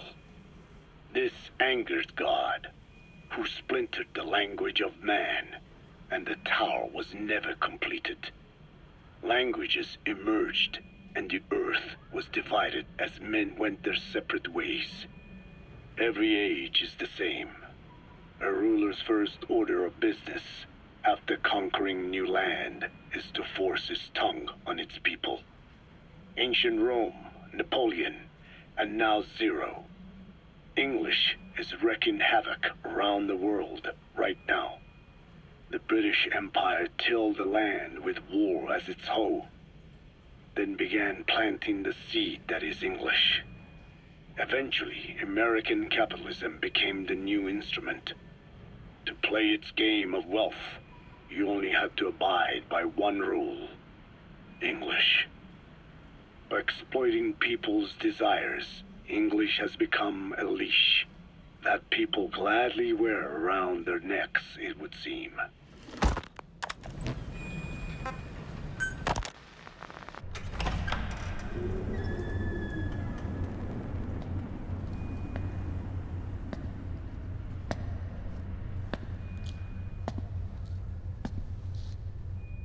Ya'at e.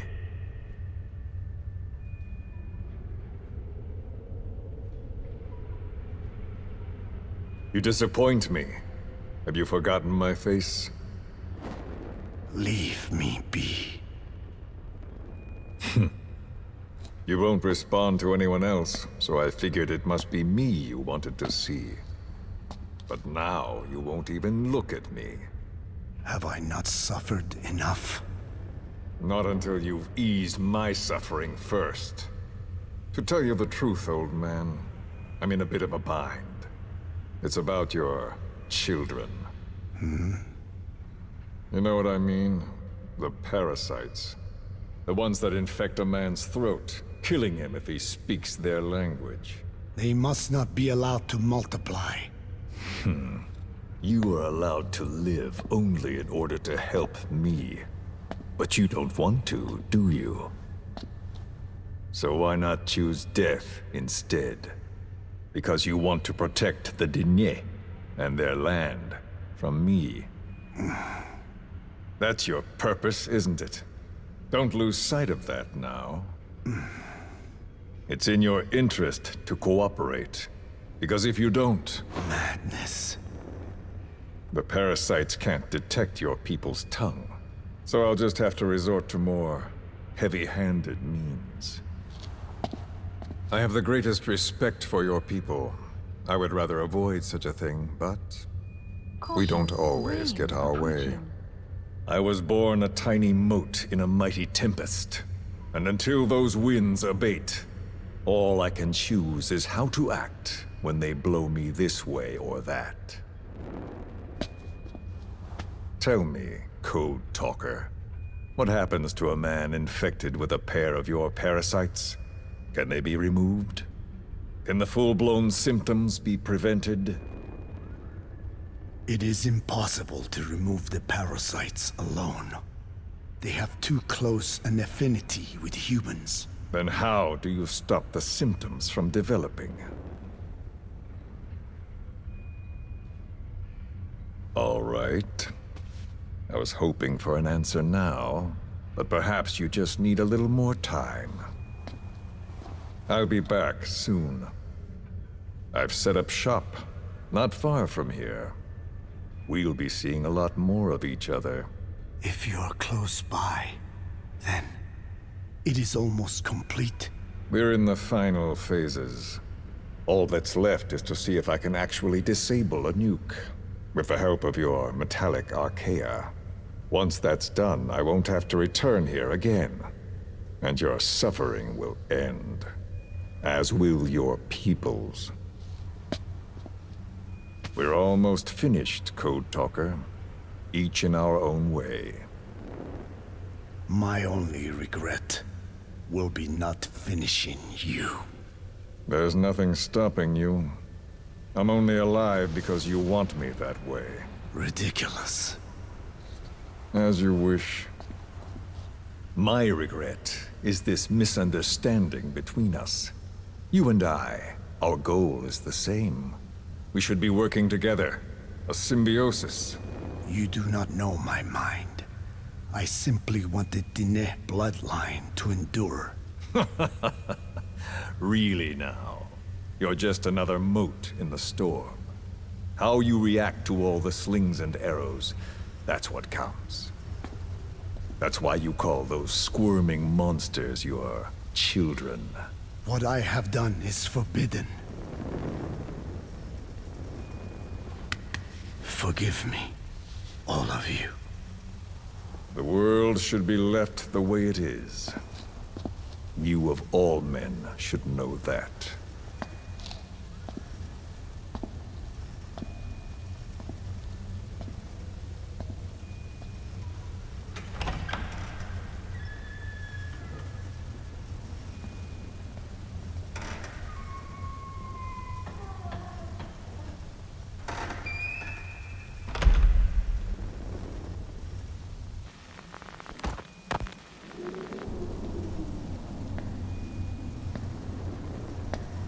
Forgive me, but my schedule has changed. The time for grace and good manners has now run out. Please. Torture will not work on me. Surely you know this. Oh, I have no intention of getting rough with you. You haven't been beaten. Your hands aren't even tied. Just like me, you live in symbiosis with countless parasites. What wounds I might inflict, they'll patch right up. You might feel considerable pain, but I've no doubt you can withstand it. Then what do you plan on doing? I have a soldier standing outside. Nothing special about him, except that he always obeys. I have given him one instruction. Whenever I ring this bell, he passes on a message for me. That message is simply, go. What is this? After that, though, it gets complicated. The message will arrive at a room, a little bigger than this one, nothing special. Some of your people are in this room, surrounded by my men. Enough of this. They pick them at random. No regard for age, gender. In that, I suppose, they're different from you.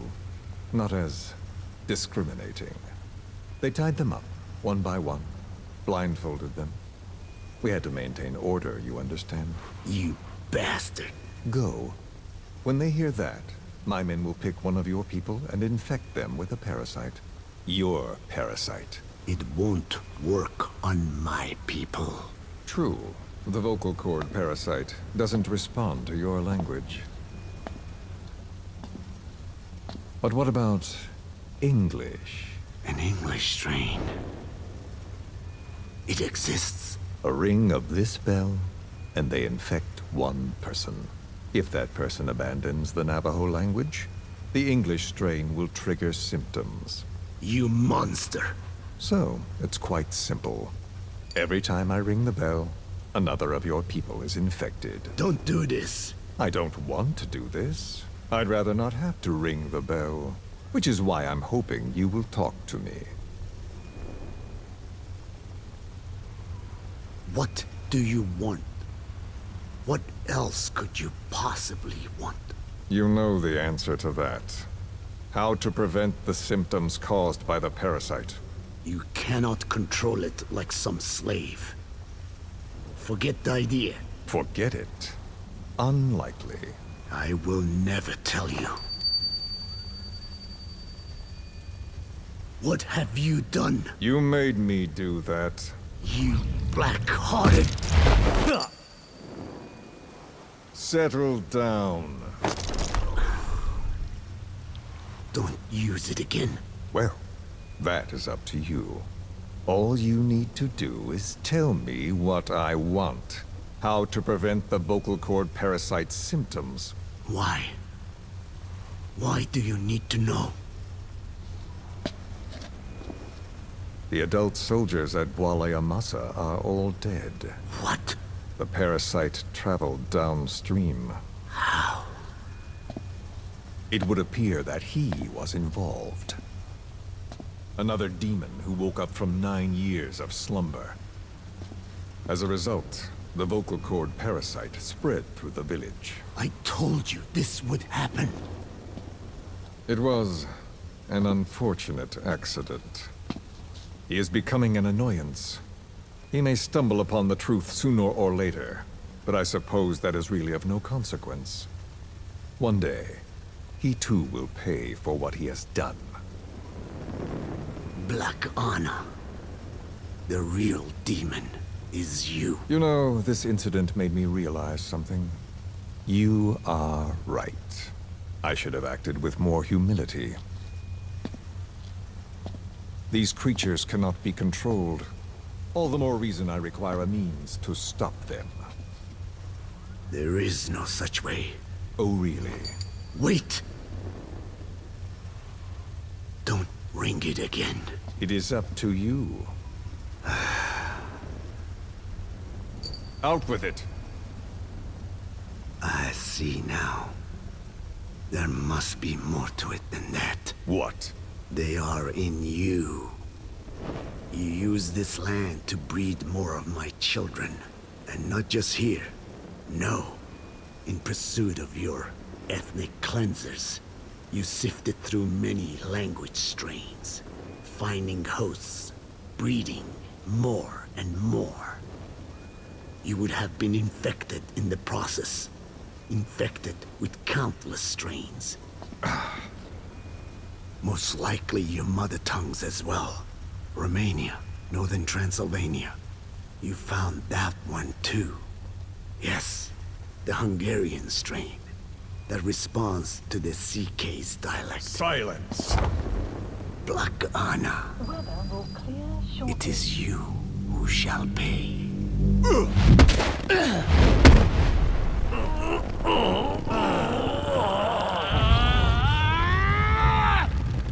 Is this your retaliation, old man?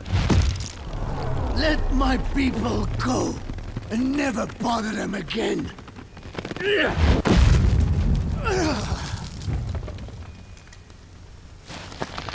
You heard me. What now? What? No! What are you doing? I am not afraid. I probably have every language strain inside of me. Meaning all the world's languages are already lost to me. But that suits me fine. If need be, I myself can produce whatever strain is needed. And that means nothing to you. If you are infected, you can never again speak your mother tongue. Otherwise, you will die.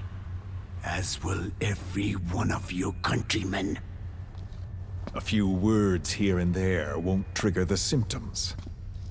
And besides, the time is not yet right to show this face in my homeland. Not until my revenge is complete. Now... Stop! We're out of time. I have to get going. Well... No!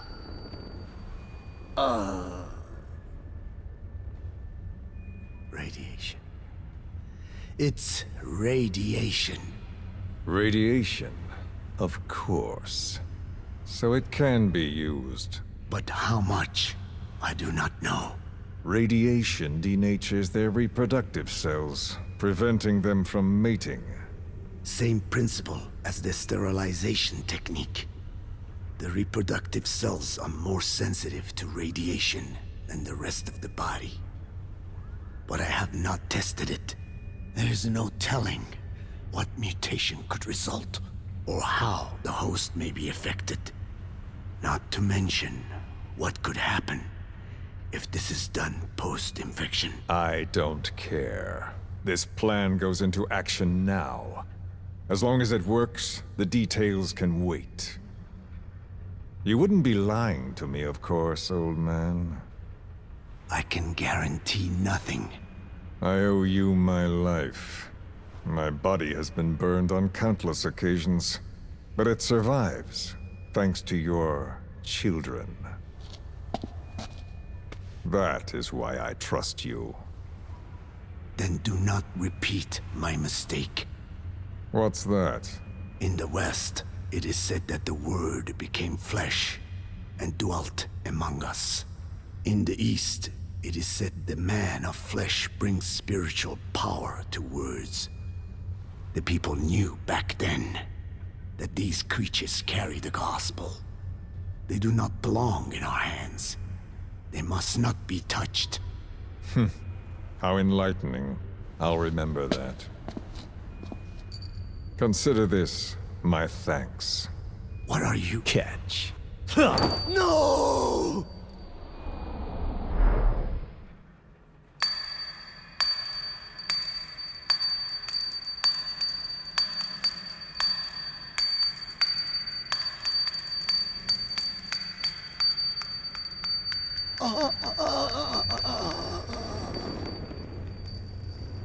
Well then, I'm afraid it really is goodbye this time, Code Talker.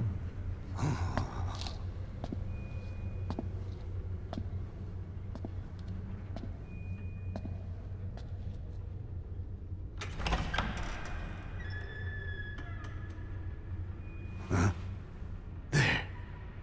There is no soldier. Huh. Now where did he run off to? Huh? Guess he wasn't as obedient as I thought. There never was any soldier. So long. You! How dare you!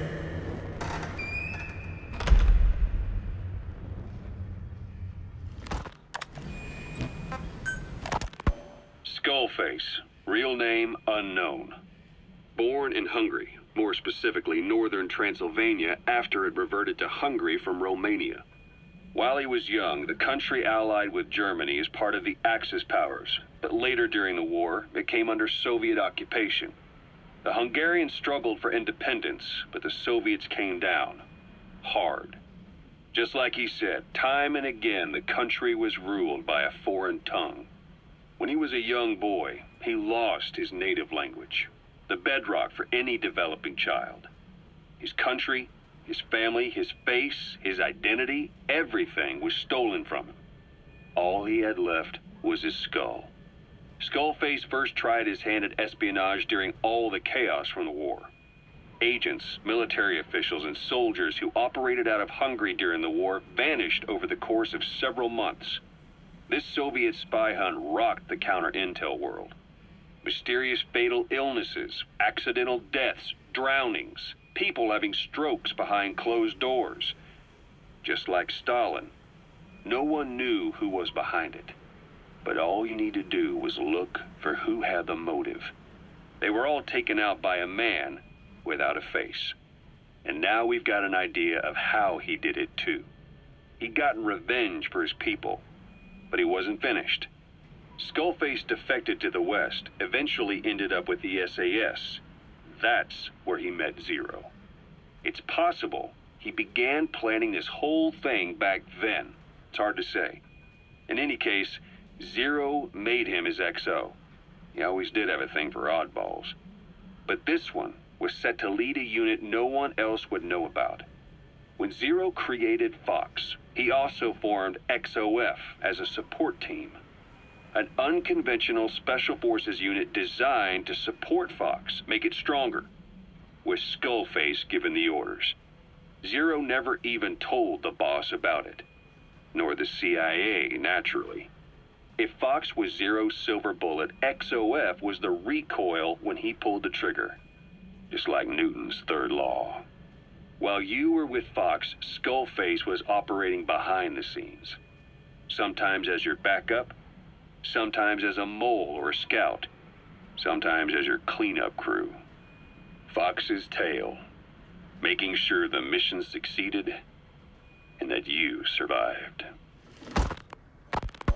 We only have his word to go on, but Skullface's goal was revenge against those who'd use language to subjugate people. Those corrupting a people's identity by forcing a new tongue on them. Those using the power of language to control information. Naturally, that set his sights on Zero. To Zero, English was simply the most convenient code. But to Skullface, English was a parasite. And by eradicating it, he'd stop the world from being eaten away. If that didn't work, he was ready to see the world scorched by nuclear fire. To save language, culture, and race from annihilation, he was willing to overstep the hands of the doomsday clock. That is, of course, if you believe anything he had to say.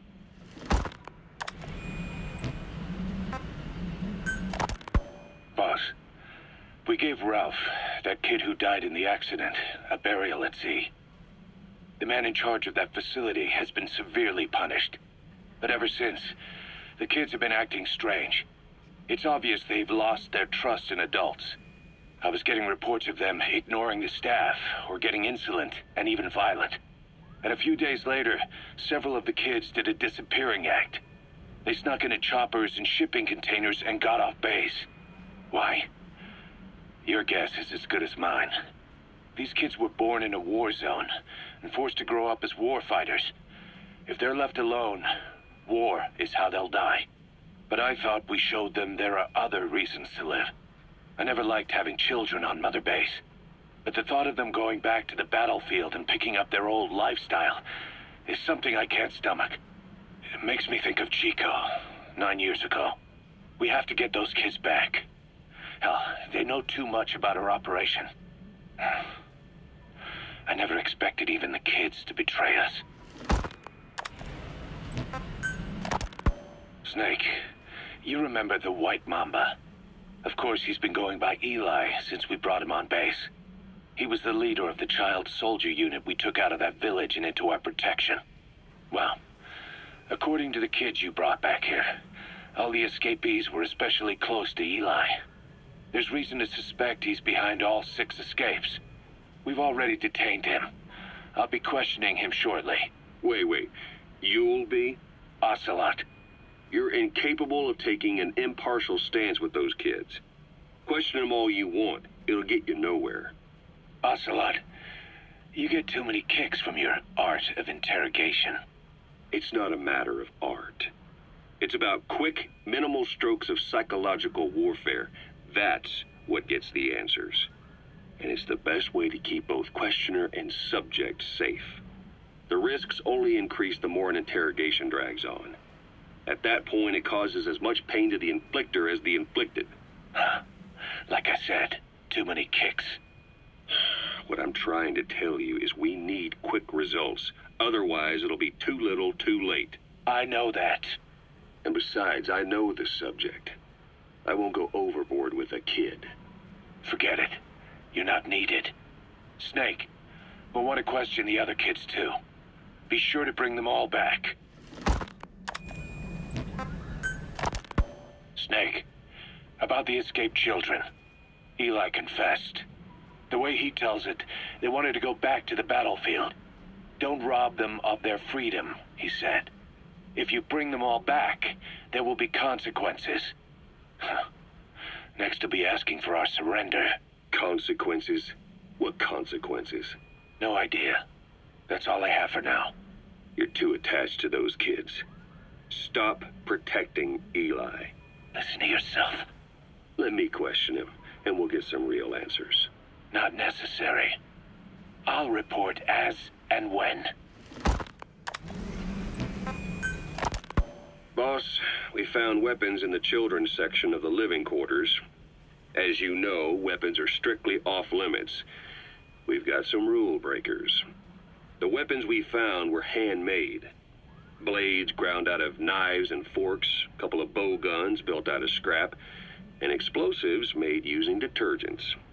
And get this, the explosives were tightly packed with nails. The kids put the blame on, you guessed it, Eli. I guess that's what he meant by consequences. I questioned him about it, but this time he claimed they want to be put out on missions. Send us to the battlefield, he says. Miller, enough is enough. You've protected him too much already. It's my turn to question him. Protected? What Eli's doing is issuing a threat. Comply with my demands or I'll respond with force. But it'll be war at this rate. Forks and soap aren't going to kill us, but some of them will end up dead. Is that what you want? Now, I hate to say it, but they want to be on the battlefield. It's time you gave up this fantasy. Eli, he said they'd rise up against us if we bring the last kid back. There, you see? Ignore his demands. Don't let him return to quarters. That attitude is contagious. We'd lose control over them for good. For the time being, we've confiscated those handmade weapons. We're bumping up security and the number of psychiatric counselors. As for Eli... He needs some very special care. You mean solitary? Well, we can't leave him in contact with the other kids. If you won't do it, I will. Boss, keep working on extracting those kids.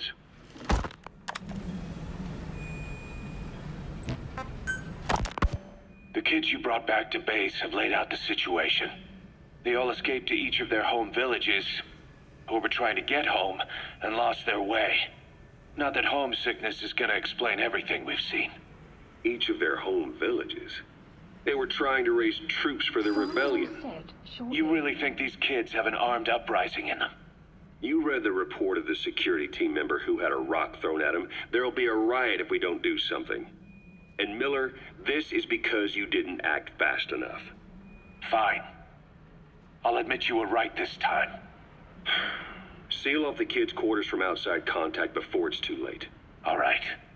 Eli said his rebellion would start when the last kid is brought back, right? You better be ready to meet him head on if it really happens. Yeah. You should have left it to me in the first place.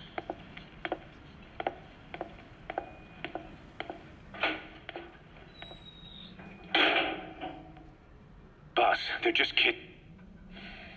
We have a responsibility to see that those kids make it.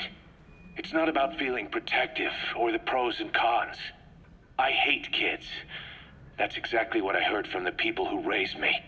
People who abandoned me, more like. That's the spark that kept me going, you know? I wanted to show those adults what I was made of. Wanted to get back at them one day. But before I knew it, I was all grown up.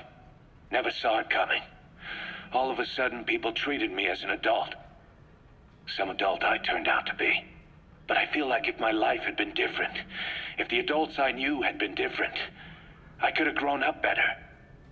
Yeah, that's it, all right. I wanted to use those kids to test that theory. That's all this was. From their point of view, I'm no different from the assholes who gave me a hard time. When this is all blown over, I'll talk it out with them. If that's still possible. Boss, there are still kids out there. Bring them back safe. Boss, it's me. Eli's revealed what he wants. He wants to speak with you. With Big Boss. He just said, bring my father here. Eli's too smart for his own good. No way to tell what he's thinking. All we know for sure is his men are important to him. That means we can use the escaped kids as leverage in any negotiation. Once you've brought the last one back, I'll interrogate him. If the kids do rise up, we'll meet them full force. End of story. I didn't want things to turn out like this. We could have prevented it, but it's too late now. If Eli means to take this all the way, he's gonna force us to do the same. Boss, go get that last kid.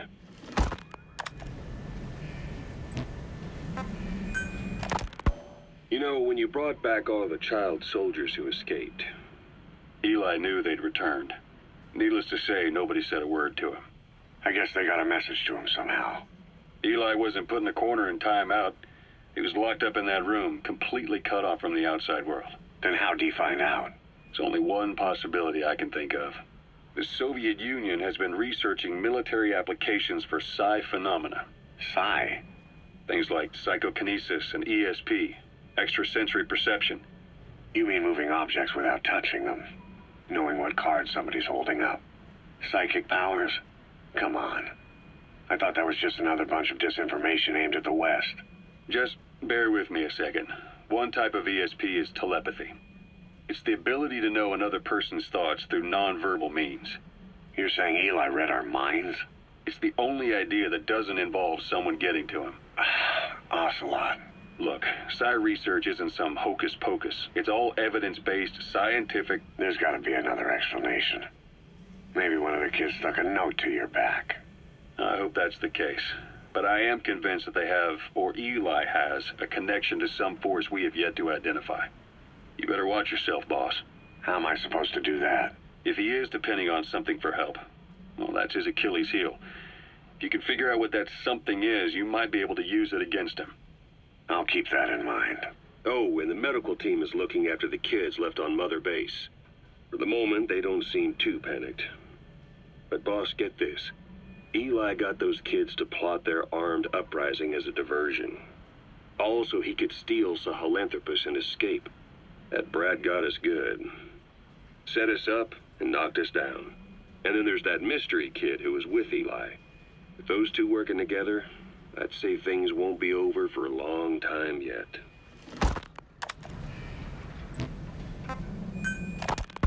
We finished decoding the informant's report. That floating kid we've run into a few times now. Looks like he was a test subject in clinical experiments. The Soviets called him the third boy. The third boy was brought to a lab on the outskirts of Moscow from Czechoslovakia, after which he was due to be sent to a research center in Leningrad, then Siberia, and finally an academic town in Novosibirsk. It doesn't appear that the researchers witnessed the talents we've seen from him, but nevertheless, he was quite the popular subject. His latent cognitive abilities suddenly awoke en route to Moscow. According to the report, the third boy was easily influenced by other individuals' biofields. Evil thoughts, in particular. They affected his mind like a virus. Extreme anger or resentment, motives for revenge, in other words. Now, during the transport flight to Moscow, the boy was exposed to a powerful mental energy field coming from a certain individual. Ever since, being conscious of his powers, he's become a sort of energy generator. What's unique about him is the way his acute telepathic abilities get taken over by another person's will. The boy began to physically parasitize individuals experiencing extreme anger and codify the host's desires. This includes amplifying the host's natural strengths. Or, in accordance with the host's desires, he can also implant program code in another individual, making them a puppet, essentially. Human neural synapses transmit weak electrical currents between neurons. These electrical currents, though at a level difficult to observe, warp the magnetic field outside the body. The third boy is able to pick up these weak fluctuations. Contrary to psychotronics, which involves controlling the human mind, his abilities as a receptor are too high. The emotions he picks up from another individual are amplified and unleashed into his body as they recur in his brain. They turn into microwaves, which then affect the physical world, triggering paranormal phenomena like the spontaneous combustion of organic matter or psychokinesis, moving an object without touching it. There's one other thing. While he's parasitizing a host, the boy's ego gets shut away, allowing the will of the host to take control of his powers, like some annoying static drowning out your own voice. That means he isn't responsible for what's been happening. Somebody's extreme anger has manifested through the third boy's powers in ways none of us could have predicted, which would mean this was going on somewhere around us. Looking back on it, a lot of things make sense now. The man on fire, Sahelanthropus, they both came to life thanks to the third boy's powers. Everything has been happening through him as a catalyst. We first saw him in the hospital on Cyprus. The boy parasitizing the man on fire's desire for revenge gave him his new abilities in return. He next appeared at the Hamid Fighter's Fort where the honeybee was hidden. There, the boy parasitized Skullface's vengeful mind. He controlled Sahelanthropus, making it do whatever Skullface wanted. Same goes for when we extracted Emmerich onto the chopper. When he appeared at the Devil's House in Central Africa, Skullface's will controlled the man on fire via the third boy's powers. Everything is clear up to this point. But even the informant couldn't pinpoint who the host was in the cave within Serac power plant. Sahelanthropus suddenly became active, then crushed not only the man on fire, but Skullface as well. Surely neither of them could have been the host. Who else was at that location and bore anger more extreme than either of them? Whose will was controlling Sahelanthropus? According to the report, emotions transmitted in children's brains affect the surrounding magnetic field more strongly. Cerebral nerves are covered with insulation called myelin sheaths to increase impulse speed. The reason for this leakage has to do with the fact that children's myelin sheaths are still developing. So, how many children do you remember being there? Children with a burning desire for revenge and bearing a grudge against you. I can think of only one. Eli. We don't know what kind of life he's had, but the resentment he's shown toward adults is nothing short of extraordinary. The third boy resonated with Eli's mind. And that means Eli bore the strongest animosity of all individuals within the boy's reception range, estimated to be a 3-mile radius, beating out even Volgan and Skullface. The third boy has probably remained hooked on Eli's anger since. You remember at the Devil's House, the third boy showed an interest in Shabani? That must have been his ego making a rare appearance. He may possess abilities far beyond anyone else in the world, but he's still a kid. Maybe them both being kids was enough to bring them together. And if so, maybe with Eli, he isn't feeding off him, but acting in symbiosis with him. So what kick-started the third boy's powers?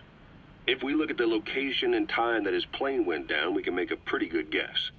When the plane experienced the first anomaly, it gave an accurate report of its position to a control tower, due north of the Black Sea, 125 miles east of Kiev. Dead south on the Black Sea is Cyprus's Green Line. So the plane's position was directly north of the hospital where you'd been asleep for 9 years.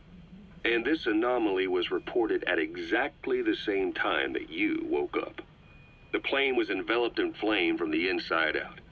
The fuselage burnt to ashes. There were no survivors, at least not publicly admitted.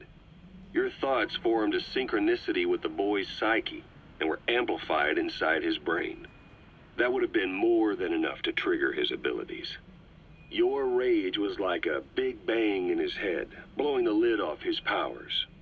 The boy was then secretly moved to the lab outside of Moscow where Volgin was comatose. There, Volgin's thoughts resonated with the boy and he was awakened. Volgin became the man on fire, hell-bent on getting revenge on you. His instincts led him straight to you. Skullface knew Volgin from Operation Snake Eater, or perhaps from even before. Monitoring this pair of extraordinaries, he discovered the hospital and sent his assassin and XOF. Skullface was probably watching the situation from close by. Then, realizing how useful these two test subjects could be, he approached them. Reacting to Skullface's thirst for revenge, this time the boy let Skullface's will control Volgin. Volgin, at times driven by personal revenge, at times through Skullface's will, kept on moving, though his body was little more than dead meat. Perhaps there were moments where even your thoughts affected him as well. But without the boy's power, it was like the plug had been pulled from the socket. Everything was powered by anger, malice, revenge. This is how the end of the report sums things up. Both the third boy and the man on fire were originally test subjects of paranormal research for military applications, like telekinetically controlling the leader of an enemy nation and making him launch a nuke, or stopping the heart of someone on the wrong side of the Berlin Wall, experimenting with latent human abilities. They were used as tools of the Cold War. The boy's only crime was being born with unique gifts. But he was sacrificed on the altar of war. His life reduced to slavery under other people's wills, turned into a living weapon with no will of his own. And eventually the only emotion he could feel must have been the desire to get revenge for the hand he'd been dealt. Boss, it's you that awakened the boy's powers. But there's more to it than that. I guess the anger emanating from you was something he could truly relate to.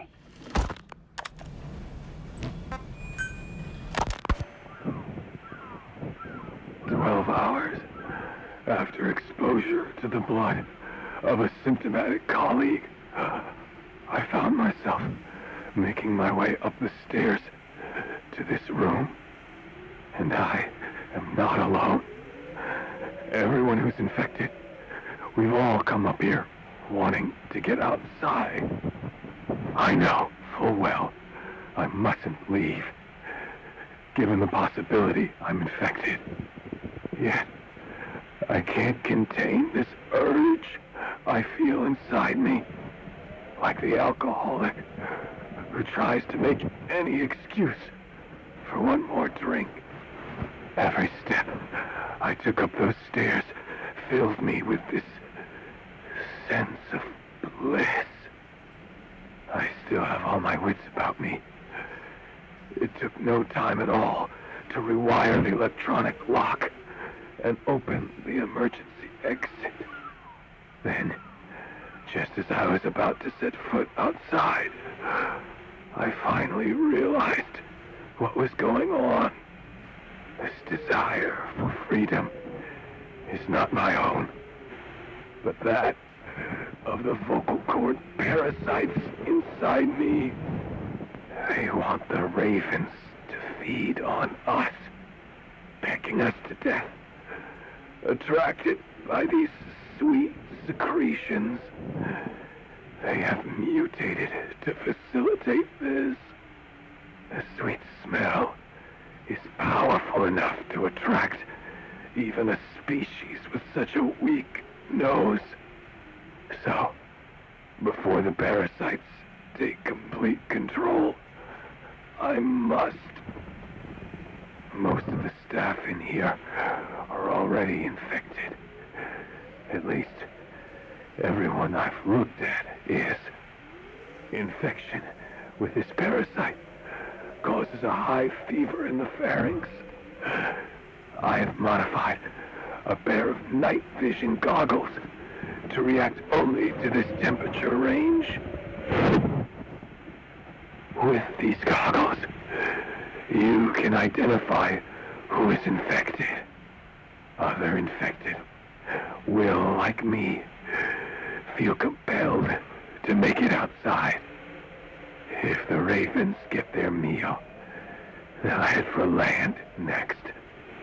That cannot be allowed to happen.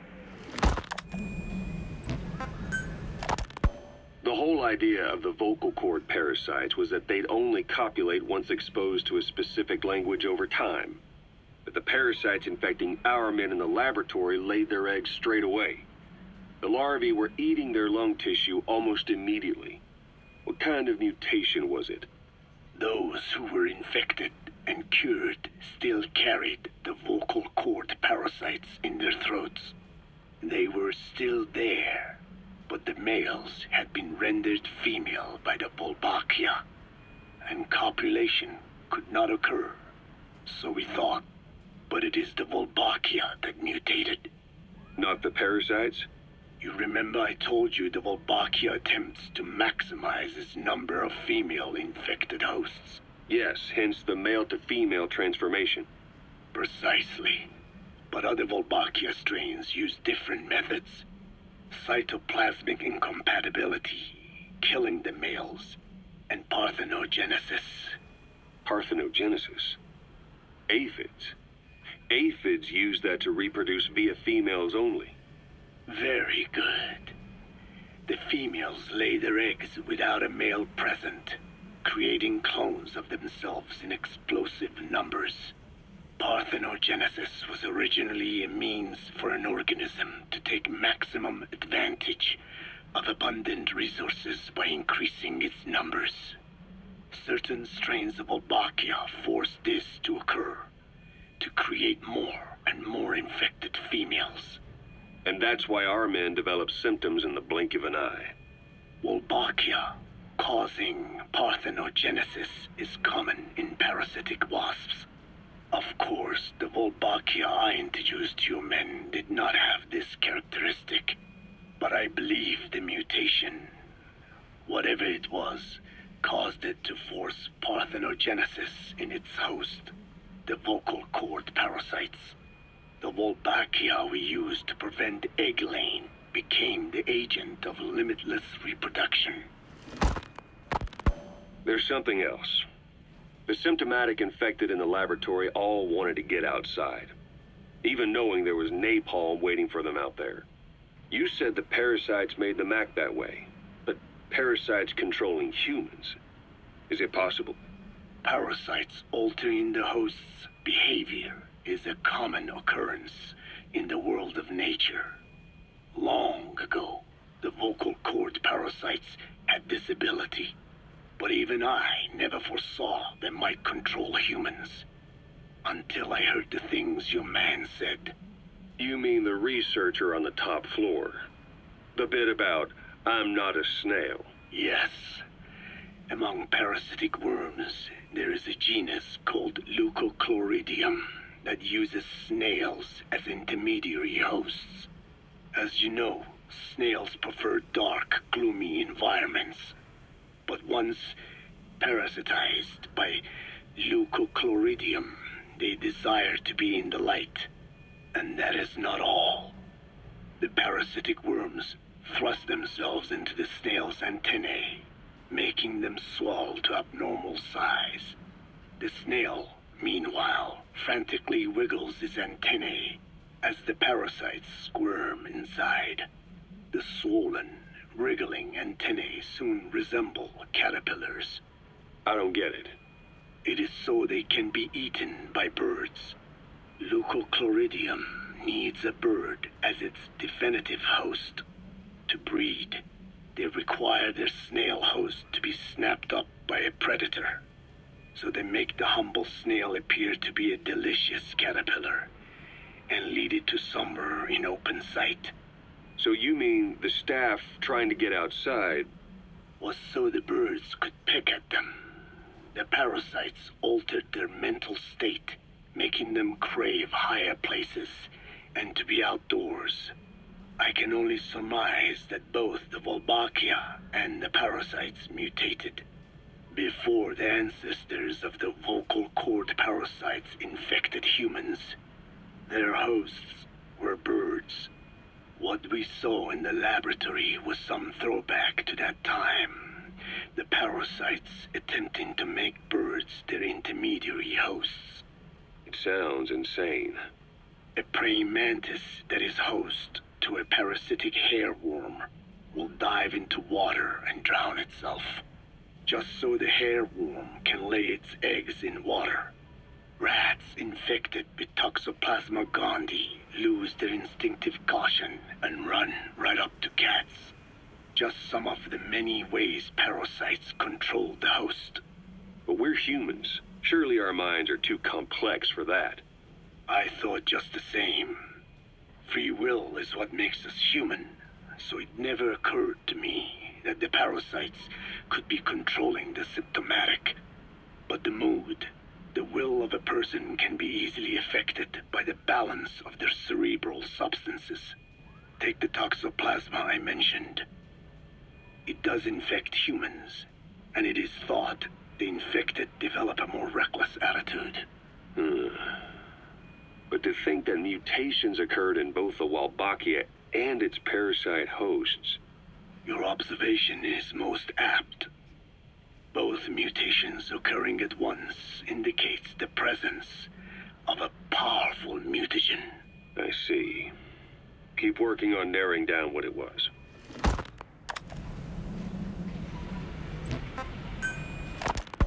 I want to thank you, Code Talker. Your pinpointing the cause of the vocal cord parasite's mutation enabled us to purge an enemy from Mother Base. You mean that scientist? Yeah, I was convinced he'd betrayed us, but I was wrong. He was never on our side to begin with, so ultimately there was no traitor among us. And yet I made everyone distrustful with my talk of spies, the end result being men turning on each other in the laboratory. You must not blame yourself. They were all infected with the mutated strain. The outcome would have been the same. You know, we defeated Skullface, but it didn't lessen our pain. It's a pain we'll never be rid of. I see that now, but I thought I could burn it away. In the end, all I burned was our own men. Infectious diseases, parasites. Without such foreign enemies, the immune system will start attacking the body, developing allergies and autoimmune diseases. The same is true of organizations. You're right. But I do not deserve to rebuke you. My desire to retaliate against the English language is what attracted me to the vocal cord parasites in the first place. Had it not been for that, I would never have been used by Skullface. We both allowed revenge to crawl into our minds and lay its eggs. Sahelanthropus will unleash that thirst onto the future. How long are we going to be tormented by what he left behind? There is no choice but to live with that pain. Be symbiotic with our vengeful nature. Whatever we do, we must not allow that thirst for revenge to control us.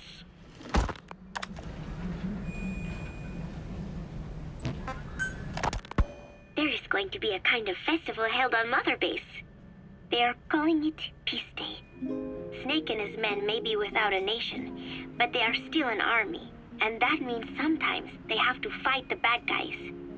Of course, they should not fight at all. It is obvious to me that any problem can be solved with reasonable discussion.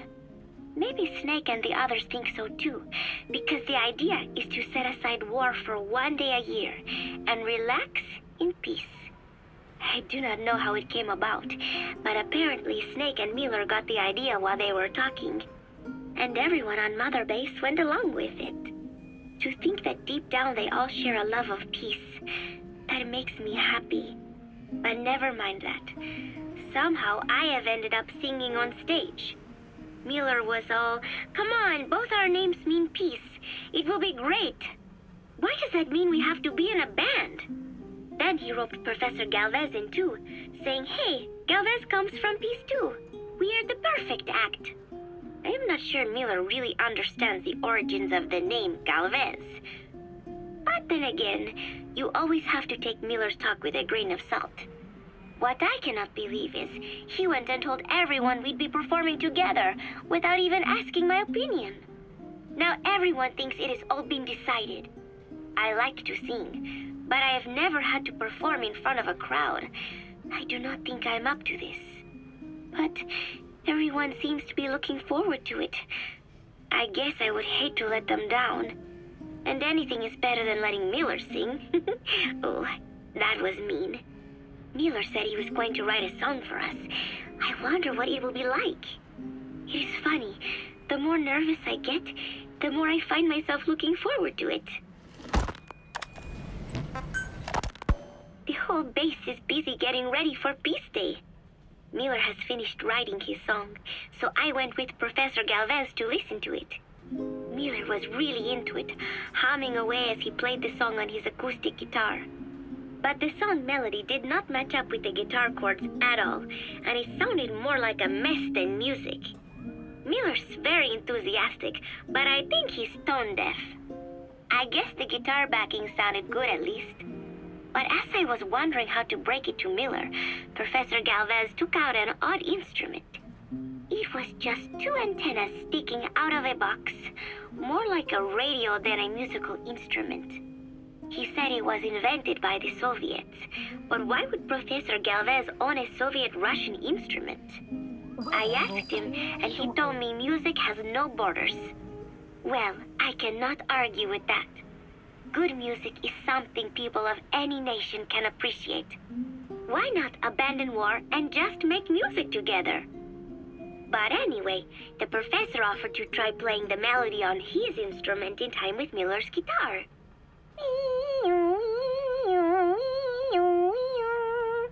It was like something from another world. But somehow, it fit Miller's guitar backing really well. It even gave the song a charming, down-home kind of feeling. Miller was overjoyed. "That is it! That is my melody right there," he said. It sounded totally different from when he sang it. But hearing the professor's version, I thought I could probably sing it.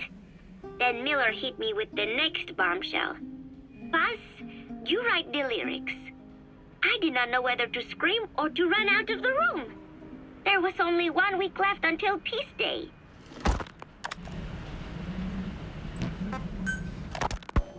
So, as if putting me on stage to sing was not enough, Miller even expected me to write the lyrics.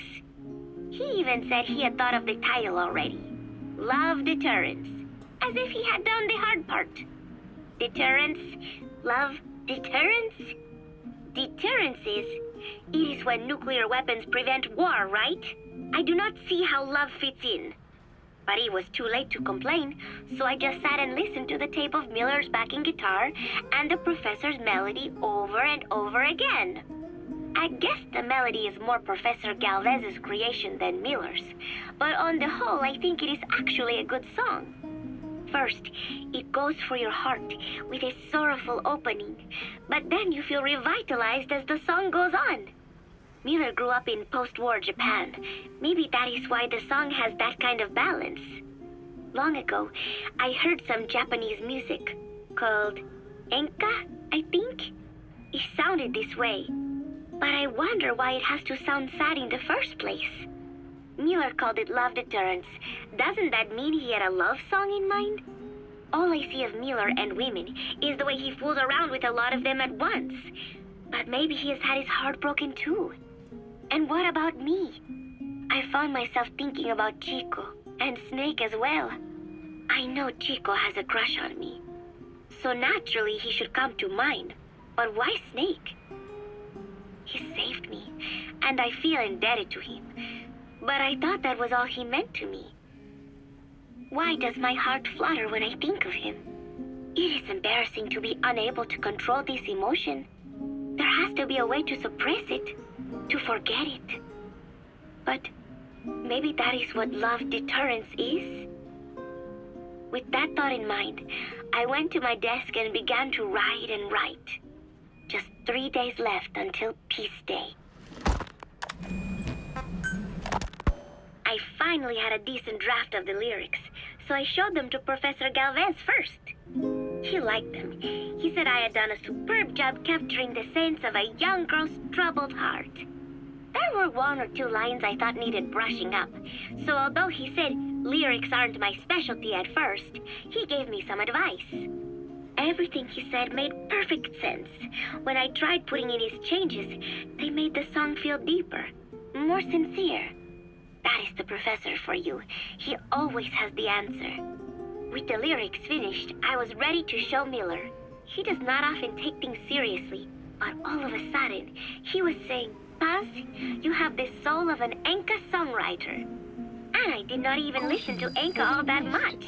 Maybe I am pretty talented after all. But still, it took so much time to write the lyrics that there is hardly any time left to rehearse before Peace Day. The 3 of us rushed into the makeshift practice studio on Mother Base to see how we sounded together. Miller strummed away with a big smile on his face. I sang the main melody, and Professor Galvez improvised a backup melody. I know the professor is smart, but is there anything he cannot do? And Miller's guitar playing sounded a lot better now that he stopped singing. But I can hardly criticize his voice. I thought I had learned the song well enough listening to the tape as I wrote the lyrics, but I had trouble with the pitch and kept missing the rhythm. I have to practice, but there is almost no time left. It is just 3 days until Peace Day. Wait, I thought there were 3 days left before. I went and checked today's date with Miller and the professor. The date has not changed. It is the same day. Something is strange. Am I reliving the same day?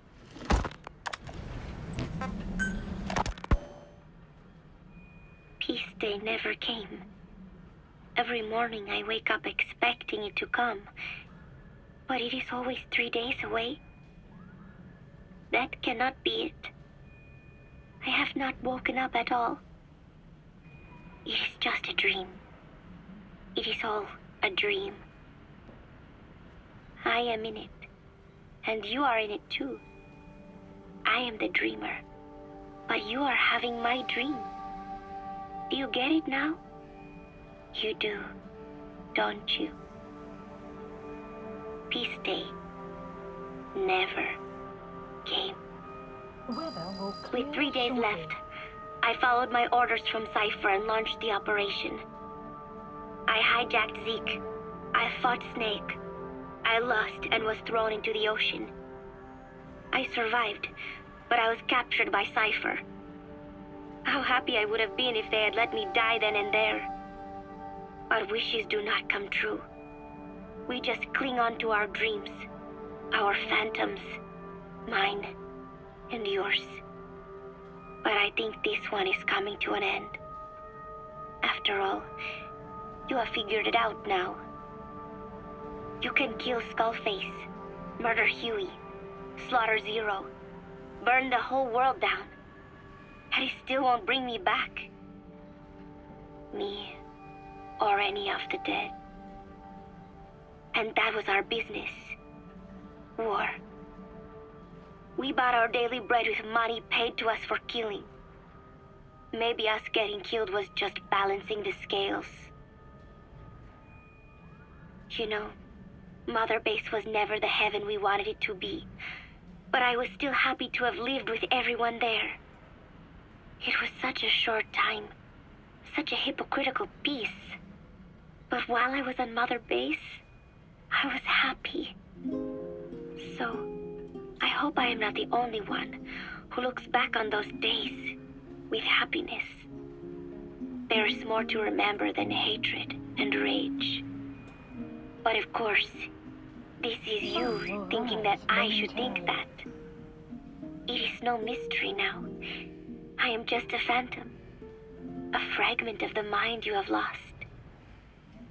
The real me died a long time ago.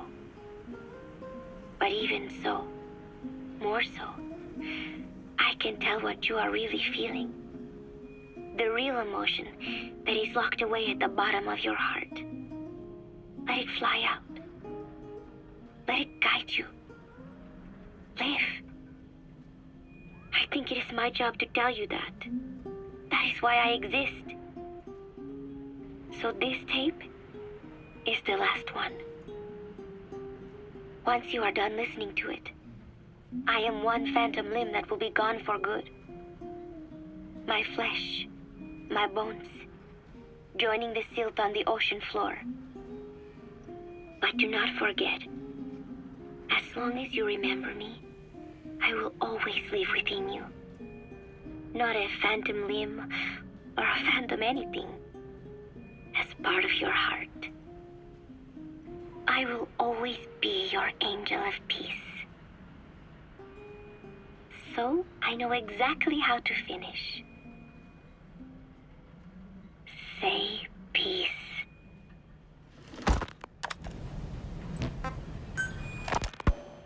I have spoken enough. Your men can take it from here. Will you permit me to rest? Have something to eat? I thought you don't eat. I can subsist without food. But there is more to the act of eating than nourishment. We receive nature's blessings and reaffirm our part in it. And in doing so, we express our gratitude. Sorry, it's, hearing you say you don't need to eat and that you're part of nature in the same breath. Anyway, what can we get you? Not exactly a 5-star restaurant, but the kitchen's used to serving a lot of different appetites. Hamburgers. Hamburgers? Even we Dine have become Americanized. I eat them often back home. And you just can't let them go. Well, as far as symbols of the American Empire go, hamburgers are pretty good. The victory of capitalism. Your people suffered so much at the hands of America. And you asked for hamburgers. We have suffered more than you can know. But I do not see hamburgers as an accomplice. A single dish providing a balanced helping of nature's blessings. Meat, grain, and vegetable. How could anyone hate such a magnificent thing? Says the guy who can survive on photosynthesis. Balance has nothing to do with it. You just like a good burger. That is also true. Be warned, though. I have very high standards. Don't worry. I do too. All right, then. One good old-fashioned all-American icon coming up. I look forward to it. I hope you brought a better hamburger this time, Kazuhira. Right. Well, the last one was lacking in every way. The patty was too thin, the bun too dry, and the lettuce days old at best. Hey, that was 100% all-beef patty, and no shortening in the bun either. Nature's blessings, unadulterated, in hamburger form. Is that it? But when taste falls short, so does our gratitude to nature. Making such precious blessings unpalatable is sacrilege. I hate to admit it, but I think you're right. I should have known better than to settle for second best. That's why I had him run some more R&D, develop a new burger. In fact, one of our researchers just dropped by with the latest results. Here it is. See how you like this? We shall see indeed.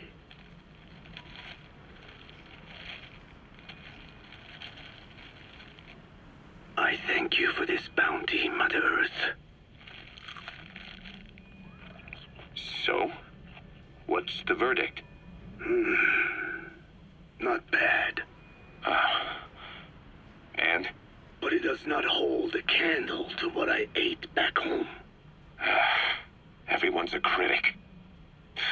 Damn it. I was sure the Kobe beef, but maybe we didn't add enough. If we add any more, we're cutting into our profits. Profits? We'll be taking a loss on every unit. What are you talking about? Huh? Oh, anyway, I'll be back with another round of product. I will be waiting.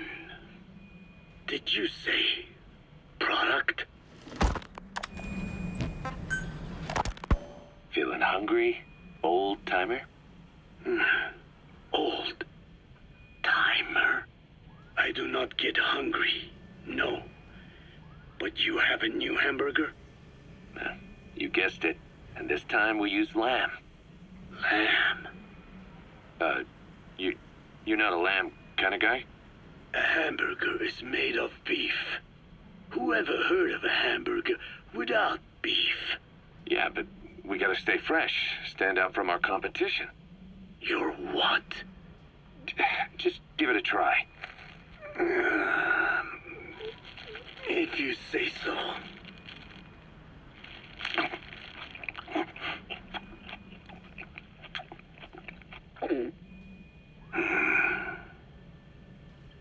Not bad. But I cannot call this a hamburger. I thought we were onto something this time.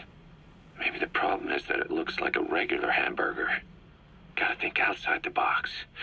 Too much baggage if they come in expecting just another burger. Let's see, cotton candy? To make it look like a sheep? Yeah. Just a minute. You really think people would eat that? What is it you are planning? Are you using me? A taste tester? A one-man focus group? Well, actually, I've already started. I got a place called, Miller's Maxi Buns. You are kidding me. Well, to be honest, business hasn't been great. No one seems to like my, buns. The Ocelot said Diamond Dog's budget did not add up. But you don't mean to tell me. What? No. Our black budget's got it all covered. I'm not embezzling GMP or anything. Still, let's not say anything to Snake, okay? Very well. However, Kazuhira, it takes more than premium ingredients and a clever recipe to satisfy the palate. Okay, so what do we do? The palate seeks one thing: chemical additives. Chemical additives? There is nothing mysterious or spiritual about good flavor. The tongue simply identifies specific amino acids, which the brain then recognizes as appealing. Therefore, all that is needed is to chemically isolate those amino acids and incorporate them into your products. To be clear, I speak of flavor. The rest is irrelevant. That seems a little extreme. Do not forget that I am a scientist after all. And using science for the benefit of others is a joy. In seeking coexistence with nature's blessings, not everything can remain in its natural form. When we fall ill, we must be treated. Otherwise, that very nature could cost us our lives. Agriculture is one of nature's many blessings. But through that process, we damage the surrounding vegetation. Yeah. Whether it's a massive farm or a tiny field, we always leave our mark on the land. The same is true of parasites. And for food preparation. If tapeworms in the raw meat of another animal enter the human body, they roam around trying to find their usual habitat. Sometimes even eating away at the brain in their confusion. So in looking through a scientific point of view, you see the necessity for processing food. Yes, it is also sometimes necessary to eliminate certain parasites, or selectively use or even modify others. Alternatively, we could say that if a man is part of nature, the work he does is also part of it. What is important is the balance. Yeah, you're right. Thanks, old-timer. You really opened my eyes. I fooled myself into thinking people today wanted high-quality, all-natural goods. But my favorite burgers were never about that. What they want is something like the first burger I had in America when I went to meet my dad. A Frankenburger loaded with additives. That's the America I knew and loved. I'll be back in a jiffy, old-timer. My next burger's gonna knock your socks off. Kazuhira, wait. What is important is how we balance the... quick for a one-legged man. Frankenburger. What kind of a dive did your old man take you to?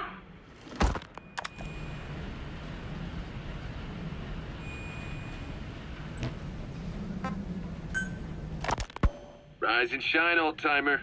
It is complete. I had our best and brightest working overtime, fine-tuning the greatest burger the world has ever known. I call it the chemical burger. What on earth is that color? Now, don't judge a burger by its color. Go on, try it. I am not very hungry. What? Oh, I get it. Now, sure, it's loaded with additives, but each one's been approved by the WHO for human consumption. Come on, one little bite's not gonna kill you. Are you sure of that? Fine.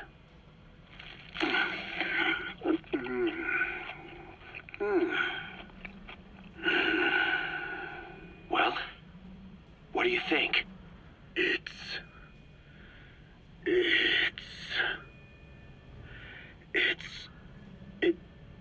is perfect. Right? This takes me back to the taste of my youth. The neon signs on the Mother Road. Oh, I can see them now. So, what do you think of our signs now? And it doesn't just taste great. You won't believe how cheap it is to make. And because it's pumped up with preservatives, it won't spoil easily in regions lacking refrigerated storage or transportation infrastructure. This bad boy could even solve Africa's hunger problem. Excuse me? People will no longer fight over food or find reason to hate one another. Mankind will come together, reunited between these fluffy buns. Forget Pax Americana. Say hello to Pax Hamburgana. Pax Hamburgana. Skullface thought that destruction was the way to free the peoples of the world from American imperialism. But this is different. Tackling something head-on just makes for more conflict. Only by uniting the world can its various inhabitants truly become free. Having lived as an American parasite as long as I have, I know what I'm talking about. The chemical burger is poised to be the greatest liberating force the world has ever known. An ethnic liberator. Burger. Now all I need is a better brand image, starting with a name. Gotta run, old-timer. I'll catch you later.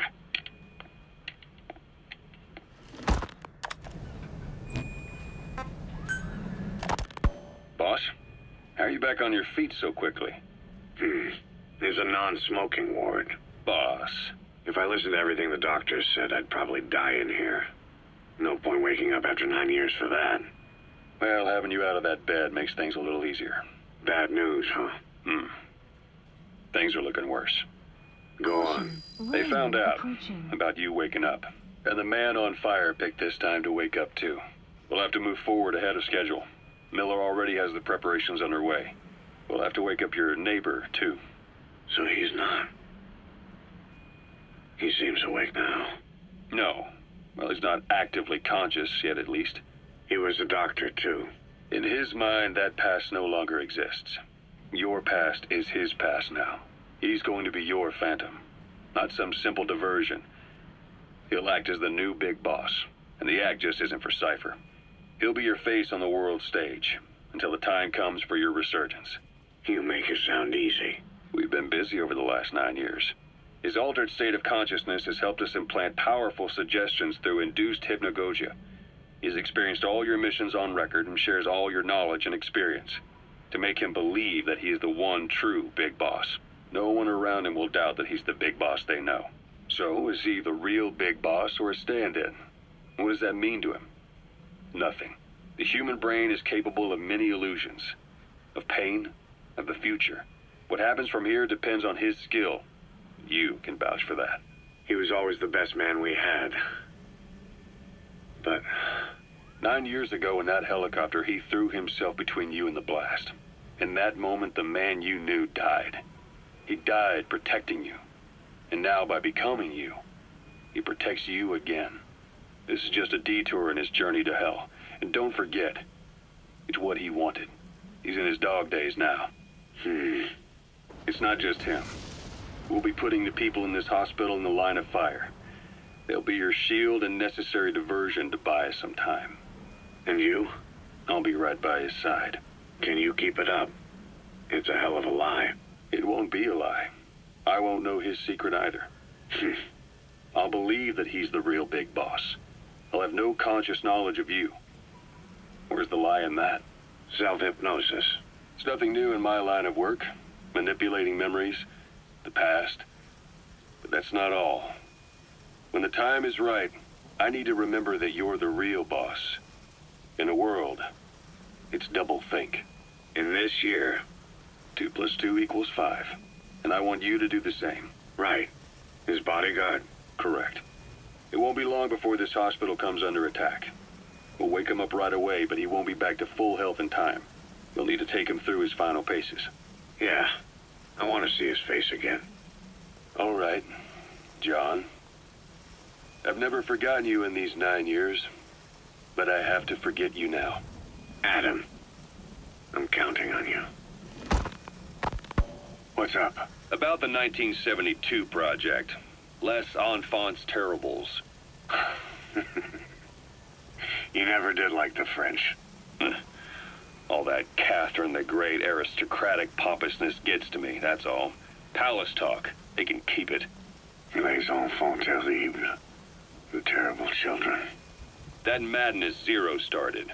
Or the start of his madness. You found out something new? The plan itself was abandoned in '76. ATGC dismantled the project, and their account with DARPA was closed. So I was worried about what happened to you. Your sons. They're no sons of mine. And they're sure as hell not me. Just a bunch of cells grown in a lab? What they are is much sicker than that. Well, Zero doesn't think so. Eva doesn't either. To them, those boys are your clones. They're you, down to the last hair. And? The first boys were raised free range, like we thought. Both of them. David has never left the States, but the other, Eli, has disappeared. Might as well call it abandoned. They're through with him. Where is he? He was in England, Zero's home ground. Apparently he traveled to Africa after that, but that's where he escaped from Zero's care. Just like that? Why? Who knows? Maybe he found out about his birth. If he's alive, he'd be 11 or 12 by now. Old enough to think and act for himself. So he might still be alive? On his own, there? I wouldn't bet on it. John, if he is alive, what's the plan? I have nothing to say to him. Treat him like a human being, just another person. Boss, this war business you and Miller started, Since the industry spread out to the PFs, it may have a favorable influence on Cypher. To a ruler, an everlasting enemy is convenient. By directing the public's animosity outside his borders, he can unify their frame of mind. Guns for hire continue the war, then enrich the economy with their spoils. War as a business will become a permanent tool for manipulating the public mind. A new business model. You might even call it a war economy. Before long, Cypher, or rather the Patriots, will be drawn to this. Probably only a few decades before it takes hold. It's not far off at all. Still no leads on Zero. We don't even know whether he's still alive. But the protocol he put in motion's making steady progress. Every day, SIGINT's web covers a little bit more of the globe. Total information control. Big Brother Zero. And it'll happen before anyone even realizes. I don't like it. You're the big brother of the battlefield. You've earned a firm grip on the world's military power. But soon, Zero will have nations in his. He'll erase the Cold War, all war, from people's minds, and with it the world's borders. Zero's will, his influence, will be unleashed, with nothing to stem the tide. When that happens, opposition will no longer match the lines on the map. And boss, with no borders left, what difference can we make? War will have lost any true meaning to the world. Just one more gear keeping the wheels of economy turning. Another product bearing down the capitalist conveyor belt. The future your friend Miller wanted. That's all there is in store. Perhaps it's already too late. But human will should only be handed down and nurtured by human hands. It can't be entrusted to the system. Especially not that soulless phantom that Zero's left in his wake. No matter what happens, we'll have to fight someday to reclaim our truth. Until next time, Big Boss. Someone has successfully struck at Zero. Since Zero's using a private network, we get information, but we have no way to trace his location. That means the details are still fuzzy at this point, but apparently some new bioweapon was used. As soon as he noticed the dip in his vital signs, he had his stomach pumped and even underwent blood dialysis. But he didn't fully recover. Ironically, if Zero kept more company, he'd have been safe. Since the incident, his speech and actions have been getting more unhinged by the day. He's probably been rushed to another safe house for intensive care. But the location is a complete mystery. That's the way he operates. He went to incredible lengths to make sure his great escape went unnoticed. So far, I know at least Langley and the Pentagon were involved. He had a blackout triggered in New York to disrupt the transportation and information grids, and at least 2 submarines were sighted off the coast. The personnel involved were working off a cover story. Naturally, the White House was fed the same thing. The project is buried under a pile of dummy ops and backup plans stretching across multiple organizations. It's safe to say not one of the people involved knew what they were moving or to where. All top secret, no trail, no leads. He's living up to his name as usual. Only this time, even I can't find him. Now, the only record of his location lies within the Cypher AI that was at the heart of the escape plan. And that's closed off, with its data sealed away in a secret location. Skullface was able to put together this assassination attempt, but even he can't possibly know where Zero is now. I'll keep searching, but when you're up against he who controls information, it's gonna be a long battle. Boss, it was Anderson after all. That's right, the man who went by SIGINT during Operation Snake Eater. Following Zero's disappearance, he's taken over command of Cypher. Well, to be precise, the AI he oversees has. The idea to have an AI act for Zero came about in '74, when the data from the mammal pod penetrated NORAD. Clearly, an AI couldn't be allowed to make its own decisions. So they would take away its ability to act, and instead create a specialized system in which the AI, bound by specific rules, filters the massive amounts of data it collects before passing it on to people, subtly guiding their decision-making.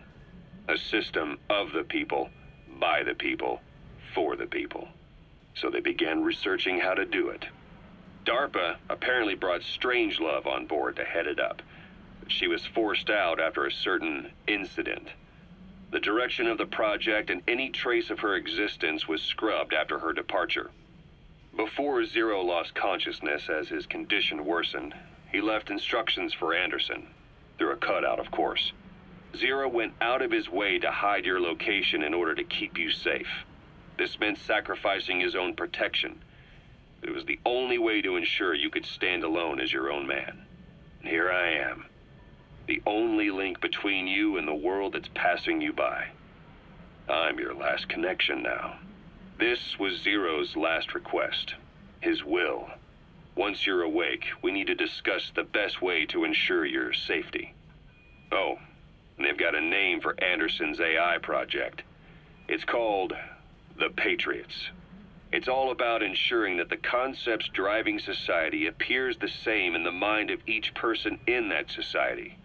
About maintaining the identity of the individual, and yet having that individual willingly make up part of the whole. I guess it's fitting to call that patriotism. Creating a united world. Zero's will is already fading into a shadow of what it once was. Systems, guidelines, rules, laws.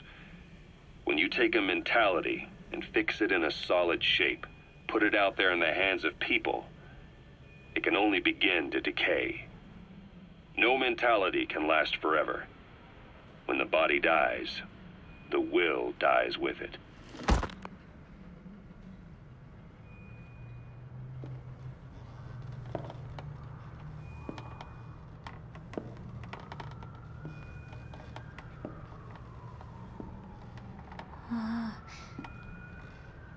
Huh?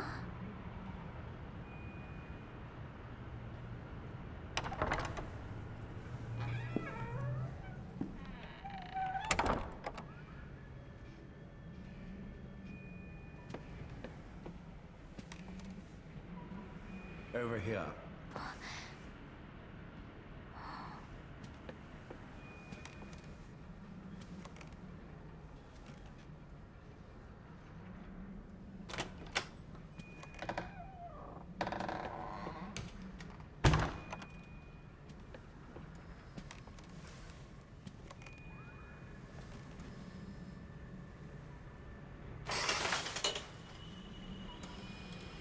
Hello?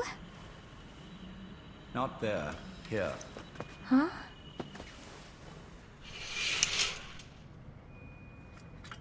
Thank you for coming. Please. You're...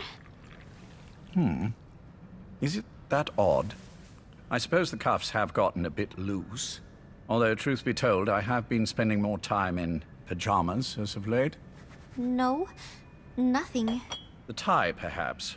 Not the most fashionable pattern, I admit. No, it is very nice. How sweet. Will you take a little brandy? You're hardly underage, after all. No, thank you.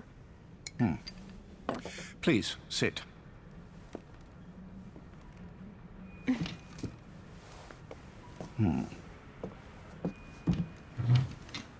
Pacifica Ocean. What? Ah, yes. You've already begun. Not bad. A schoolgirl through and through. Even he won't suspect otherwise. Here you are. Thank you.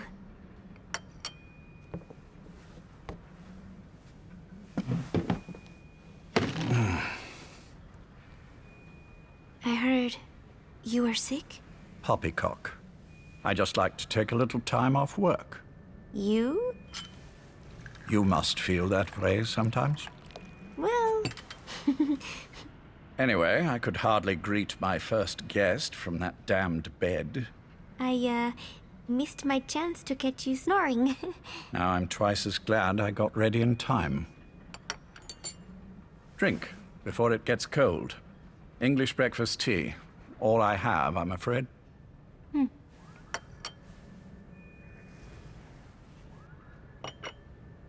There were 8 candidates before you, meaning you will be the 9th Paz Ortega Andrade. What happened to the others? They're in the next room. They've been taking it easy these past few months. They... Do you see any windows here? No? I've gotten used to it, this life. I am who I am, after all, and I've had my fill of cursing this bloody dungeon. Excuse me. But I can't help sometimes wishing I could see the stars. What should I do? Well, you could go outside, go up to the roof, wait for the clouds to pass. You would have a view of Manhattan, and a pretty one too. But once the wind blows and the clouds pass, you can look up and see a sky full of stars, even here. You've had a hard time getting to where you are. Yes. Sewer rats lead better lives. I know. Extreme training, starvation, days spent without sleep, abandoned, hurt, and all but killed in every way imaginable. Some of your compatriots died, others betrayed you, left you for dead, and you did the same to them. But through it all, you survived, and you alone made it here. Just look at you. I can see everything you've been through. Yes. Consider this mission a reward for the mountain you've climbed. Thank you. Yes, well, you know what's next. Yes. And you are prepared? Yes. I believe you. That ever so slight tan. Not the type you'd get on the West Coast. If I didn't know better, I'd say you really did grow up around the equator. But it runs deeper than that. One look at you, and I see a wide-eyed student yearning for peace. Born and raised in Central America. I can see it all. How much preparation have you done? A little. You'll be perfect for this, to strike back at Snake. I'll share everything I know about him. But you mustn't forget who you're dealing with. If he were to get the better of you, well, I deeply regret having put you in that position. But beyond that, I'm putting my life in your hands. You can trust me, Cypher. None of my friends call me that. Tea's gone cold. Shall I make some more? I know we are the only ones here. There's no one in the other room. And how do you know that? You said I was your first guest. Oh, I haven't had this much fun in quite a while. All right, then. Cypher's been in hiding ever since his grand experiment. No one's seen him in years. All we hear are orders delivered by proxy. Except you. You met with him, face to face, in order to contact Big Boss. Tell me where he is. Where is Cypher? Where is Zero? I've never known choice. Where I was born, the language I speak, I've never had the freedom to choose for myself. But you, right now, are free. Do as you will. This will save Big Boss. It may. Will you really kill Zero for me? Not for you.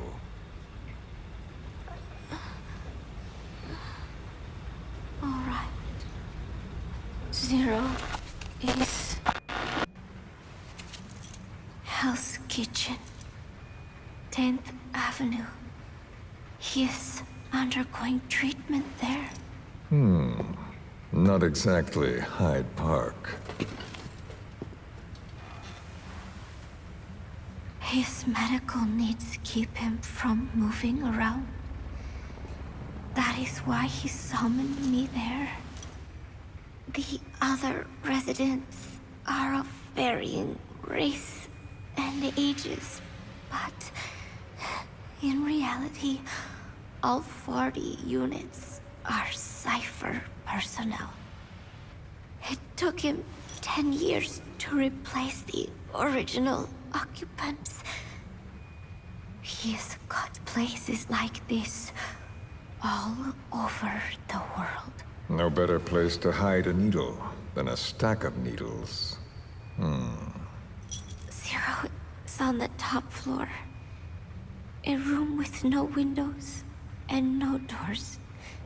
Even the elevator does not reach it. Officially, the floor does not exist. The only access is by a secret staircase 1 floor down. Room 702. Shades of World War II. Nobody realizes the entire building is a setup. People go in and out all day. But they're all Cypher. The building blends right in with the rest of the city. They disseminate rumors that a gang operates out of the building that keeps most outsiders away. And most of them are there as security in case of an emergency. But even they don't know what they're really protecting. Foot traffic, goods coming in and out, phone lines, water and sewage. It is all monitored remotely by satellite and cameras inside and out. Should he need it, there's a sealed-off water conduit that can be used to escape to the Hudson River, and from there to the sea. But from the outside, it is just another building. A perfect disguise.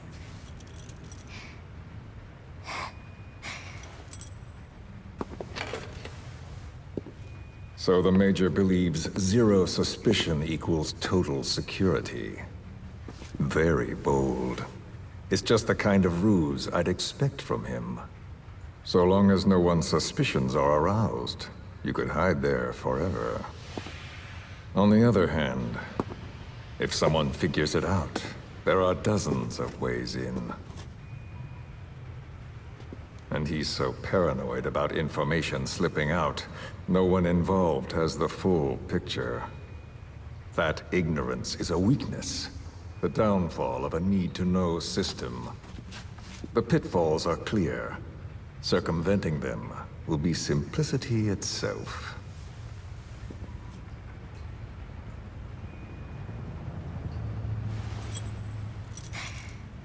You hate him, don't you? Hate? He never left me to die. I owe him my life. I'm bound to repay the favor. Any way I can. But that's not what you really want to know. What you want to know is, do I hate Big Boss?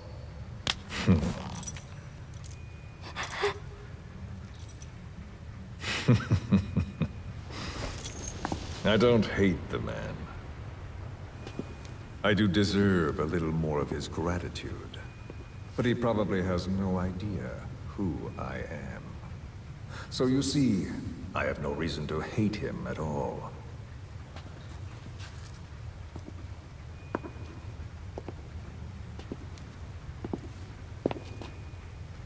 I mean to have my revenge against Zero.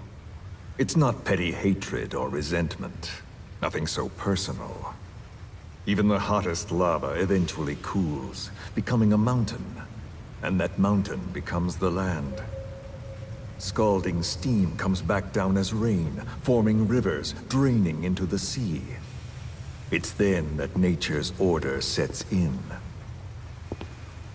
Now I'm merely a part of that cycle. Just like Zero. And you.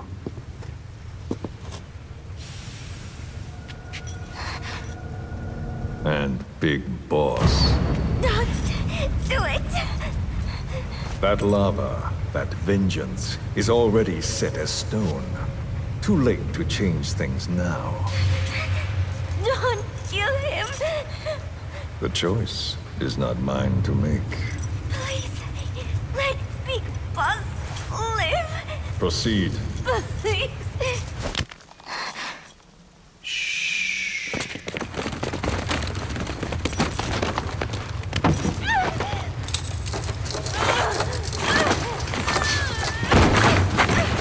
Give her the shot already! Hold her still! It's me. Ocelot. It's been quite a while. Yeah, I'll say. Took a lot longer for you to surface than I expected, Major. I wasn't planning on coming back at all, but I had no choice. Well, after the Caribbean. My hunch was proven right. You wouldn't believe who was behind it. Oh, I have an idea. How did you respond? Immediate disinformation campaign. Most bought into the story, but not everyone. It was quite an incident, after all. I couldn't cover everything, but I did hide the fact that Snake survived. And that should buy us some time. Where is he? En route to an old foxhole of mine. A base in the British sovereign area of Cyprus. The military hospital had to kill you? Ava's leading the operation. Ava? Following your orders? Funny, isn't it? That we should all reunite like this. This is an emergency. Otherwise, I sure as hell would... Yes, I don't expect you to bury the hatchet between us. Something simply won't ever happen. Even I can appreciate that. You too can only bear to speak with me from time to time. That's fine. But I don't want Snake to die. Surely we can come together on that. There are so few men I can turn to. And you're number one, Ocelot. Keep him hidden. Keep him safe. But I'll stay where I am and leave the rest to you. That's how he'd want it too. Isn't it better for you to be there to supervise? Where I am, where he goes, it makes no difference. All that matters is getting him the very best treatment and security. The latter being where you come in. Will he wake up? And if so, when? I have absolutely no idea.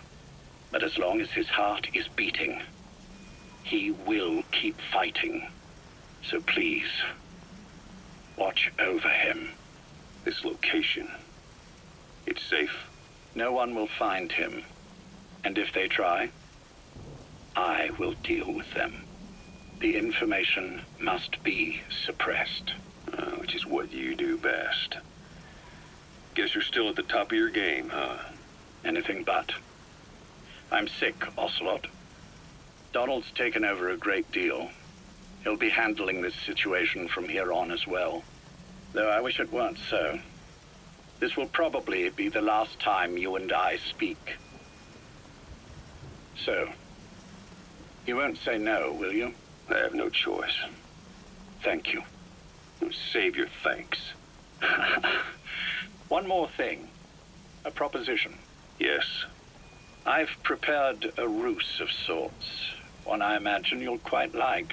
What is it? You could say I've made another Snake. Major? I'm not talking about the children. A mental copy. His phantom, if you like. I don't understand. You will when you get to Cyprus. I've set the ball in motion, but the rest is in your hands. You're good at this kind of thing. The best. I need you on this. If it's in his best interests. I assure you, it is. Look after Snake. He's the toughest son of a bitch I've ever known. Yes. It's me. You weren't in hospital long. I had trouble finding you. Where is he? Safe. But in the same state as when you last saw him. We've had our misunderstandings, you and I. But as you've made clear, our relationship is strictly business. Therefore, I will limit this conversation to the business at hand. Please understand that I don't dislike you. Not inherently. Where is Snake? Now. Settle down, or I'll have to hang up. And then you never hear from me again. Do you understand?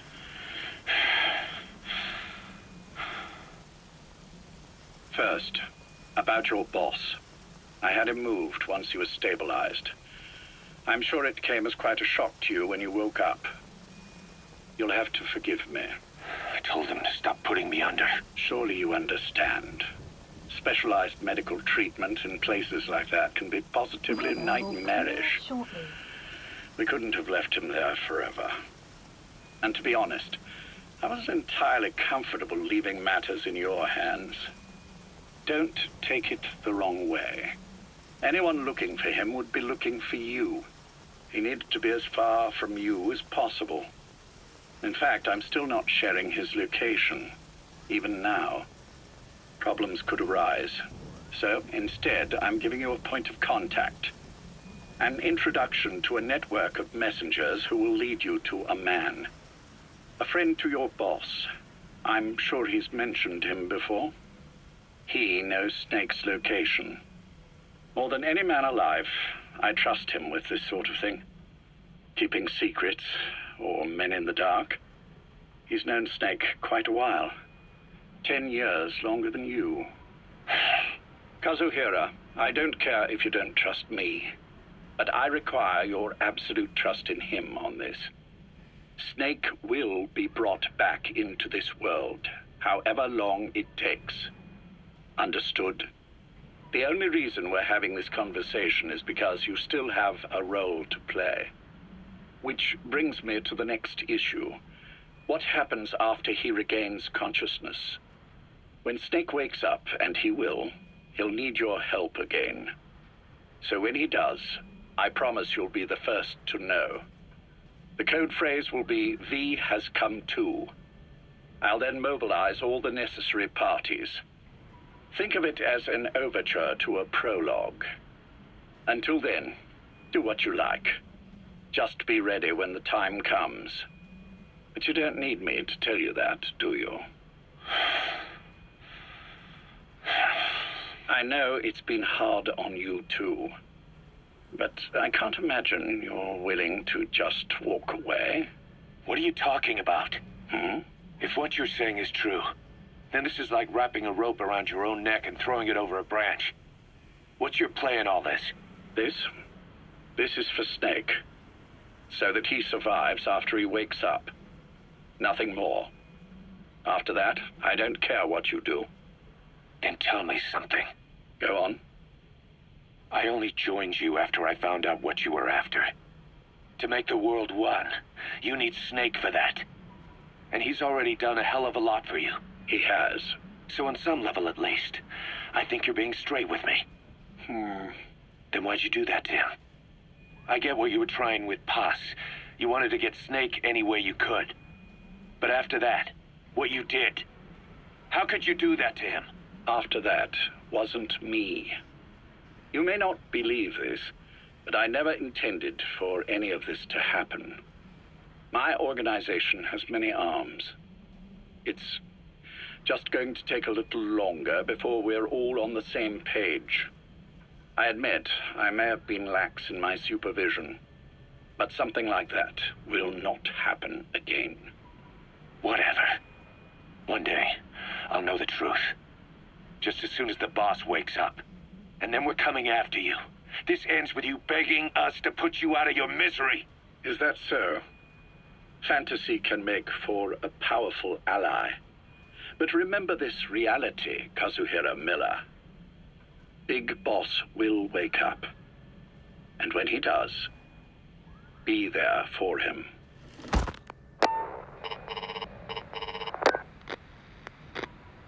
Major, I wondered whether you'd really call. XO, I presume this was your doing? Do you like my gift?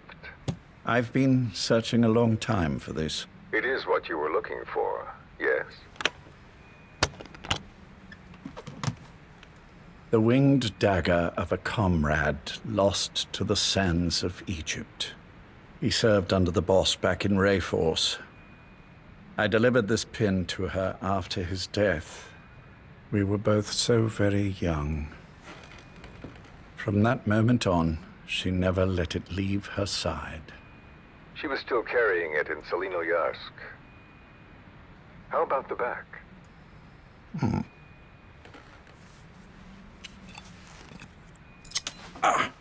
Something wrong, Major? Nothing, just pricked my finger. The back. The scar is there, just as I remember it. And this white stitching on the back. From the white berets the SAS wore in the early days. Ah. Major? 30th of December, 1941.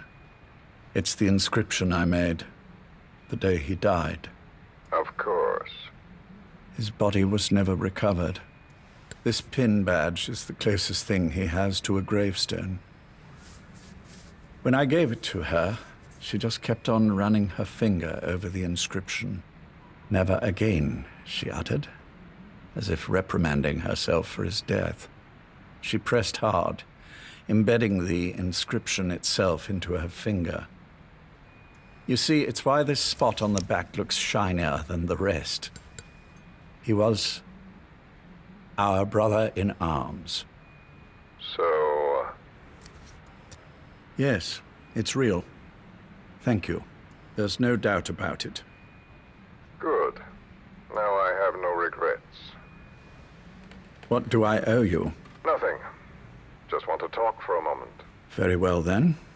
It's about our man, Major. He's been making some moves. Miller? Yes, I know. Rhodesia, is it? Yes, and up to his old tricks again. No matter.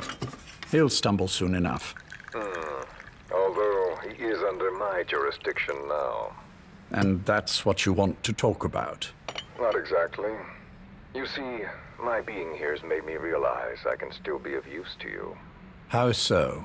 This country is rich with biological resources. Bacteria, nematodes, viruses. I'm sure we can find something here to bring that plan back into action. Forget it. The Cleanser Project was just another one of my predecessor's daydreams. And the vocal cord parasites? Were an excellent test case for reverse evolution. Nothing more. What matters now is the genetics technology behind that work. With genetics, the clumsiness in targeting an entire race isn't an issue. We can target specific individuals. No need to breed multiple generations of parasite just to get results. But Don't be quaint, XO. Once the Cold War is over, our enemies won't be so clearly defined. Using humans alone won't be enough. An electronic network will span the globe, and our enemies will blend right into it. You may be right. But will people really settle for an enemy they can't see? Men want to feel righteous, need to see the evil in the enemy they fear.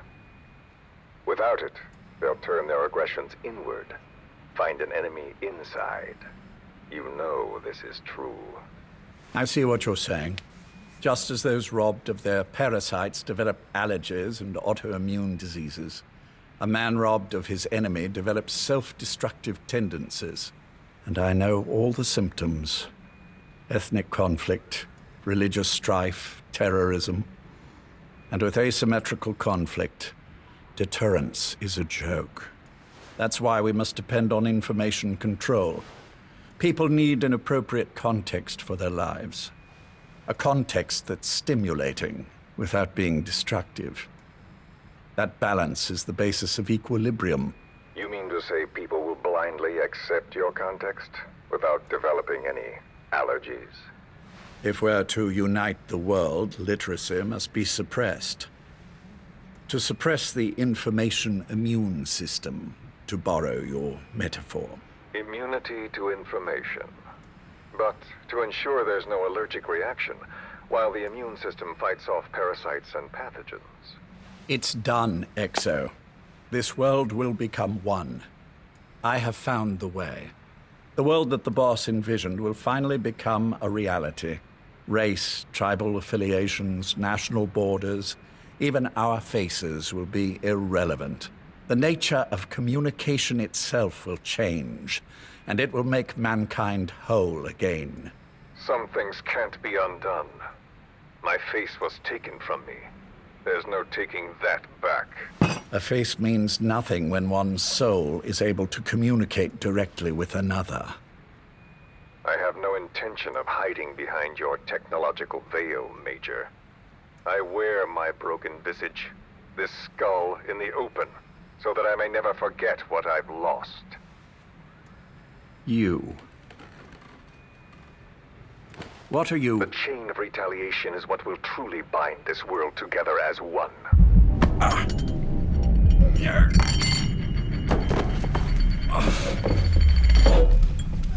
Major? You son of a... The pin. You... Yes, the pin.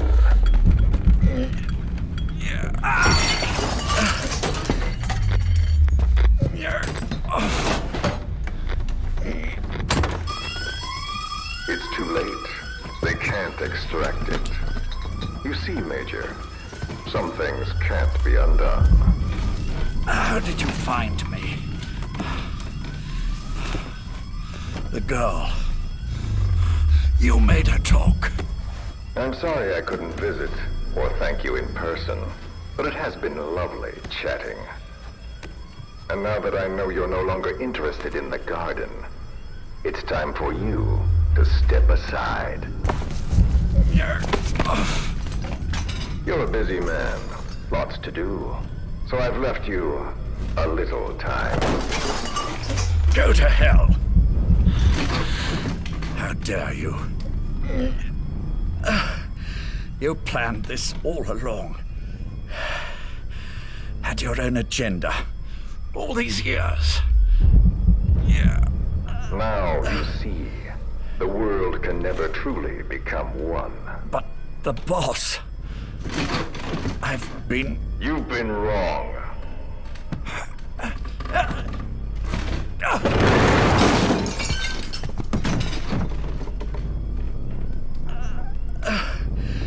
You're no different.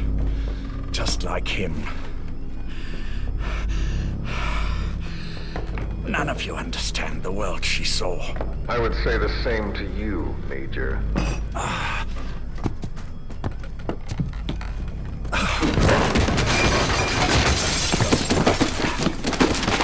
You steal it all away. Everything. The boss said the same thing. Only I understood what she meant. Major, I'll handle the rest. Oh, and one more thing. That pin badge, it was a fake. I held on to the real one. I'll take good care of it. And continue the boss's work.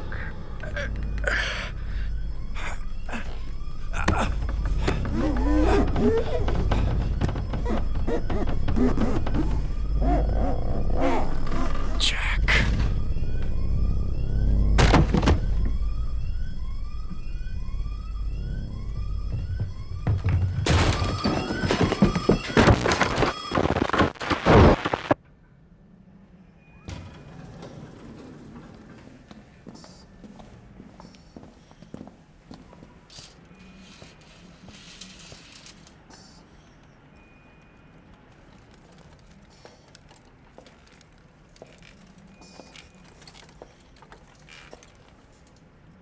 Go.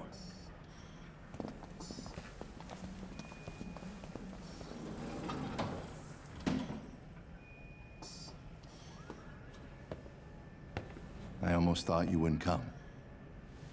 Well, you're supposed to visit hospital before you die. But how did you get here? My friends at the SAS know how to keep a secret. The trip to the airport was a little dramatic, but the rest was easy. Still, I've had smoother rides. Oh, look.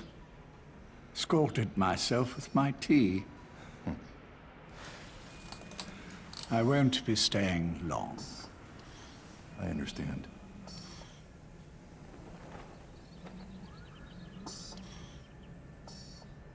Which one is he? On the right. And the left? We did just as you instructed.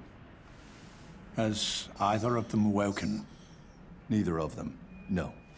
Not once? Not in 2 years. Their weekly EEGs show stable activity levels. There's been practically no change.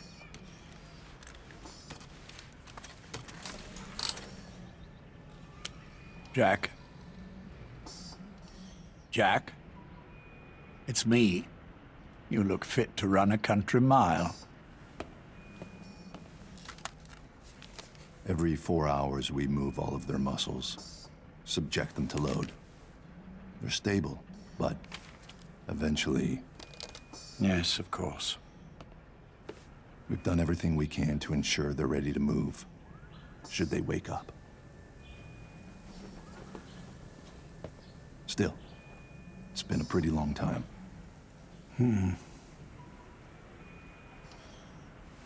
How long will they be here? Indefinitely. It's too dangerous to move them. And so far, no one knows they're here.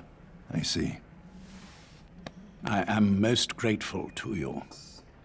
And I need you to keep it up. We'll do everything we can. Can you give us a moment? Of course.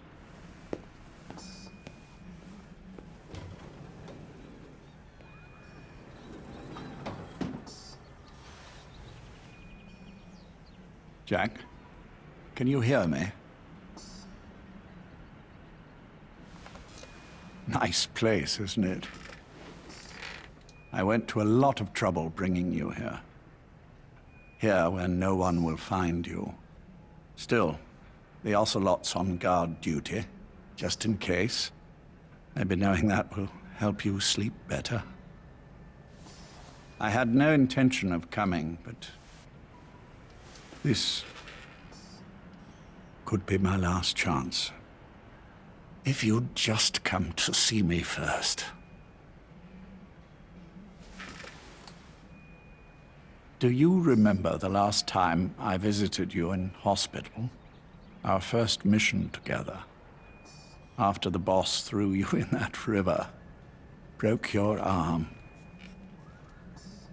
Ah, the good old days. I never told you this, but I had another team at my disposal back then, with a very special man leading it. Maybe he didn't like the arrangement. In any case, this man, he seems to have done something to me. Which is why I'm quite sick myself. Up here. There's nothing they can do. I always was the forgetful type, as you know. I'm all right for now, but they say it's a one-way street. If you don't wake up soon, I won't remember you when you do.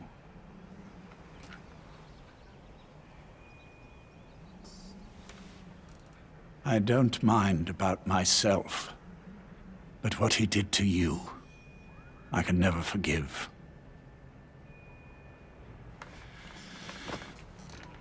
I've sent him to Africa, and I doubt he's coming back.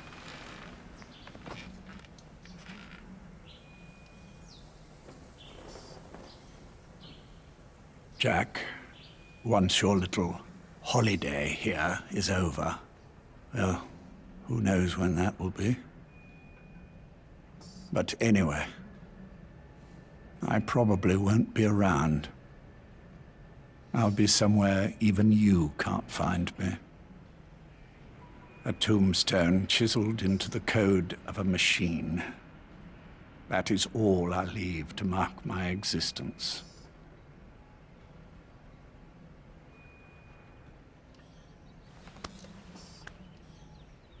Wake up soon, old friend. Time is running short.